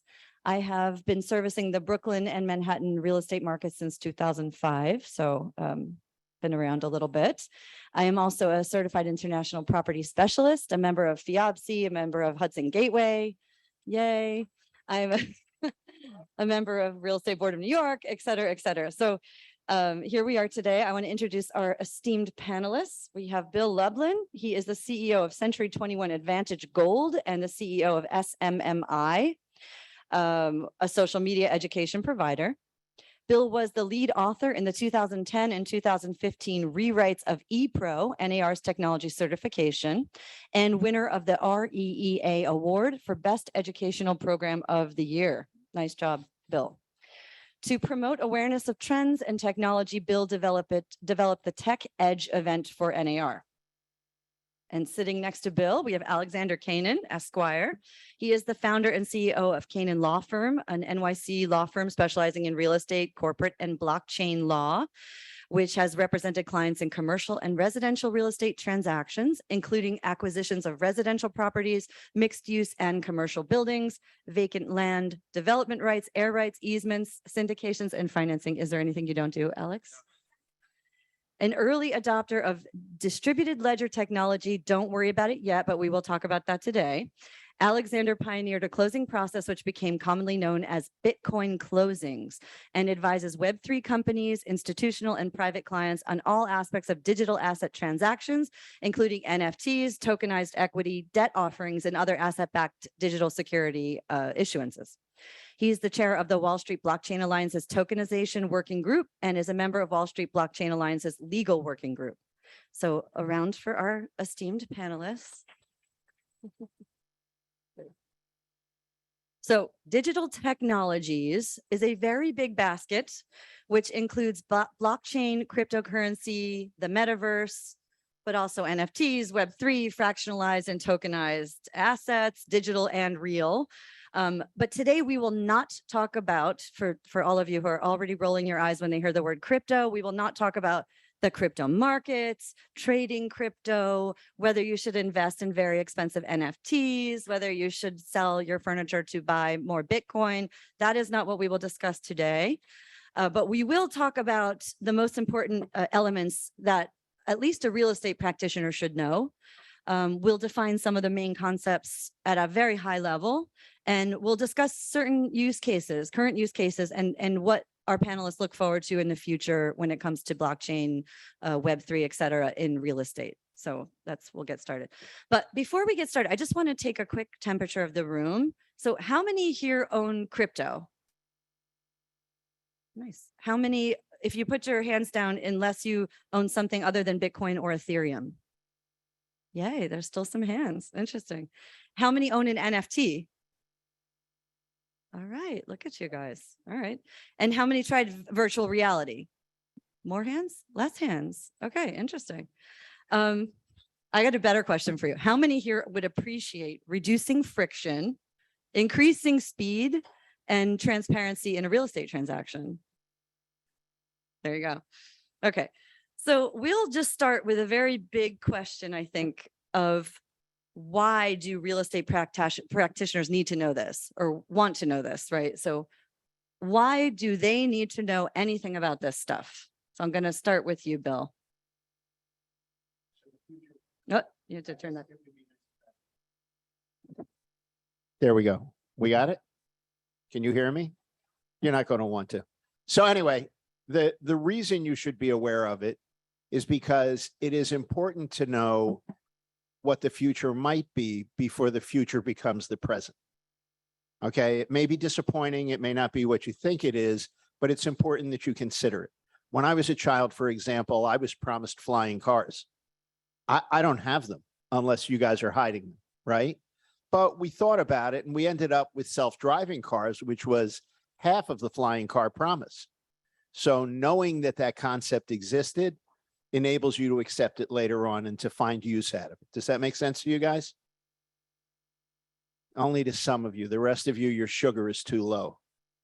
You go out and grab a quick mini cream donut and come back in. You'll be good. But you need to know, because it's not the things that you know about that hurt you. It's the things you don't know about. Does that make sense? You want to take that one? To that, Alex? That's perfectly said. Real estate in general is one of the largest asset classes in the world, if not the largest. There's $300 trillion worth of real estate worldwide. At least 50 trillion of that is US alone. So you can't disregard this asset class. And what the technology offers to us now is to introduce this age-old world of real estate, much of which are private markets. With use of technology, we're now introducing this age-old world of private markets to now open markets, to now public markets. So the same benefits that public markets have enjoyed for many years are now gradually becoming available to private markets, real estate being the largest one. Yep. I think it's like you can ride a horse on the highway. Still gonna be cars on that highway. Not for long. Not for long. Because once but they get hit by a car you can behind them. pretend that it's a little bit like 1997 in the internet, right? It's like some people just choose to ignore that this is happening. And there were some terrible iterations of the internet in 1997, but the reality is it is there. The technology is there. And whether or not we like it, it's going to move forward, right? Yeah, So but you got to be careful. I mean, if you guys, like I'm a huge comic book nerd, by the way, and I wanted to share that with you because I want to share all of my personal life with you guys. But one of the things that amuses me about that is what the future looked like in the past, what the present looked like 100 years ago, 90 years ago, 50 years ago, 60 years ago. And the one thing you find out about predictions of the future is they're almost never right, right? We're constrained by our experience in our view of the future. So that Christina actually said something great when she said, who would like that fast, frictionless real estate transaction? I mean, who would love real estate to be as liquid as many of the other asset classes? It may not be. That's the promise of some of this technology, but be thoughtful, be aware, but be thoughtful as we move into it. It's not my only caveat. It's my only there will be caveat more so far. comments. Sure. Okay. And I think a good place to start might be blockchain, because blockchain sort of underscores and underpins everything that's built on top of it. So without the explanation of blockchain in a very simple way, it's hard to imagine what all these technologies mean. So I'm going to hand it to one of you. And would you maybe, Alex, start this one? Sure. What is blockchain conceptually and maybe practically? Sure, I'll give it a shot. So blockchain is a type of distributed ledger technology. At the very core, blockchain is really a type of database, advanced database that has three main characteristics. It's distributed, it's decentralized, and it's immutable. What do these mean? It means that the governance of this database, if you will, is distributed. Decentralized, meaning there's many participants in this ecosystem which collectively govern the database. Decentralized, distributed means the data that's maintained on this database is distributed over a large network of computers. And immutable means that the data, once entered into this database, cannot be altered or changed without consensus of pretty much most of these computers. So in a nutshell, that's what blockchain really is. It's a database technology with which you can maintain data, you can keep track of transactions, and you can also create assets. Yeah, amazing. And okay, I don't know how far we want to dig into this, but everybody, maybe you want to add everybody in the decentralized part, like it gets confusing because distributed, you think of a spoke, right? Something in the middle and then distribution going out from it. But actually the decentralized is the important piece. Everything is equal. Each one of them are the same. And that's what makes it decentralized. I'm going to give you an easier way to do it, because if we sit here and try to explain this without visuals, you guys are going to go into a coma, I'd say 15, 30 seconds.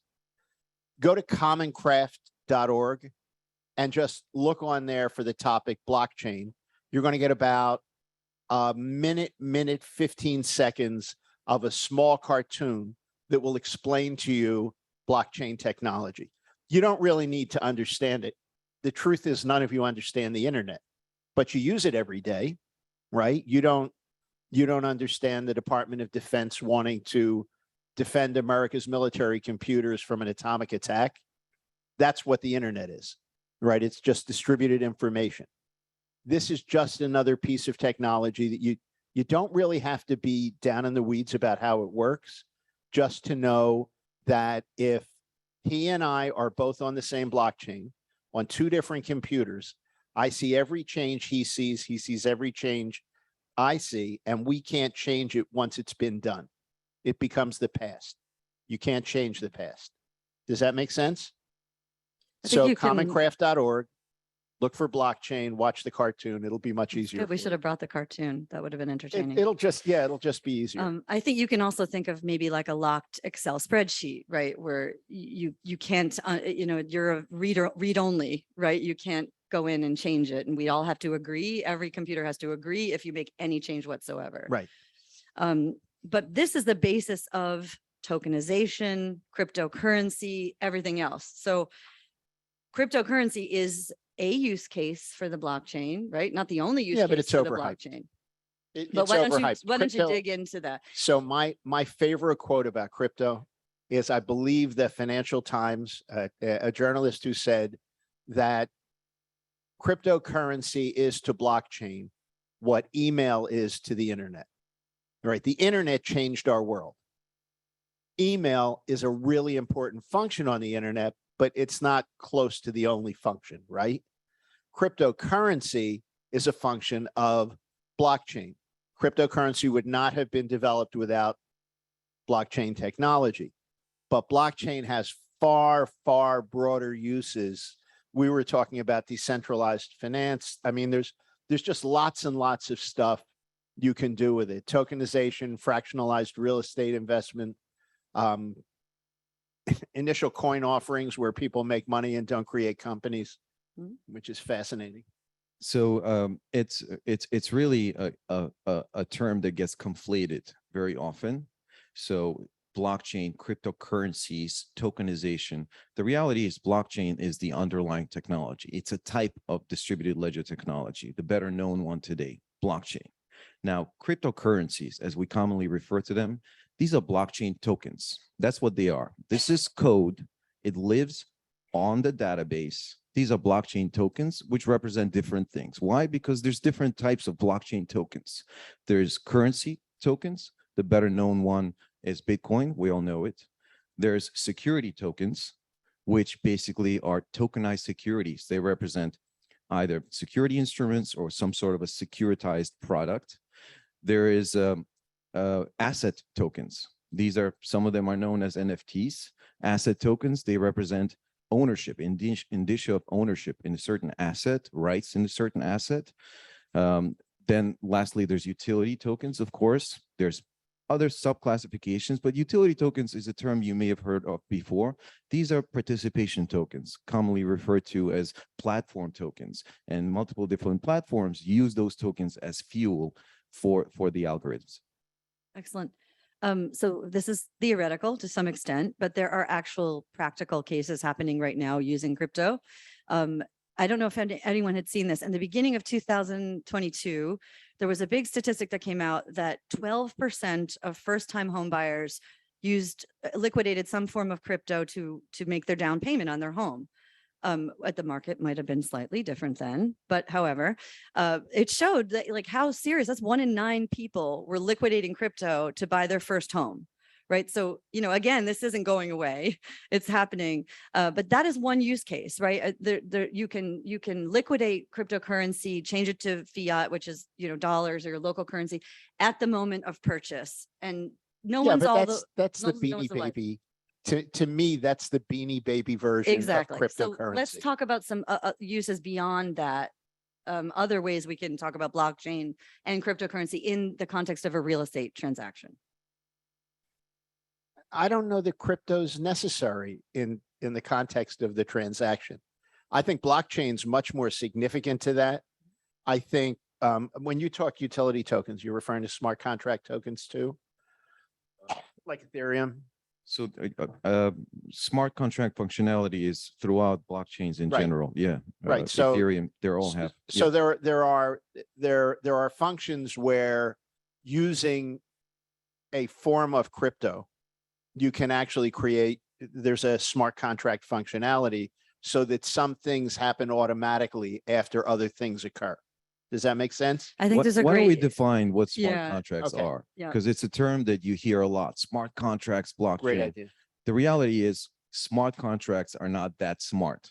This is computer code, and these are if-then functions. In essence, it is a condition precedent, which if and when satisfied is going to trigger another event. It's either obligation to pay, liquidation of assets, whatever that may be. So it's almost like an automated, arrangement. I actually heard a great example of this and exactly what Alex is saying. A vending machine. A vending machine is a great concept. You go to a store and you buy a soda, you hand over a couple dollars more than you think you should have to pay. And then the person gives you the soda, and that is a human contract. You go to a vending machine, here's the number, you type in the code, it produces the drink, you give the money. It's a, right. I mean, it's So, like if so then. in the real estate world, in an auction, for example, Yes. the winning bid could automatically have delivery of a token or a product or ownership from the action. That would be one use case, but the use cases are still being figured out. I mean, this is not, you guys don't have to run out of here and buy crypto because that's how you have to buy your next investment property. But it's, I used an example, and I think we talked about it on one of our prep calls.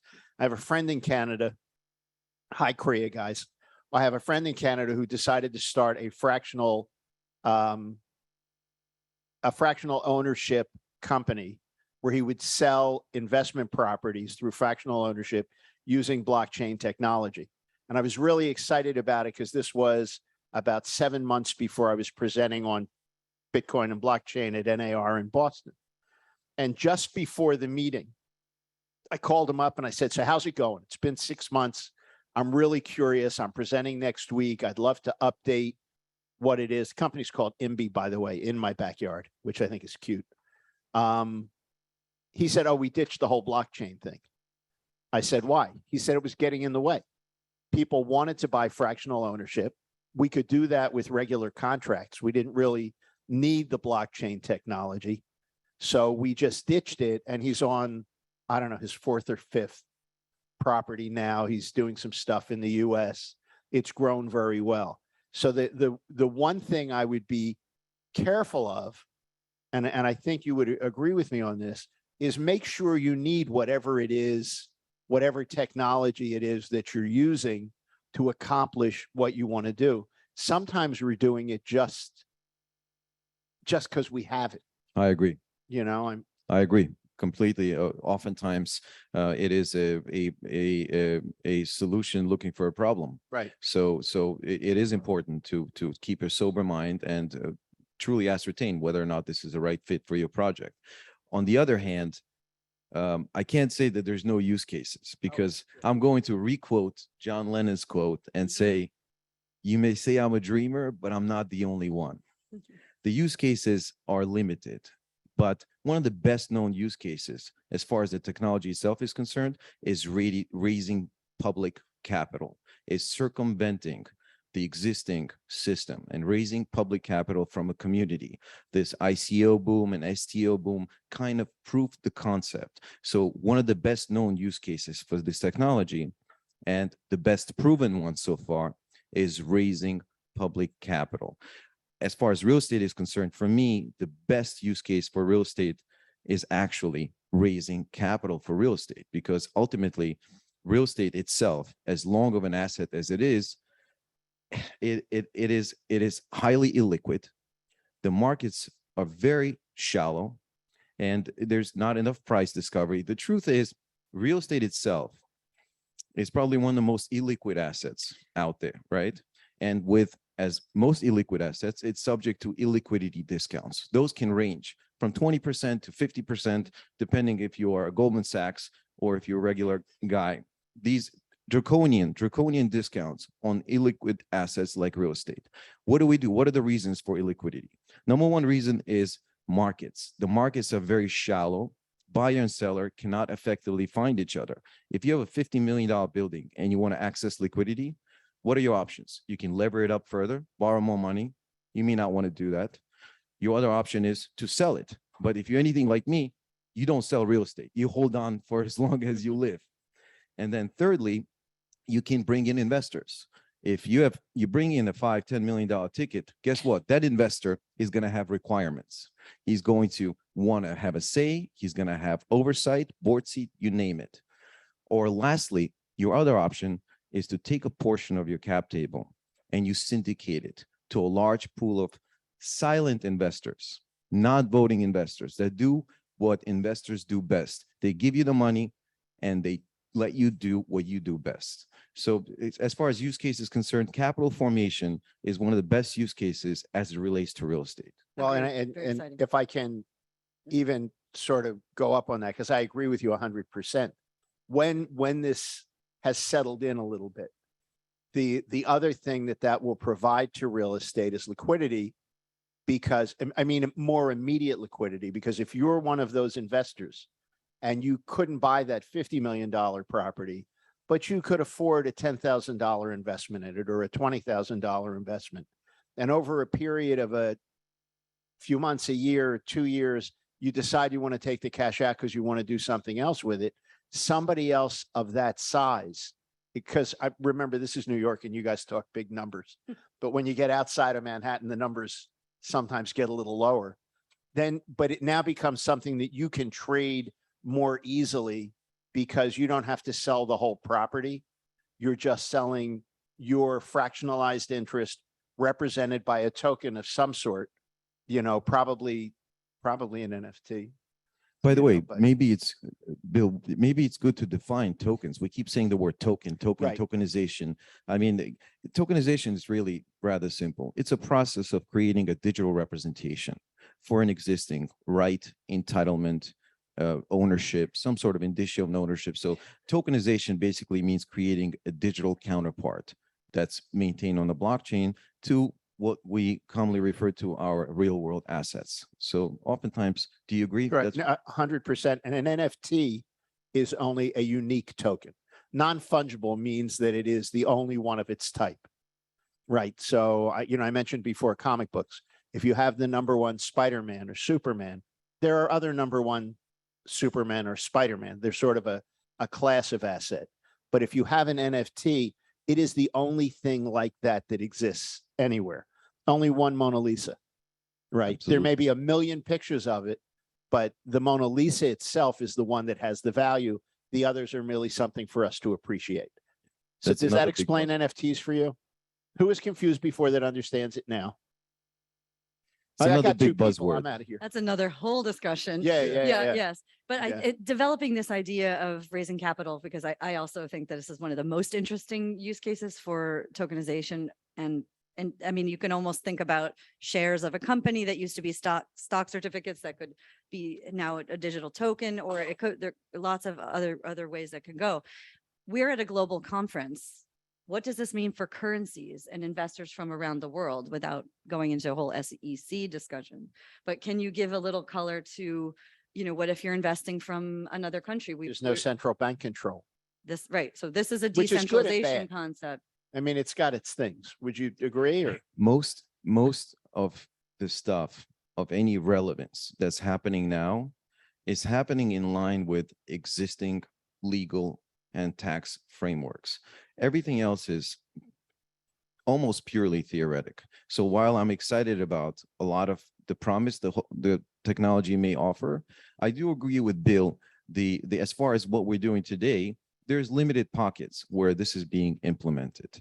Yeah, I do agree. But ultimately, a lot of it has to do with educating the public. A lot of it has to do with quality controls, establishing standards. So that's where much of the adoption you will see. But for now, we're still working on it. and in raising the money, I think you will agree. We're using the term ICO. So it's initial coin offering, like an initial public offering. Just be careful if you have an opportunity to participate in an ICO, because a lot of them are just schemes. They're just schemes to raise money that don't have anything behind them, but it's hot and people do it. And because we have limited time, go to howeycoin.com. HOWEY. I think it's HOWEY. Especially if we're talking about real estate, Oh, for because sure. much of real estate, again, when we're selling, raising capital for real estate, much of it falls straight under the purview of SEC.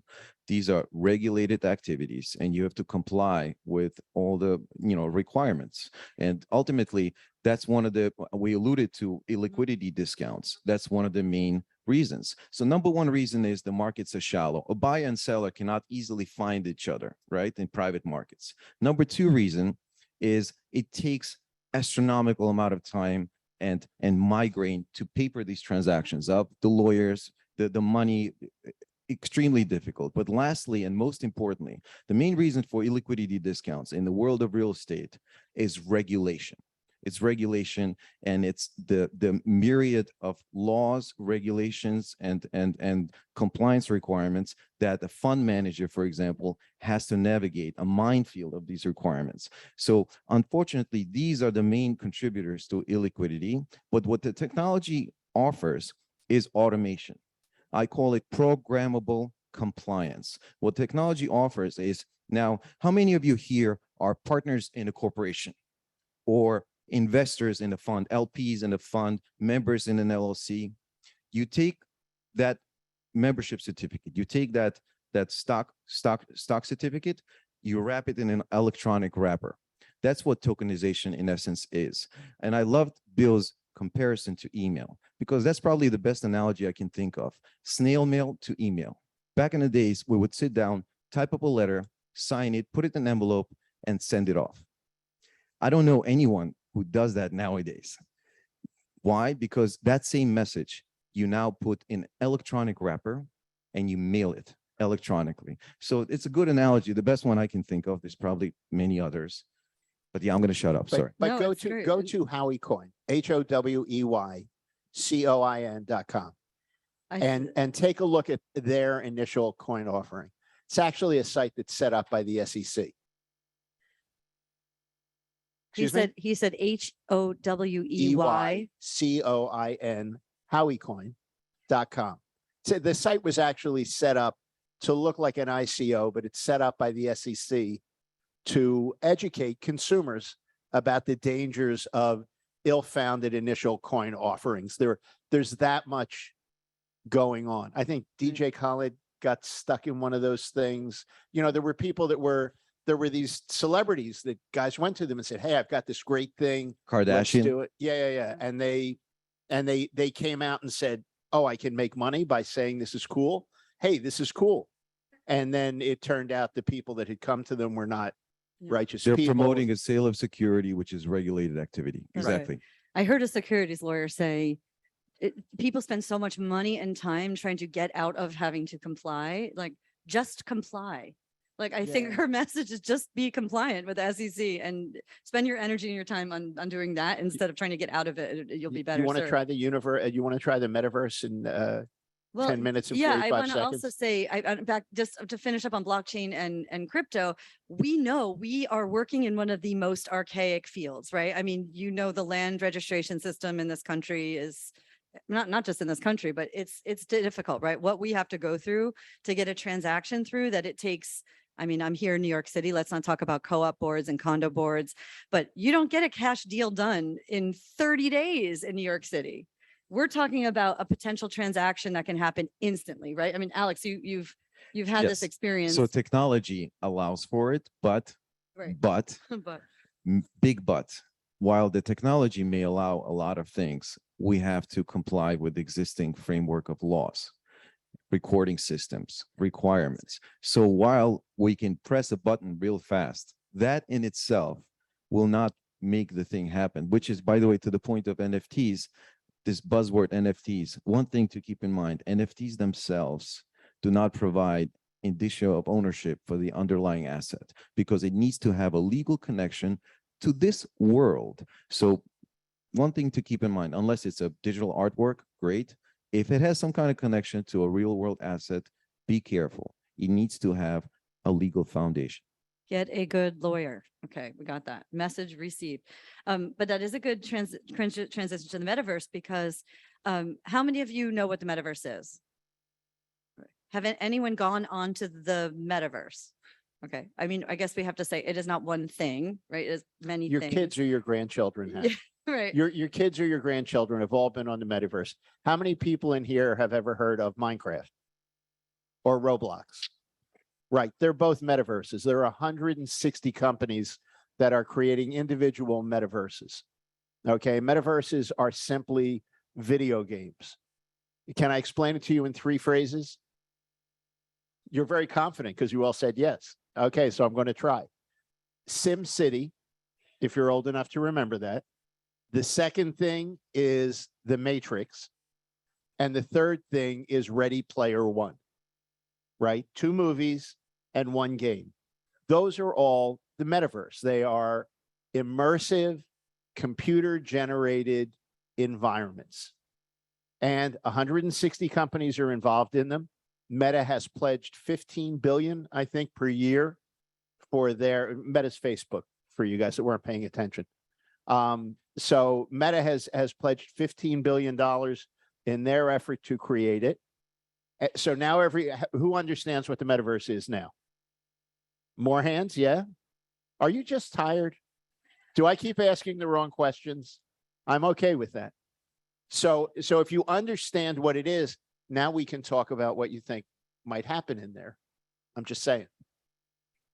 All right. Do you want to add to that? Because I was just asking you. Yeah. no, it's great. I mean, it it's- is the next level internet with a VR component, right? But any other technical things that loosely technical things that we want to add to that? It won't be a next level internet until they get out of the silos. So there's 160 silos now, right? 160 different metaverses.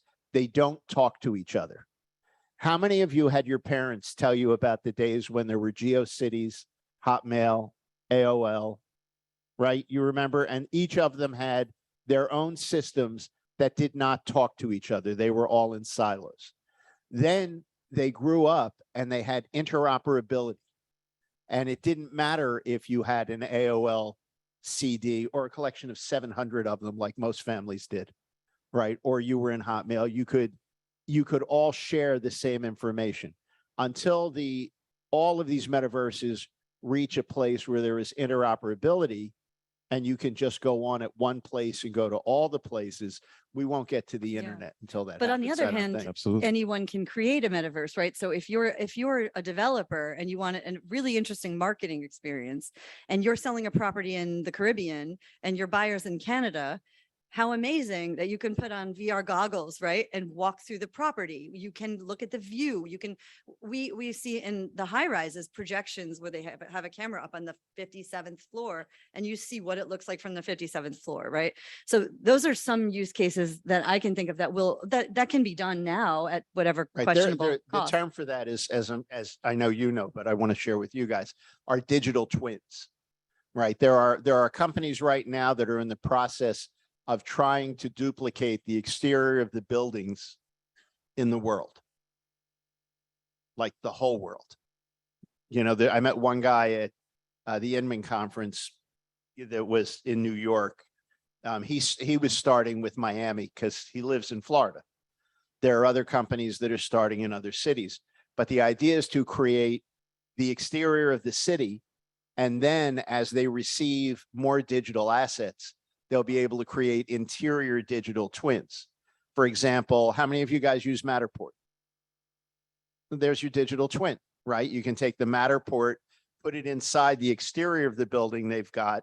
And now not only can you look out the window to see what the view is from the 57th floor versus the 30th versus the 10th, but you can also walk around the neighborhood, see whether buildings are there, see where the railroad tracks are, where there's a divided highway, you know, where how long it would take you to walk to the supermarket or whatever you want to know about both levels. Google Earth comes to mind. Right. And that's, but what happens is that the technology now isn't where it will be in 5 or 10 years. So if you get a chance to look up the Gartner hype cycle, we're at the top of the hype cycle on all of these topics right now. There's like much more buzz about, like we could kill you with the buzzwords flying around right now. Okay, so we're up there. And the next thing is called the trough of disillusionment, where you find out that the technology is not quite where our ideas are yet. And then it comes up into a plateau of usefulness as it gets older. And to give you a quick version of that, do you remember, were you in the business in 2007 or 8? Do you remember how QR codes were going to change the world?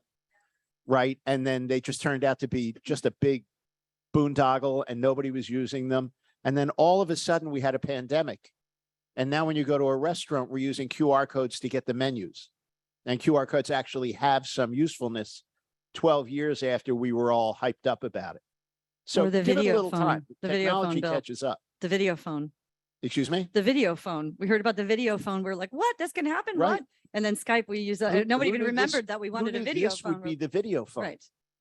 In Oh. fact, Metaverse is probably one of the earlier iterations of it. Metaverse generally is something that perhaps people think of when they think of Facebook or they think Meta. But the reality is Metaverse is an entire network of these virtual, digitally generated realms. Some of them are better known, centralized realms, and companies like Epic that run those environments.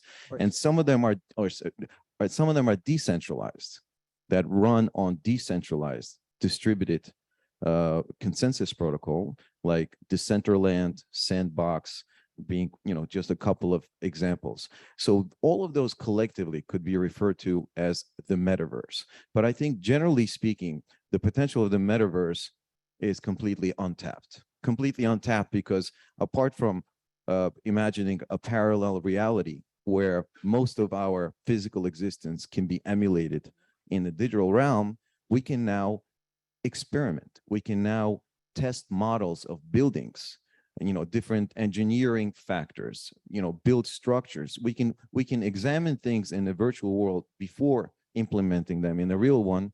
And no less importantly, we can do things that we could never do in the real world, in the virtual realm. And lastly, I'll say one of the biggest use cases for metaverse, who's going to make all the progress in the metaverse? Corporations. Corporations are going to move the needle more than any of you can imagine. The retail alone is going to explode.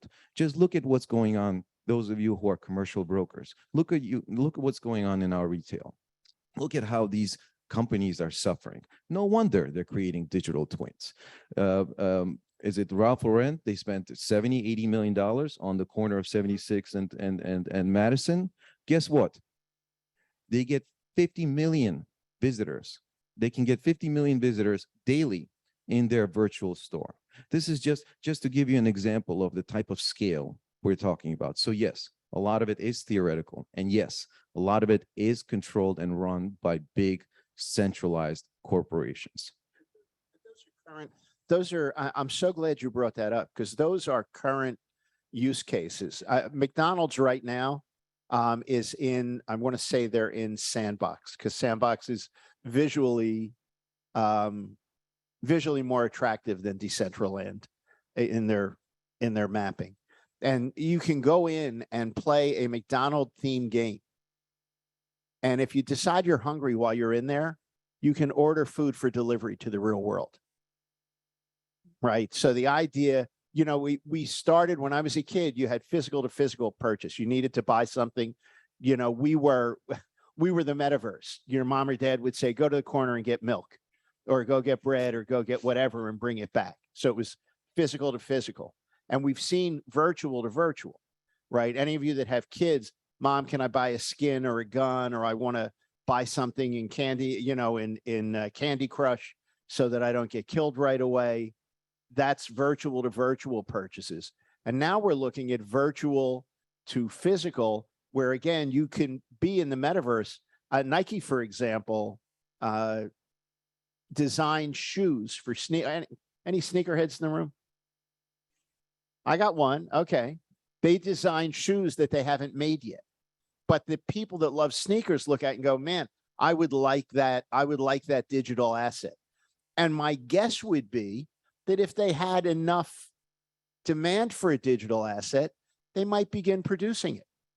Or you might be able to buy it and have it ordered at some point. So those uses in the metaverse, I think, because there's going to be a lot of money pushing towards them, I think are going to be probably the early really great uses. For us, I think it's going to be marketing and mirroring Okay, so that's existing your, stuff, that's your, as so Christina as a said. last, because we have to close out now, but as a last thought, I wanted to ask what your favorite current and future use in, let's frame it in the context of real estate here for digital technologies. Alex, you want to start? Oh, well, again, I'm going to repeat myself. My favorite current use is capital formation for the technology. And my favorite future, as far as potential is concerned, the reality is it's unlimited. The metaverse alone presents a world of possibilities. But I do think that technology would allow us to remove some of the friction in transactions, to disintermediate some of the intermediaries, especially in the public markets. Don't Wall say real Street, estate broker. Wall Street, public markets, that's what I'm referring to. Okay, good. But as far as, by the way, important to note, I do not think broker profession is going anywhere. There's no value, there's no equivalent for knowledge, for on-ground knowledge and information and expertise. You cannot disintermediate that. You cannot digitize that. So as far as I'm concerned, broker profession is alive and well. We'd love to hear that in a conversation. Bill, do you want to gotcha. conclude with your? I favorite- like, and we haven't seen it used yet. I like title for blockchain, chain of title stuff, public records. I think that's just a natural. And I think as the metaverse gets to that interoperability piece and the technology gets smoother, I think we're going to be seeing home improvements. We're going to be seeing digital mirroring. People won't need floor, like the largest demand is for floor plans, and we give them the least in terms of digital assets the consumers want. You wouldn't need a floor plan if you could actually walk around. Right. So I think that'll happen. But if you have an Oculus, they're too heavy, they're too big, they're too bulky. But the technology will change. It used to be a real big deal if you had a brick held up to your hand instead of this. It's not that long ago. So just saying. Some of the richest and the largest capital holders in this country are universities. And if you think about it, the access that you could give to all the unserved that can now have access to education, they can now learn and learn uninterrupted and learn from professors they love and they want to follow. That alone presents tremendous amount of potential. Sorry. Yeah, enriching education. Imagine a history class where you walk through, Roman times, and you see there's a great attraction in Rome in Nero's palace where you actually look out and you see what it used to look like before the Colosseum was built. What did it look like when you look outside? So it can be done, and the future will be great. Everyone, the future will be great. But thank you. Thank you so much for your attention on this topic. We appreciate it.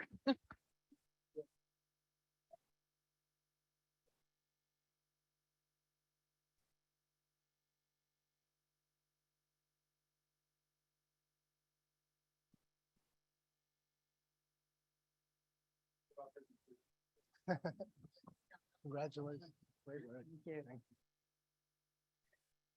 I'm actually going to name 3 more movies, which Bill will probably say fall into this. Tron, Minority Report, Avatar.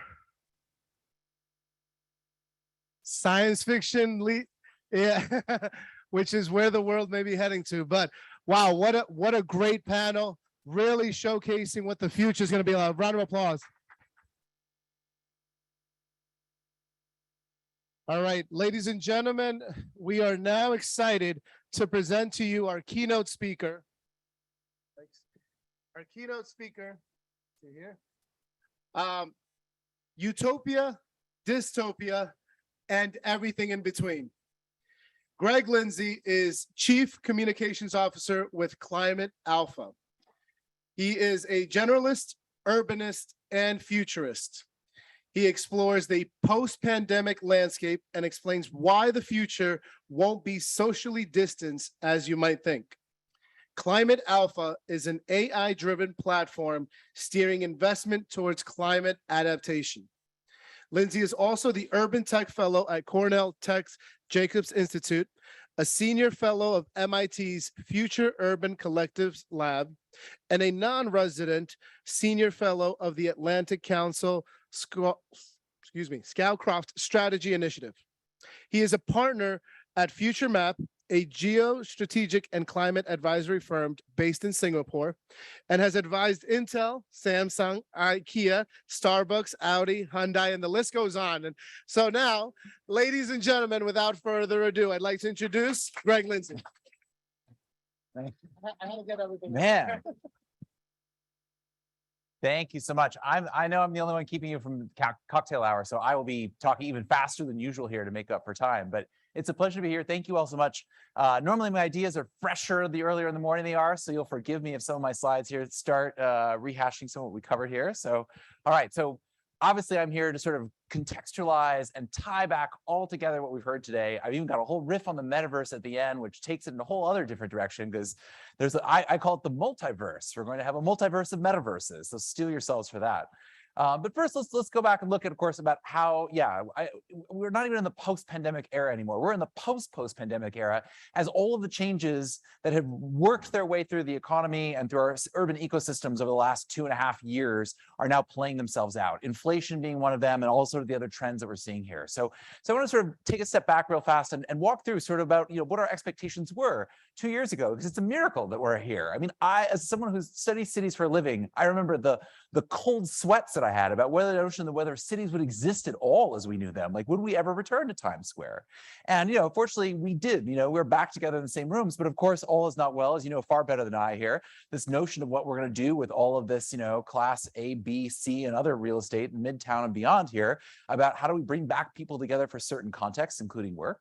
The good news is, of course, is that we want to socialize and be together more than ever. I mean, we have Richard Florida out there writing why downtown won't die. And we now see data from OpenTable showing that people are attacking restaurants and outdoor dining more vigorously than ever. And my favorite, this being New York, of course, is that things are so good here, they're actually really fucking terrible. Like, the rental market is awful. Like, yeah, so many people want to be in Manhattan. We took the problem that we had before and we made it worse. Like, this is the greatest city in the world. I love it here. But we have this incredible opportunity to rethink our cities from the ground up right now in the post-pandemic era. And I mean, literally, like, rethink and reimagine them. So this last panel covered almost every technology trend out there, except for the rise of artificial intelligence that can generate images from scratch. And a new startup, a new NGO just launched called Transform Your City by a young artist named Zach Katz out in Bushwick, who's literally using prompt AI to reimagine and redesign cityscapes. So there's Court Street in my neighborhood in Carroll Gardens, imagining at that. And as someone who spent 45 minutes stuck on the Beat QE today, I would prefer to think of it as a giant new park, or maybe golf course if you want to turn it that way there. So we have this idea, this ability to envision, so we better make the most of it. And obviously, some of the big trends that lurk behind what I'm going to show you. I'm going to show you stuff that affects residential and retail and commercial and all that sort of stuff, and climate change and more. But one thing that's going to change baseline reality going forward is, of course, the rise of remote hybrid work. Before, Nick Bloom, who's the major scholar of this at Stanford, has pointed out that we seem to have reached an equilibrium point of about 30% of available jobs. That is not, of course, the 61% it was before. It's half of that peak, but it's still 6 times more than what we had. That is, of course, huge. And that leads to, as I'm sure you've seen, and I'm probably not the first person today to show this, the Castle Back to Work Barometer that shows that, I think it's ticked upward another point or two, but we're still less than half pre-pandemic occupancy rates. And New York lags behind, of course, the big Texas metros. So, I love the fact that, we'll all go back to NBA games, we'll all go back to dining, we'll all take airports, but I can't come in today, boss. I got a sore throat. I got to stay home. The mayor said the subways are unsafe again. I've got a sore throat. I can't come into the office. I'm sorry. But it does show up in other ways as well. One thing, and New York is obviously near the top of this list here, but one of this whole spread of these jobs to remote has led to this great equalization of salaries across the United States. You look at particularly the tech field, we've basically seen this convergence on salaries on San Francisco and New York as well. So suddenly, talent, of course, being more widely available. A downside of that is there's all sorts of papers that have come out now. I think there's two in general. The latest is from the Federal Reserve Bank of San Francisco, basically arguing that more than 60% of the pandemic era run up in home prices that the Fed is now desperately trying to unwind is related to remote work, that regions with higher levels of remote work had higher appreciation in home prices. And they argue, and I thought this is really telling, this may be a permanent feature of the economy going forward. So, we look three big buckets. I think there's basically three big factors of the inflation we're seeing and why I think the Fed's tools will not be enough. One is this remote work. One is climate change we'll come back to, and one, of course, is long COVID and how it affects worker availability, and I'll touch upon all three. But that ties into it because, of course, we go back to New York here, and as I'm sure, again, you know more than I, this is Nick Bloom's donut effect, as they've described it here, where you see depreciation and depression of rents, sort of, in the core. Well, of course, we had all those people who spilled out into, Dutchess, Elizabeth County, and all the other counties out there to do remote work from home. And then you can tell beyond, it's still, of course, the Rust Belt counties of the Northeast. But, I've seen various maps of this for Atlanta, Dallas, other cities. This seems to be a common effect here as we see depreciation in the cores, where, of course, we once compressed everybody for office work, and now you're sort of seeing these new effects. Elsewhere, this has led to, I think I'll show some examples of, new sort of exurban walkable enclaves like we've been seeing for years. Another effect, of course, is the rise of single-family rentals, which, of course, started during the global financial crisis. You had Blackstone and others step in and swoop up all sorts of foreclosed properties. Well, now we're seeing, given this post-pandemic change in the style we want to live, traditional multifamily apartments is not enough for most Americans. Now, of course, they want larger homes, they want more bedrooms. And so we see home builders like Lennar, this is from their deck when they raised $4 billion, are stepping in and raising institutional capital to basically go do this with single family homes. Because, of course, we didn't build enough after the financial crisis, and we're not building enough now that interest rates and mortgage rates are going through the roof again. But the other interesting thing about this that ties back into some of the technology component is that, traditionally doing large scale management of single family rentals was difficult to do. I mean, multifamily is one thing and that sort of footprint, but it's harder to do giant entire subdivisions. Well, Lennar and others are investing in creating the kind of tech portfolio that would allow you to do that. So of course, you end up with things like Divvy for rent till you own, which I'll come back to Adam Newman in a moment, and some of their other technology investments that sort of accelerate the signing and financing process. Others include things like Blueprint Power, which was sold to British Power, and Greater Waste Systems that are on there as well, investing in energy efficiency. So you can actually have a lower total cost of ownership of these homes during their lifespan. The idea being that, you can basically fleet deploy and manage it through technology, and you can actually sort of, boost your margins and deliver somewhat lower rents at the same time. So therefore you have people like Invitation Homes, spun out from Blackstone, stepping in and commissioning entire communities from scratch. We're seeing thousands of units across the United States being built now to step into this shortfall. And, to me as an urbanist, this, gives me some qualms because while I think we're long overdue a conversation about whether homeownership should be the only way to accrue wealth in American society, I don't think it should be Blackstone accruing all the wealth from the home equity rise. Like, this is not necessarily the solution. But, if you don't believe me on this trend, just ask Adam Newman, who, of course, is back from his billion-dollar limbo here after SoftBank sent him packing. And, of course, as you probably have followed, he spent much of that fortune acquiring thousands of units across the American Sunbelt in exactly the kinds of communities where people move to from coastal markets like New York, cities like Nashville, and, of course, coastal Florida, and so forth. And then, of course, he's come back with his new company, Flow. He's raised $350 million from Andreessen Horowitz, the blue-chip VC firm, which has taken a chunk of his portfolio, which is notable in that respect too. It is extremely rare that you see a VC firm investing in real estate, but they see an opportunity here. And I like the idea that what basically Adam is decided here is that if we're not going to go back to the office and we're going to work from home, if working from home is tired, then what about living at WeWork here? What about offering really amenity-rich experiences in your multifamily building? So he set out and he's building his own tech portfolio, similar to Lennar. One of them in the beginning was Alfred, which was basically app-enabled managed tenant services that allowed you to have bookable luxurious options. When he couldn't buy out Alfred as part of their latest funding round, he basically cut loose that investment, is now building a competitor, but this is their app. He's invested in Dorsey here, which, as you probably know, like basically trying to create an internalized marketplace for brokers and for bidding. So basically sort of, people are trying to guess out his intentions here. What is Adam trying to do on the financial front? This is an interesting piece. And then the other one is Vallon Mortgage here, which is that idea of, again, sort of doing what Divvy's doing for single family homes, which is creating the sort of rent to own option. So, I think what's really interesting about what Adam's doing is he's trying to crack that final frontier of residential, which is to create a national scale or at least regional scale branded tech-enabled residential chain where you can buy into the brand. It remains to be seen about whether he'll allow the option that you could float across properties, and you can basically have a house as a subscription service, as many have mooted. But this seems to be the play here, just like WeWork created the idea of taking co-working, that you could work in multiple spaces across the city and have like an entire optional chain of branded workspaces to go from. And then he's not, of course, alone in this. One of the ones that I've been following for several years now is Kin, which you may have heard of. This is Tishman Speyer and Common. The prototype was done out in Long Island City, but this is the idea. And I asked, Brad Hargreaves, who founded Common here. They are now building buildings from scratch, custom designed buildings aimed at young families. It is effectively co-living for young families with children up to the age of 7. So you can basically rent in one of their buildings. You can get multiple bedrooms, but they're smaller in size because they're expressly designed for children. But again, they come with an app with a whole list of services, including a vetted list of babysitters and childcare. And the entire building is designed to cater to the needs of those young parents. And I think that's fascinating, this idea of having verticalized branded residential, again, with the sort of tech enablement layer. At the opposite end of the age spectrum, my colleagues at MIT, Rafi Siegel and Marissa Moragnan, are designing Care House. I was there in Baltimore seeing the prototype last week. And this is the idea of creating intergenerational co-housing for senior care, is their mouthful of way of saying it. It's basically creating a new form of senior care in which the middle-aged caregivers will eventually age in place and become the recipients of care themselves. And it's a response to the horrific effects that we saw during the pandemic of what happened with the American senior care system, where I know in the early days of the pandemic, 40% of US fatalities were happening in senior homes. In Canada, where I was living at the time, it was 80%, it was even worse.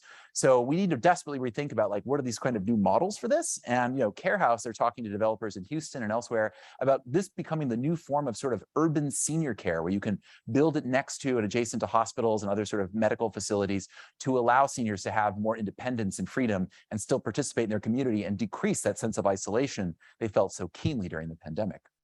All right, blitz through that in the first 10 minutes here. We're going to get to cocktail hour in record time. Let's move on to work is everywhere here. I bring this up, the Great Resignation. It's fun. We were talking about the Great Resignation a year ago. Now we've moved on to quiet quitting, and now we're at quiet firing, which is pretty much exactly the trajectory that I was expecting here. And of course, this is from a PricewaterhouseCoopers report from last year, showing, of course, that the Great Resignation, which was mostly focused on, retail and food service workers and others who had to deal with an angry, messed up American populace, also, of course, had a lot of white-collar professionals. And this is why I love this chart. I put this out there from this report because this is why I don't think, people are going back to the office anytime soon. It's because, what employees want and what their employers are willing to give them are completely mismatched. You can sort of see here that nothing really aligns with itself. And, you'd also see that, many of the most innovative companies out there, the ones that have made the most demands that people should come back to the office, are in fact some of the most toxic out there. This is from an HBR piece showing that, that really fast-paced, innovative, groundbreaking companies like Tesla and SpaceX had some of the highest attrition rates, specifically citing that toxic corporate culture. And I wonder why, when Elon Musk sends memos like you can spend the first 40 hours a week in the office, and then after that, you can work from home maybe. And if you don't bother to come in. I love the line there. There are, of course, companies that don't require this, but when was the last time they shipped a great new product? It's been a while. The whole point of that Harvard piece is the notion that, that actually the companies that are just nice and stodgy, they have the best attrition rates out there. So so many people are really tired of putting their lives online for this.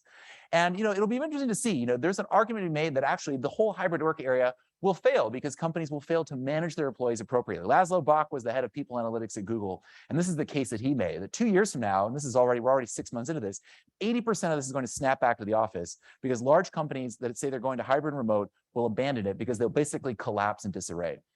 And that's because they've not invested the resources in managing these hybrid teams, of creating a synchronized, asynchronous company culture. And if they do that, that's on them. That's their own kind of failures in this. And I think there's, a really interesting sort of dichotomy here between, this push-pull between employees and companies, because I do believe that companies have every reason to want their employees back in the office. It's just that most of the time they don't realize why that is. Most of the time it is control. It's middle managers who want to control their direct reports, who want to seed butts in seats. But the larger scale version of it is that companies basically suffer brain damage without those people together. And this wonky chart is from a 4-month experiment that Microsoft did at the beginning of the pandemic. They took all of the communication data from all 61,000 employees and charted it out. This paper ran in Nature. And it's hard to see on here, but what it found is that basically the people who are outside of your direct, in their case, Teams calls, God help them, but Zoom calls and others that you are not paying attention to every day day during the pandemic, you basically sort of forgot they existed, right? And this is called weak ties. We know from the whole innovation literature that weak ties and drawing in ideas from across companies are the key to advancing steps forward. And basically companies suffered for it. My friend Ben Weber, who I've done papers with for HBR, he did a great report on the video game industry. We heard about the metaverse, right? They're just video games. I think it's a little oversimplified, and I'll come back to it. But you'd think that the people building the metaverse would actually be the best suited to actually do a world of remote work. And the answer is they weren't. They found that basically every major video game company on the planet suffered from ruinously expensive delays, big multi-billion-dollar franchises that didn't ship on time because the engineers couldn't get it together. The only companies that could were the Japanese companies that did not go home during the early days of the pandemic, that stayed, because you remember East Asia was very much still back in cities. And they had a control group. There were some Japanese companies that went home. So you could see that, yeah, and these are some of the interview reports here that like, yeah, remote was really hard, and being able to turn around and chat with a colleague, like those things that get justified as excuses for why managers who want you there. Not true. They're actually extremely important to organizations. It's just that we don't really know them, or we don't know how to quantify them or how to track them. So a quick story here, which I can tell at a school. Is anyone here from Goldman Sachs? All right, great, I can tell this story. 5 years ago, I was here with a team from BMW. They sent over an ethnography and research team from the mothership in Munich, interested in the future of business culture. And so, you know, part of one of our stops was Goldman Sachs. I had no idea why we were there, but they're like, your business means a lot to us, so you're welcome to come in and talk. And of course, Goldman Sachs, of course, quantifies everything that happens in their offices. And one of the things they found, or one of the things they discussed with us, is that they found conclusively that the people who spent the longest hours in the office at Goldman Sachs were not the most productive people. Groundbreaking. Here's the catch, though. Is that they had to make that case again to senior management every 18 months. Every 18 months, senior management was like, well, surely the people who are here the longest are the most productive. And then they would have to prove it again. The data never, ever got through their heads, which I found was really fascinating. But again, my friend Ben Weber has developed technology that comes out of MIT where you can wear badges, and bear with me now because they're creepy, but not for the reasons you think. They measure everything you say. They listen to everything you say. They measure everyone you talk to. They measure where you go after you're done talking to them. And again, the creepy part is not that it's doing all of this surveillance. The creepy part is that what you say doesn't matter. It doesn't care about the contents of your conversation. It matters your conversation patterns. Who are you talking to in the org? How are you talking? Are you letting them talk? Are you dominating the conversation? All these various sorts of things. And it produces emergent maps of who is really connected to each other and how that actually drives performance. This is not one of his maps. This is another one. Another friend of mine, Brandon Klein, is in consulting and facilitation for the World Economic Forum's Young Global Leaders, the Davos boys and girls poised to take over the world. I was at their final meeting in 2016 in Tokyo for this cohort that had people like Brian Chesky of Airbnb, Marissa Mayer, who was in at Yahoo, Chelsea Clinton, Ivanka Trump. They were all there. And you know what they had found at the beginning of this is that this collection of global leaders were very unconnected. There were a couple of big show-offs, you can see in the center, but most of them are on the fringes. After 3 years of using a combination of social network analysis, artificial intelligence, and facilitation to figure out how do we bind these people together, who should talk to who, it produced this. And in addition to this, they produced 10 times as many nonprofit initiatives as over the first 10 years of the whole program's existence.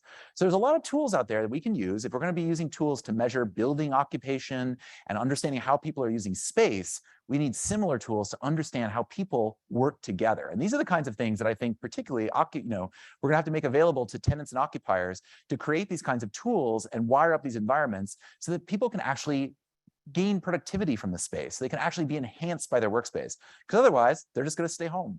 And so, as part of that tour with BMW, we went to RGA New York, which 5 years ago was the cutting edge. They talked to us about how they changed the daylighting all through the day so you'd maintain peak productivity, which I was like, whatever. That's not good enough. And now we still see, post-pandemic, you have Google Bayview. This is the Thomas Satherwick, Bjarke Ingels one, which, an office again designed to be configurable, but it's still just only Googlers there. Will they really learn a ton from each other if they're there in sort of hybrid capacity? I hope, and this is my great hope, that we'll see on the other side of the pandemic, now that we've proven that, you can work in the same space 5 days a week with the same group of people, or you can also work from your bedroom alone and be even more productive. There's a whole world in between. How can we be perhaps more productive and more exploratory by working alongside people, perhaps from other organizations? That was the great takeaway from WeWork and co-working before that. Because I'm always reminded by like Bill Joy, who founded Sun Microsystems. He had this great saying, I think Joy's law, or one of there's several attributed to him. No matter who you are, most of the smartest people work for someone else. This, of course, is a comment on the talent wars, but in a way, like you could work alongside very other smart people and not necessarily have the same paycheck. And in his example of this, you can go out to the Brooklyn Navy Yard, where I think is like perhaps a prototype of one of the workspaces of the future, New Lab. In addition to the beautiful post-industrial sheet, it's a collection of startups, freelancers, other individuals there. But what I love about the program is that companies like Verizon come there and say, hey, 5G, we put it in all our phones. We have no idea what to do with it. Can you help us figure out what to do? And they put together 6-month studios, task forces basically, to work on these problems for Verizon, ad hoc consulting, among other things. And it's a kind of a model of how you can bring together people from different companies in non-competitive sets to think about how we can collectively solve problems. So I hope, it takes a lot more care, it takes a lot more effort, a lot more energy invested, but it delivers a lot more real value. And if we're going to actually create what the next level of workspaces looks like, I think it's going to be something closer to that. All right, my clicker gets unstuck. All right, moving on to retail here and thinking through. All right, so this to me is one of the great things about the pandemic, or the post-pandemic, is that there was an assumption, of course, until about 6 months ago or so, really, when the spigot of cheap money really turned off here, is that that we saw a permanent turbocharging of e-commerce in the United States, right? That inflection point is JP Morgan Chase, that suddenly we had a huge uptick, and then the curve would maintain. We would see further acceleration to the right, and it didn't happen. It didn't happen, and I'll come back and we'll lead to the consequences. But it was during that period, that first turbocharge, when suddenly you had people like Amazon flush with cash rolling out new models. You have this person. This is Matt Newberg. He runs a great newsletter called Hungry, which if you're interested in the intersection of food, real estate, technology, highly recommended. This is a photo from when he went undercover in August 2020 for 2 days as a driver for Amazon Fresh, their then top secret grocery store program. So out in Los Angeles, he drove around for 2 consecutive days and made dozens of deliveries, and he reported back on several things that to me were really interesting. The first one was the fact that the stores open for delivery before retail. So effectively, they started life very briefly for a week or two as industrial properties doing micro fulfillment. The second part is that the layout of the store itself was designed to change over time in response to the pickers doing deliveries. So basically, if the delivery pace was higher than the retail, the floor layout would change to accompany that. So really, Amazon created what, as far as I know, perhaps, at least in modern times, the first real-time hybrid retail industrial mashup where the space was constantly flowing using that data intake that Amazon created. And the third piece that Matt noted is that it was a sort of 15-minute city, which was this very popular concept during the pandemic. The idea that for those of us who could remote work, we would stay at home and we would walk or bicycle 15 minutes to the edges of our lives and back. We'd all live a more local life. In reality, as it turns out in the States, it looks more like this, where Amazon is bringing you everything you need within 15 minutes or within a mile here, a 15-minute drive time of its various hubs. And so there you can see one in Northridge, California, and in North Hollywood, where they were installing these on the ground floors of luxury multifamily residential. And so, so Matt was noting the fact that basically Amazon was using site selection to figure out an archipelago of overlapping coverage areas where it could deliver all of these groceries in real time. And this to me was really interesting because, of course, we've already seen how Amazon had eaten away at all these categories. This is pre-pandemic stats on how e-commerce had already started eating the world. I mean, newsstands, books, we all know. But I thought it was really interesting that even before the pandemic, supermarkets are being eaten away.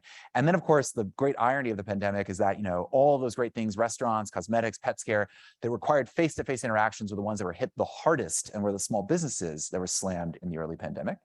But we saw in response to these trends, a 15-minute delivery of maximum convenience, of not wanting to risk contagion. We saw the rise of so-called quick commerce, Getter out of Istanbul and Gorillas and GoPuff out of Philly. And you may recall, I remember there was a time like a year ago, if you walked down 14th Street, you would have Joker have a dark store on one block. Gorillas was between 7th and 8th. And I believe, there was Fridge No More, it was between 6th and 7th. And you can sort of see storefronts disappearing and being reinvented in this sort of ad hoc industrial format where they were stripping it down to the bare shelves because they were running these as, basically micro warehouses. I remember it was, the Manhattan Borough president at the time, Gail Brewer, was basically writing angry letters that you don't need a banana in 15 minutes, to which New Yorkers are like, hell yes, I do. I mean, yeah. But it had this sort of potential effects on this and what it was doing to valuations. But of course, all that music stopped because the trend did not happen. We of course did have a spike in e-commerce, but it has plateaued. It has not continued upwards to the right. And then of course the spigot of cheap money was turned off, and the unit economics of 15-minute delivery a lot harder than any venture-backed startup could do. But we're still seeing, even in the post pandemic, some interesting trends. So, perhaps it looks more like this sort of, dead liquor store reinvented as Gulp by Travis Kalanick, founder of Uber, who took his money when he got kicked out of the company and invested in cloud and city storage systems, which makes cloud kitchens, so-called ghost kitchens, dark kitchens, which basically, invents back of house, out of sight delivery, restaurant delivery. And now he's investing in cloud retail, where basically he's signing leases with the actual sort of property owners, but building an entire, of course, platform as a service so that brands can launch new retail concepts out of them. And, I don't have a retail one here, but like, for example, these are the things like TikTok Kitchen, where TikTok can suddenly launch a fast food brand overnight using, cloud kitchens as its base. Or you can see Mr. Beast, if you know that YouTube personality, launched a national burger fast food chain during the pandemic, 300 locations overnight using DoorDash as the platform.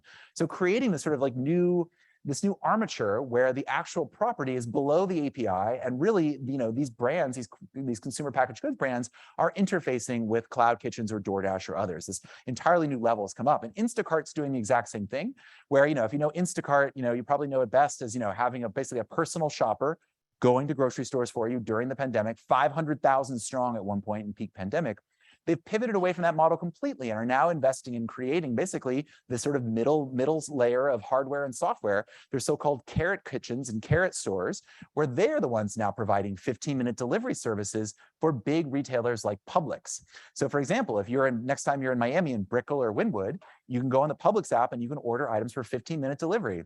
And they won't be delivered out of a dead storefront. They'll be delivered out of this highly industrialized automated warehousing function provided by this Israeli software company, hardware company, Fabric, where they've bolted it on basically the Publix store. So now Publix is sort of being like that Amazon, where part of the footprint is becoming a micro-fulfillment industrialized operation.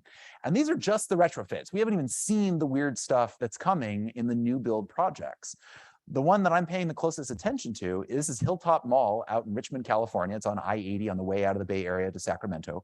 Prologis bought it in what they think or what they hope will be their first mixed-use project in the United States, as far as I know. And they want to do, if they can get the zoning variants, they want to do a combination of retail, residential, which I think is interesting, of course, given the California housing crisis, and industrial. And when I saw that, like a minor shock went through me, because I could totally picture it. Imagine you're now living in residential buildings where it is a convenience that you can have from the industrial below you delivered directly into your fridge, perhaps. So my friend Anthony Townsend, who's the urbanist in residence at Cornell Tech, sketched out this scenario in his book Ghost Road, which came out during the pandemic, thinking through the implications of autonomy. Instead of the classic beds and sheds, what if you have beds above sheds? And now you have a sort of vertically integrated offering where you bring it in there. And Walmart, which of course during the pandemic expanded the footprint of its home delivery service from 6 million households to as many as 24 million, are now sending workers in with body cameras to deliver goods directly into your fridge. My favorite thing about that program is that they don't wear body cameras for their safety or your safety. They wear it to capture data from the contents of your fridge. Think about it. It's the only way Walmart can compete with Amazon, like out there. Related to that, by the way, of like how big data works, for those of you who do shop Amazon, have you noticed over time how Amazon does not put any details of your orders into your emails? The reason for that is because Google was scraping all of the details out of the emails crossing its servers. So Amazon has resorted to not saying anything about the contents of your order when it can help it. I find that really fascinating here, big tech versus big tech. But in this particular case, I think what Walmart's doing and what this scenario does, it sort of really underscores, of course, the changes in e-commerce, where for years it was about the last mile, and really it's now about the last meter. Or as my friend Ellie Feingold, who runs PropTech, the PropTech portfolio at Kroll Holdings in Dallas, he describes this from street to suite, right? Crossing that threshold, delivering that final white glove service into your home, into your apartment building, into your office, like who's handling that sort of concierge function to make sure that it gets delivered? And like that is the pain spot now. And like really, if you can solve that, like that's where new fortunes will be made. And that's certainly like Mark Lohr, that's what he's betting now after taking his billions when he's not trying to build a city from scratch in Nevada. He's investing in Wonder, which is a new sort of home meal delivery service. But instead of like, a soggy, lukewarm cheeseburger being delivered in a sack, he's now got a fleet of Sprinter vans, which are sitting outside your house, sous vide cooking your steak until the moment it's ready and then bringing it inside. And if you read the Wall Street Journal story, you know that the neighbors hate this in wealthy neighborhoods of Jersey. No one wants Sprinter vans idling outside their house, finishing up the finishing touches on your meal. But it seeks to, again, like high level convenience, people willing to pay for it, and exactly that kind of delivery. And and automation and the autonomous vehicle, which has been coming for 10 years, and Business Week just poured cold water all over the idea again. I think when we do finally see it show up in a real commercialized form, it's not going to be robo-taxis carrying us around. I'll come back to how that might play out in a moment. But I do think it's going to be delivery. So Neuro, which was founded by ex-Google Waymo engineers, is developed a vehicle that can traverse suburban or urban streets and do delivery. So Uber Eats just signed a 10-year deal with them, which I thought was really interesting. I imagine there's all sorts of out clauses here, but it's rare to see, even a young public company like Uber do a 10-year deal. So it'll be interesting to see how they build out that fleet as well. And then to me, the most ambitious, example of this or underscores like the changes here about how data and mobility are intersecting with real estate is Reef Technology, which is one of those SoftBank funded unicorns, got $1 billion and went out and bought 4,500 commercial parking lots on the premise of Riley Brennan, the VC, likes to say that that parking is real estate in hiding. That there's tremendous value to be unlocked here. Now, true to form, being a tech startup with too much money and not enough time, they bought many of the wrong parking lots and apparently had to lease others to do their plan here. But really, they get described as having food trucks or shipping containers. What their real gambit is, as my friend Brian Boyer pointed out, is at the University of Michigan in this diagram, is if you think about it, they're a disassembled minimum viable building. It delivers the functions of real estate without actually having to conform to the zoning and other sort of variances there. So you take it apart and you hide it in plain sight on the parking footprint. And there you can deliver meals, you can deliver, they did vaccines and they did all sorts of COVID tests during the pandemic as well. But there you can sort of see how it breaks apart. And the gambit here, and I know this from talking to some of the people they've worked with, ex-WeWork people from the product teams, the people who are tasked by Adam Newman to basically provision huge amounts of space as a service very quickly. Well, some of the Reef folks have brought them in to think about how do we take a shipping container and skin it, put it out there, deploy it, collect data on what works, bring it back, reskin it, redeploy it out there. And in a way, they're trying to sort of upend the classic location by deploying the real estate to where people are rather than bringing the foot traffic in. Now, Reef has not been massively successful in this. They're very well capitalized, so they'll keep it going. But I just thought it's interesting that, this is the idea of like, what if we have deployable assets and we have the data to understand where the desire is? Perhaps we can sort of match it and deploy it. So I think we'll see more of that, particularly as autonomy develops. I could show you even more slides here if we're seeing the beginnings of autonomous stores. There's a startup called Tortoise that actually took its delivery robot and just stuck actual ice cream containers on it. Now with a contactless credit card, you can buy stuff from it at NBA games, wandering around various urban locations. And we're starting to see startups collect data from where those people are because we all carry around our cell phones, which, from data brokers will happily tell you where those people are. So we can discuss more of that in Q&A if you like. But I want to get to the climate change portion of this because we're at a really opportune time of this. We are mere weeks away. I mean, we're what, 10 days away from really the 10th anniversary of Sandy making landfall here in New York, a real seminal moment here when it comes to our own affected by climate disasters. And I bring this up, Bruce Sterling, the science fiction author, we were talking about sci-fi, has the best one-sentence description of the future, all-purpose prediction. Old people in cities frightened of the sky. Combines global demography. Obviously, almost every society on the planet is aging very rapidly. Maybe India is the exception. China is destined to get old before it gets rich, as they say. The United States itself is holding about even, but given what we've seen during pandemic era declines in immigration, that's also leading to our aging going up. Urbanization, we know at UN level, global level, that this will be the century where basically all of humanity Gesundheit urbanizes. And then frightened of the sky. That is, of course, climate change disasters. Well, it's actually twofold now. I was thinking about this. Climate change disasters. We know that 40% of Americans were victims of a climate change disaster last year, including, wildfires, flooding, hurricanes, etc. Just as a quick show of hands here, who knows the most air polluted city in the world right now?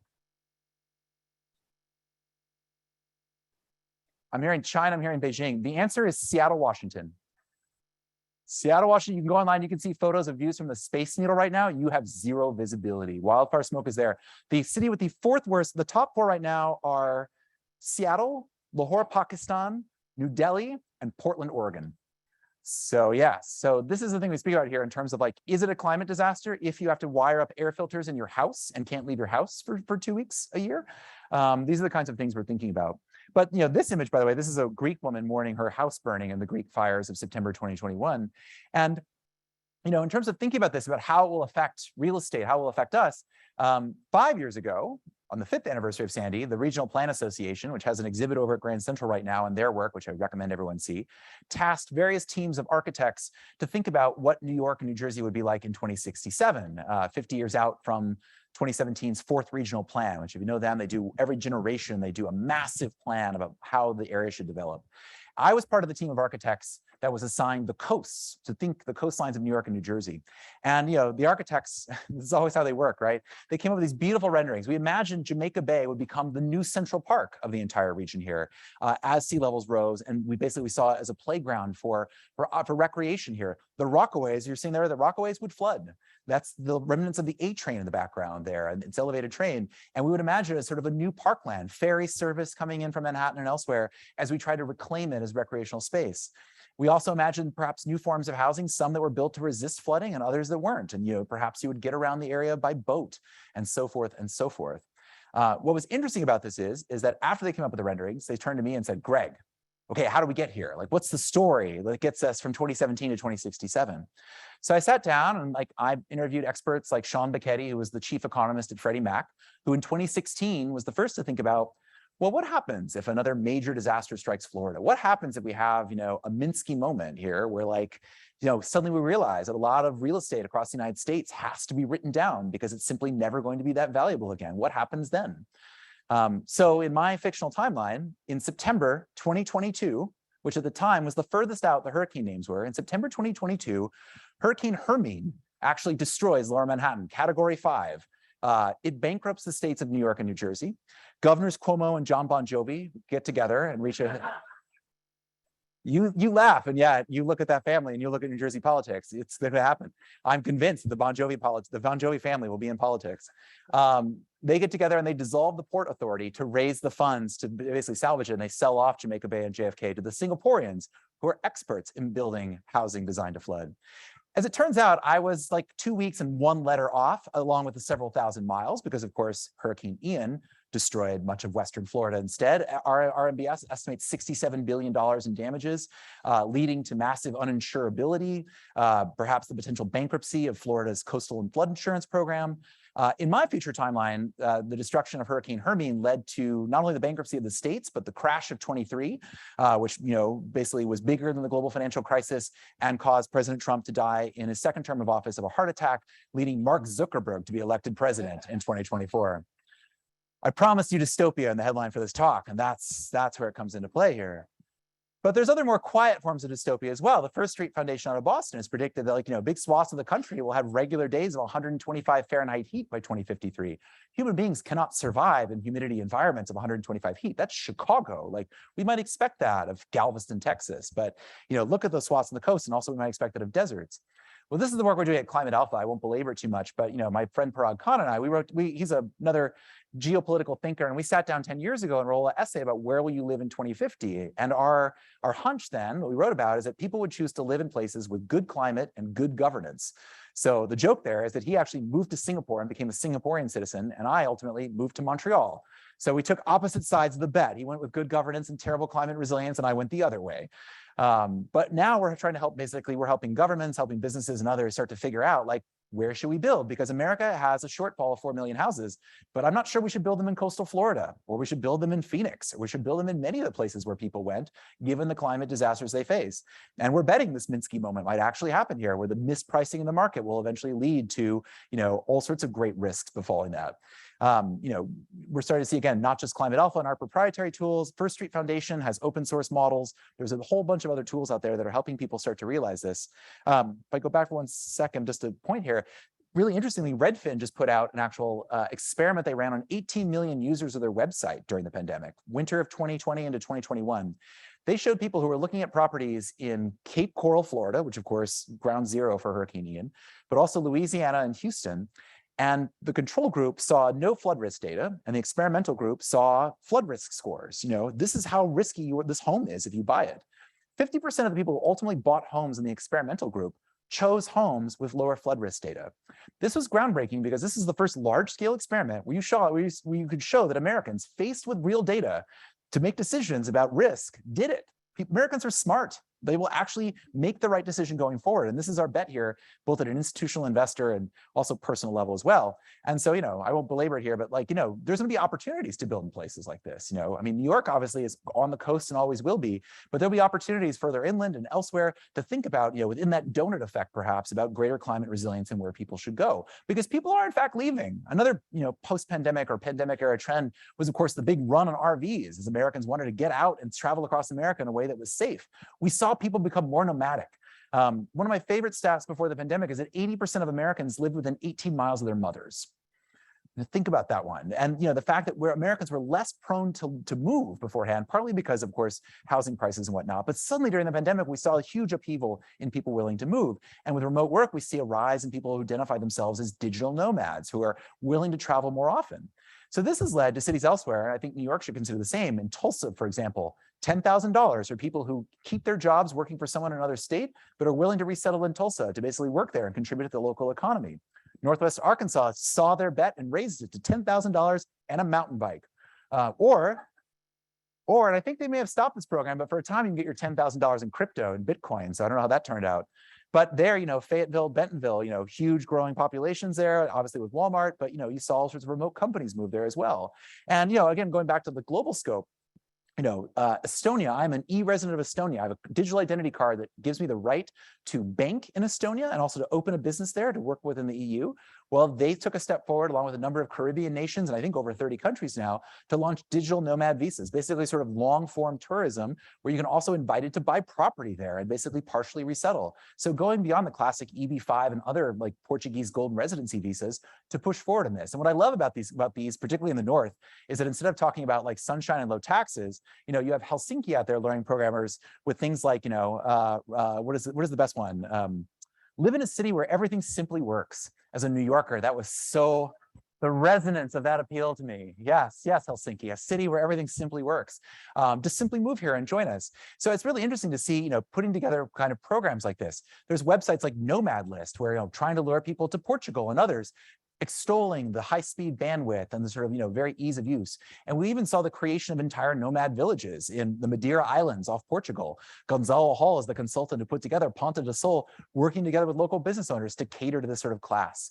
And now we're starting to see the rise of this ecosystem. I paid for this and walked through, where we're now seeing like turnkey, light touch, one-click, book a consultation with tax and immigration attorneys to help me figure out how I can reestablish my residency in Portugal for a year or more to help me basically go there and work as a digital nomad and then ultimately acquire property. So, these things that were industrial tools are really like hard to understand are now being simplified and being turned into, immigration as a service. So the joke there is like, that, in the future, companies won't go to Silicon Valley to start new businesses. They'll start them in the cloud. Well, now we're starting to see the rise of cloud people as well. The idea that we'll start to see these new businesses tying it together of co-living, of co-working, again, the sort of branded real estate that's designed to appeal to more nomadic people. It'll be interesting to sort of see the maturity of this, but I think it's going to be one of those effects of the pandemic where we're going to see this very a small class, but a very wealthy, educated, desirable class.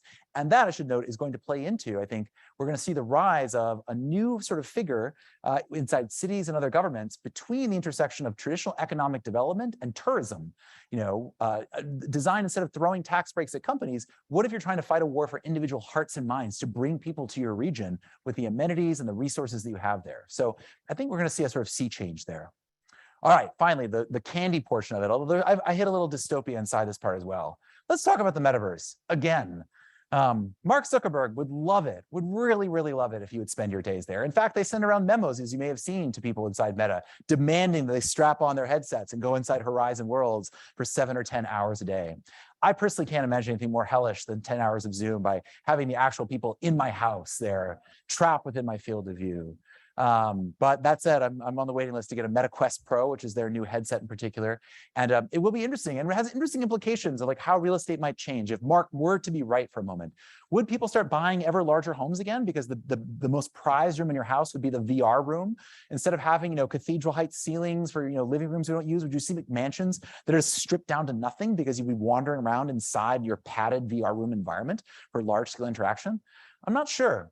But I do think that there's some really interesting potential in terms of how we visualize worlds and how we might use it. So, we're talking about video games, the VR is a video game. This is what you're seeing now is someone has jury rigged together. In this case, his name's Scotty Fox. I found him on Twitter. What you're seeing right now is real-time output from artificial intelligences like DALL-E, Stable Diffusion, Midjourney, where you give it instructions and ask it to generate an environment, and he's asking it to generate in real time and then mapping it into VR. What you're looking at is a machine hallucination as it is dreaming and as it's changing in response to the prompts there.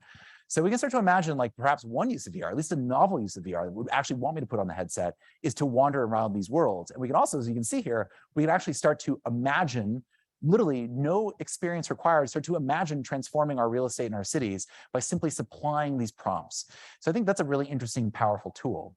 But in the meantime, this is where we go back to the dystopian part, how it's being used, or one use of it is to basically take the era of remote work, which gave so much power to employees and to individual workers, and start to swing that back on the side of capital here. And so, in Canada, for example, there's already been a controversy. Freshie is a salad and wrap chain where they discovered that they were using virtual cashiers, not automation, not self-checkout, but using a Nicaraguan worker being paid $3.75 an hour to do virtual checkout. There is a form of telepresence and VR that you can put to use. I should note here that Tyler Cowen, the economist, wrote a column that I thought was really interesting, where he said that just as we once saw 50 years ago, starting 50 years ago, the massive rise of offshoring and outsourcing of industrial work, the so-called China shock, right? That we sent all of our manufacturing to China. We might now see the same with high levels of creative work. He calls it the teleshock. We invested during the pandemic in all of these remote work tools. Well, there's nothing stopping anyone from using it to hire someone in Manila or Tokyo or anywhere else just as easily as from across town or from the next Hudson town over.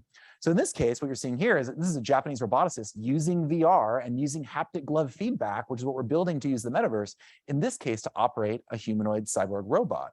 And this I found when I thought about how might this be used. I was cruising around Bloomberg's webpage one day when I found that the government of Japan was advertising as part of its mission here, a robot cafe in Tokyo, where the robots are actually human workers who are telepresently operating the robots. And in this case, they were proud to announce that the people in question were Japanese agoraphobes. They were too ill, they were too sick, they were too scared to come out and participate in human society. This was a way for them to participate without actually having to leave their homes.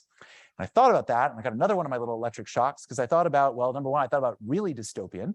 Alex Rivera was the filmmaker who made the film Sleep Dealer from almost 15 years ago, where he imagined then a permanently closed US-Mexico border where new factories, maquiladoras, sprang up on the Mexican side, where workers would get VR and cybernetic implants to operate robots on the American side. They would never be allowed into America, but they could still work there.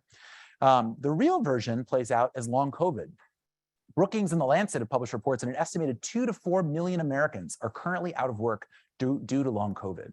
I know I culturally want the pandemic to be over as well, but there are certainly consequences to the environment we are living in. And one of those consequences is that 3% of the American workforce, adult workforce, is vanished. It is not currently there. So again, coming back to why we have stubbornly high inflation, I would argue perhaps as part of that rise in real estate values driven by remote work for sure.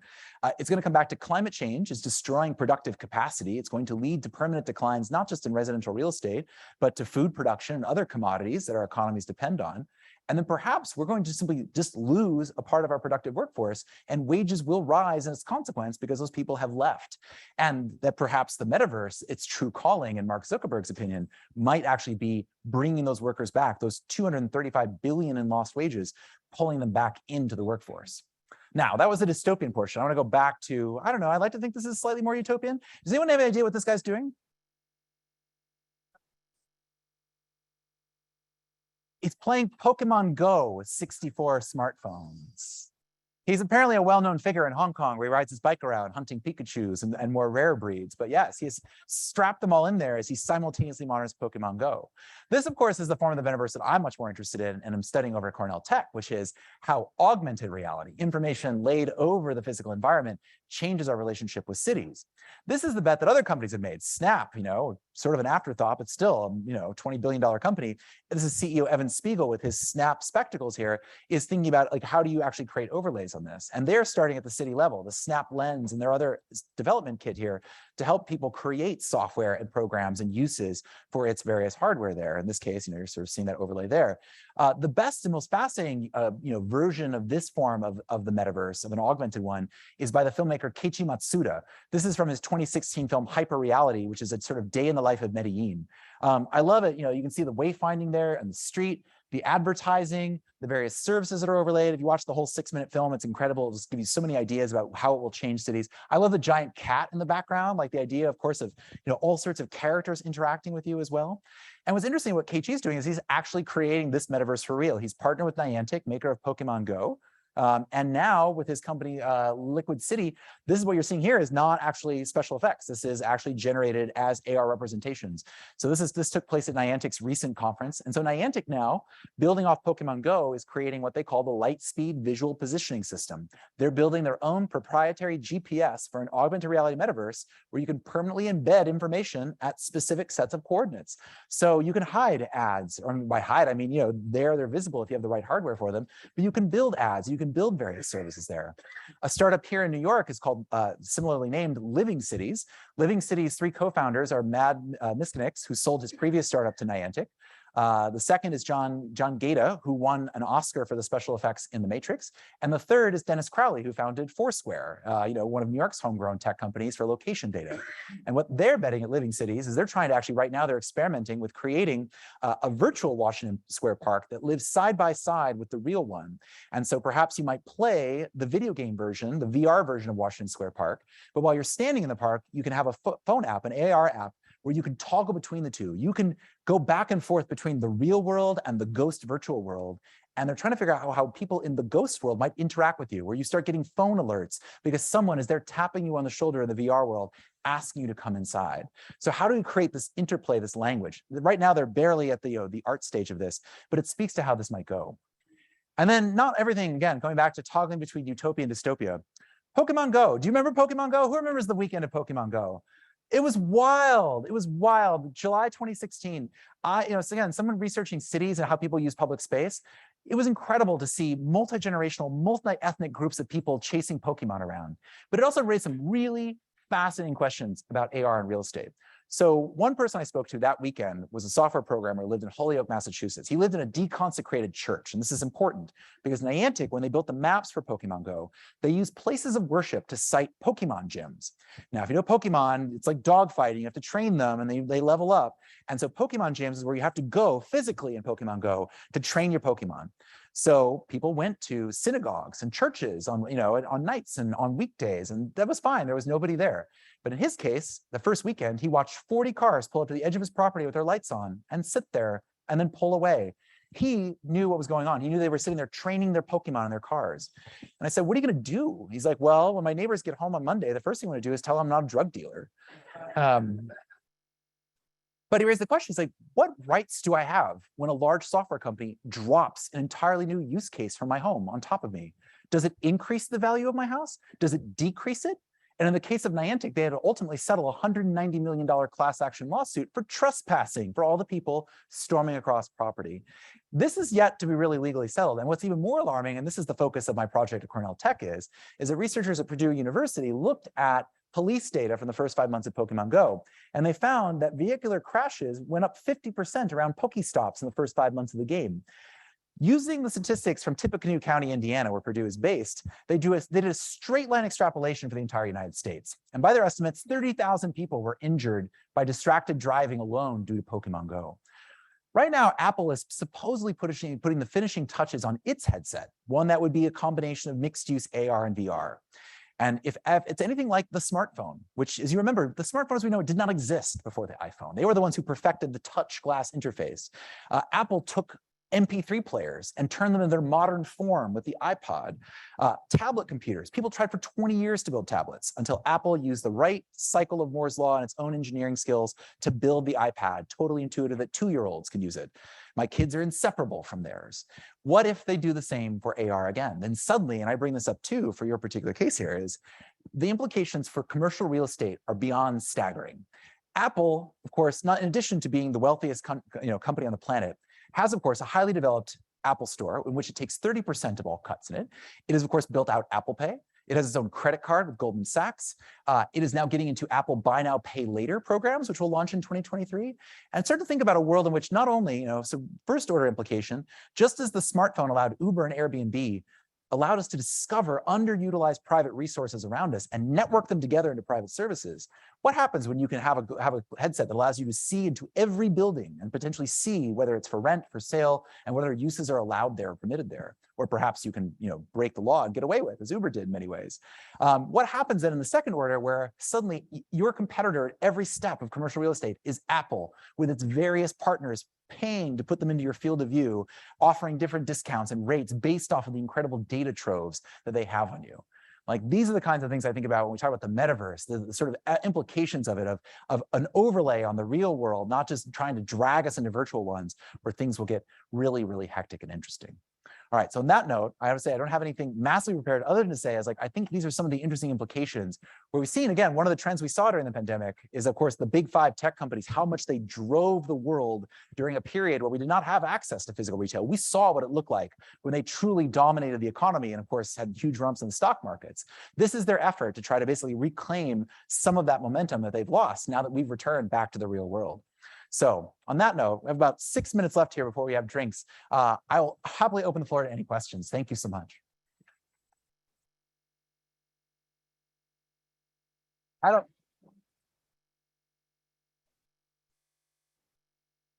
There are some, I don't know if there's mics or if we're doing around here, but for posterity's sake, but yeah, I see a question over here, and I'll let Gary run the floor if you like, but please, by all means. Thank you. I really enjoyed this. I have a question for you. There is a company out of Canada that's doing technology in a different way, similar to what you just showed us. And Washington, D.C., I think has, what do you say? They're using them and they're showing not like Pokemon, but that same thing, but showing the, like if you're standing where something exists now, you can push in to see what it was 100 years ago, et cetera. Are you a part of that group? I am not, although when you put it that way, I would extend an invitation to you and anyone else here, is that just to tout my Cornell Tech program. So I'm doing a year-long fellowship at Cornell Tech on Roosevelt Island, and it's called the Metaverse Metropolis. And I'm trying to put together a group of public officials, businesses, anybody who's interested in this, with some of the metaverse companies, the platform ones like Niantic, and I've talked to Google about this. They're very interested about privacy and whatnot with their wayfinding. And then some of the studios I mentioned too, Liquid or Living Cities, to think about these implications. So I want us to think about this, because what I don't want to have happen is what happened with Uber and Airbnb, where suddenly disruptors come in and we spend the next decade trying to clean up regulatory about it. I'm hoping we can educate ourselves firsthand to think about, like, how do we respond to this? Because I'm unexperienced when it comes to the commercial law, but like, do air rights cover this? Like, what rights do I have to drop an AR version on top of your physical footprint? I'm not sure what kind of like law was settled in the Niantic lawsuit. So yeah, Canada's a whole other kettle of fish there too. I'm doing on Monday here in New York, if you're interested, that we're doing the SCNY Urban Tech Summit, where I'm actually going to interview the author of a book about Sidewalk Labs in Toronto, where they wanted to collect data from the urban environment. And of course, they ran afoul of various Canadian laws, et cetera. So I'm not part of that group, but I would encourage you all, find me afterwards and let's talk if you're interested in these issues, because it's very early stages and none of us really know what we're doing. So let's find out together. Yeah. Yeah. Hi. I spent 40 years in tech before I became a real estate agent. One of the things that I found in tech with 5G and even now with cyber currency is that you have two encumbrances. One is that large corporations will step in and crush anything that's innovative that represents a threat to them. And the second thing is the government that doesn't want you to develop these products for various reasons. So all of what you showed us is amazing, and I love it from the tech standpoint. But how much of this really will be usable and come to fruition? I mean, that's a great question. I mean, I certainly don't place any bets that Mark Zuckerberg's cracked just because he's willing to spend estimates of $70 billion. I mean, totally is willing to bet one of the world's wealthiest corporations on this, in that, yeah, the cult of disruption, the fact that if he doesn't, someone will come for him, I think is really interesting, but there's no guarantee it'll work. The only other point about the government, which I think is worth noting, is the first partner I have for my Cornell Tech project is a friend who's now at the General Services Administration, federal real estate, who was at Commerce in the 90s as a young man when they were trying to figure out e-commerce. What is it? How do we regulate it? And they and was part of a multi-agency group trying to figure out how that worked from 96 to 98. So he's interested in this as well, in the same sort of thing of like, what does this mean for all sorts of sales tax and things if I'm making purchases in virtual real estate forms and thinking this through? So I don't know how much of that will come to pass. I mean, we could be wrong. We could miss another cycle. I think Apple, if anybody, can crack it. But to me, the question is do we have enough cycle of Moore's law with their own silicon that you can make a headset that you want to wear that's not too heavy and not hot? Because the last thing we want to do is wear something hot on our face for hours. And that is to be determined. They might not have gotten it, but I like to say you can never be too early. So I hope we can start to figure it out. Thank you for the question. Go ahead. Hi, Greg. First of all, bravo. Oh, thank you. Amazing presentation. Oh, Amazing. thanks so much. Amazing. Thank you. And I All right, love the shoes. I love the shoes. When your colleague asked who's the sneakerhead here, I was the one hand that went up. So, Amazing. Thank you. Amazing.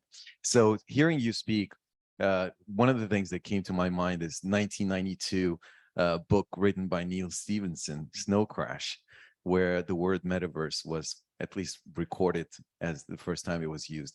I wanted to ask you, so first of all, in that book, you get a real picture, a dystopian picture of a society that's in the digital realm. But your presentation, there wasn't much dystopian about it. It was pretty cool. It was, if anything, it was perhaps utopian. But what do you think is the biggest sort of lowest hanging fruit as far as this technology is concerned? What do you think holds the most potential near term? In the near term, most potential?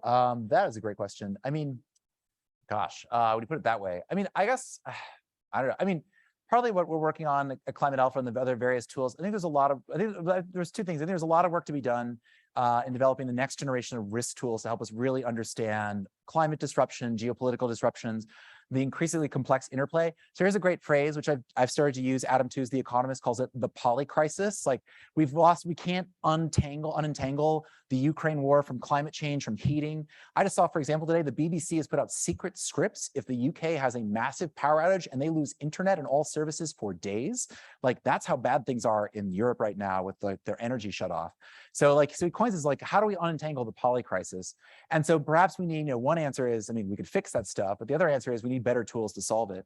And the other one, I think generative AI is like the canary in the coal mine. I wrote a short story with GPT-3 for the first time the other day. I've never written fiction in my life. I was forced to do it for a futurist exercise. And I was like, I don't know how to write dialogue. Oh, wait, I know somebody who does, and went to OpenAI into the sandbox and just started plugging in chunks of the story I'd written, and out comes all the dialogue I ever needed. That's going to be dystopian in the sense of like what that does to our kids who never have to like write essays or figure out how to like how we're going to have to build countermeasures to that. But like I think that's potentially powerful, and that comes back to like not the technology is incredible. That's just going to be like how do we design the political and economic systems that allow us to like fulfill our human potential, not do some of the stuff where it's about like just cramming down ever cheaper labor. So yeah, so I think the AI revolution, we're just starting to see it because we all thought it was going to be like replacing manual labor and like truckers with automated systems, but really it's the artists and the writers that are going to be the ones that are affected first, and hopefully we can do a flourishing of that. So that'd be my guess. All right, we out of questions? I think we're out of questions. Time for questions over drinks. Thank you all so much.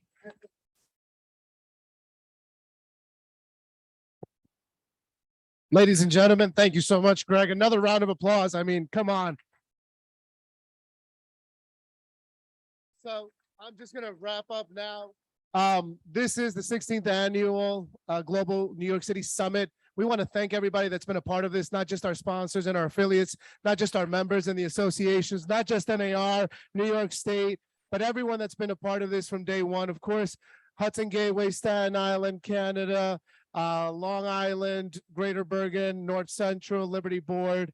They've all been a part of today, and it's been spectacular, not just for those that are in attendance in person, but those, of course, that are watching virtually as well. We have recorded this session, so if you do have any questions on the speakers, or if you want to take a look at any parts of the segments, once again, we will have the video. Just connect with your local association so that you can get that information. And please, those that are here, join us for cocktails. Those that are on Zoom, be on the lookout for further information for next year's Global Summit, which will come back with an even more productive and, of course, a more compact schedule with a lot of information. Thank you, everybody. Enjoy the rest of your day.